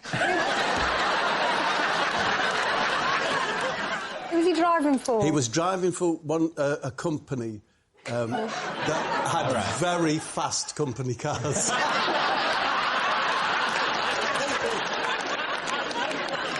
So, why were you permitted access to a major racing driver? Because his manager, Shane Tobacco...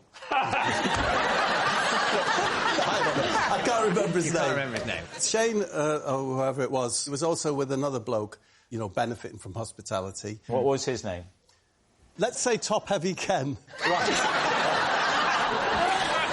But I remember we went upstairs on the bus. Damon was there. He had a bed in there. Like a sort of Winnebago. Yeah. And it had, you know, mugs with I love cars, I love handbrakes, I love headrests.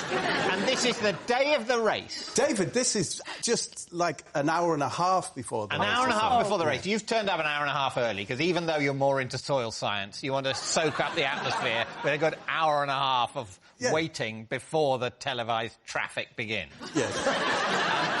So you turn up. The last thing Damon needs before a race is any quiet time. He just wants a bit of hubbub on his bus. Were there any other people there apart from you and Shane and Damon? I was with my wife as well, yeah. OK. And... Top Heavy Ken? So me and the wife went up.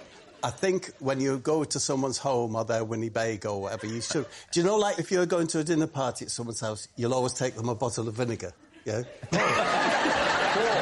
So your gift to thank him for the hospitality was a Scotch egg? No. I call it pocket meat. Whenever I'm away from the house, I have pocket meat. Yeah. That's it. I have, like, a chicken leg or pork pie.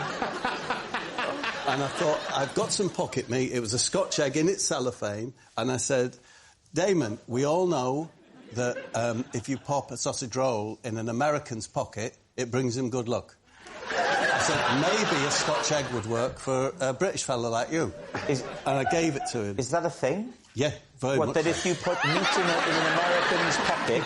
Processed meat. Have you ever heard of that? Not really, no. No. It's all been a bit of a lot of talking. I've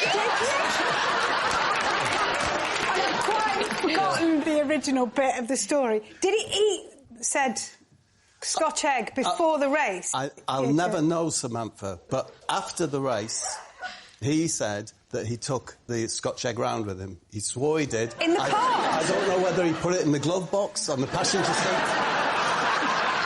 Whether he ate it. But, Bob, you're not claiming that he ate the egg. All I'll say is that when I was watching, when Damon went past, in his tailwind, a person next to me said, Damon's tailwind smelt really meggy, which of course is meat and egg. Meat and egg. So what are we thinking, Sam?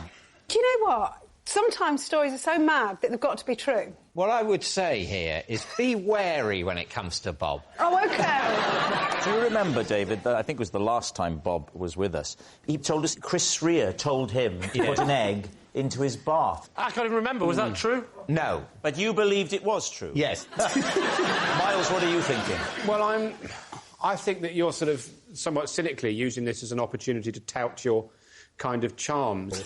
And you're hoping to kind of drum up work, and then your agent's going to get lots of phone calls saying, oh, would Bob Mortimer be able to sort of slip Gareth Bale a pasty and stuff like this?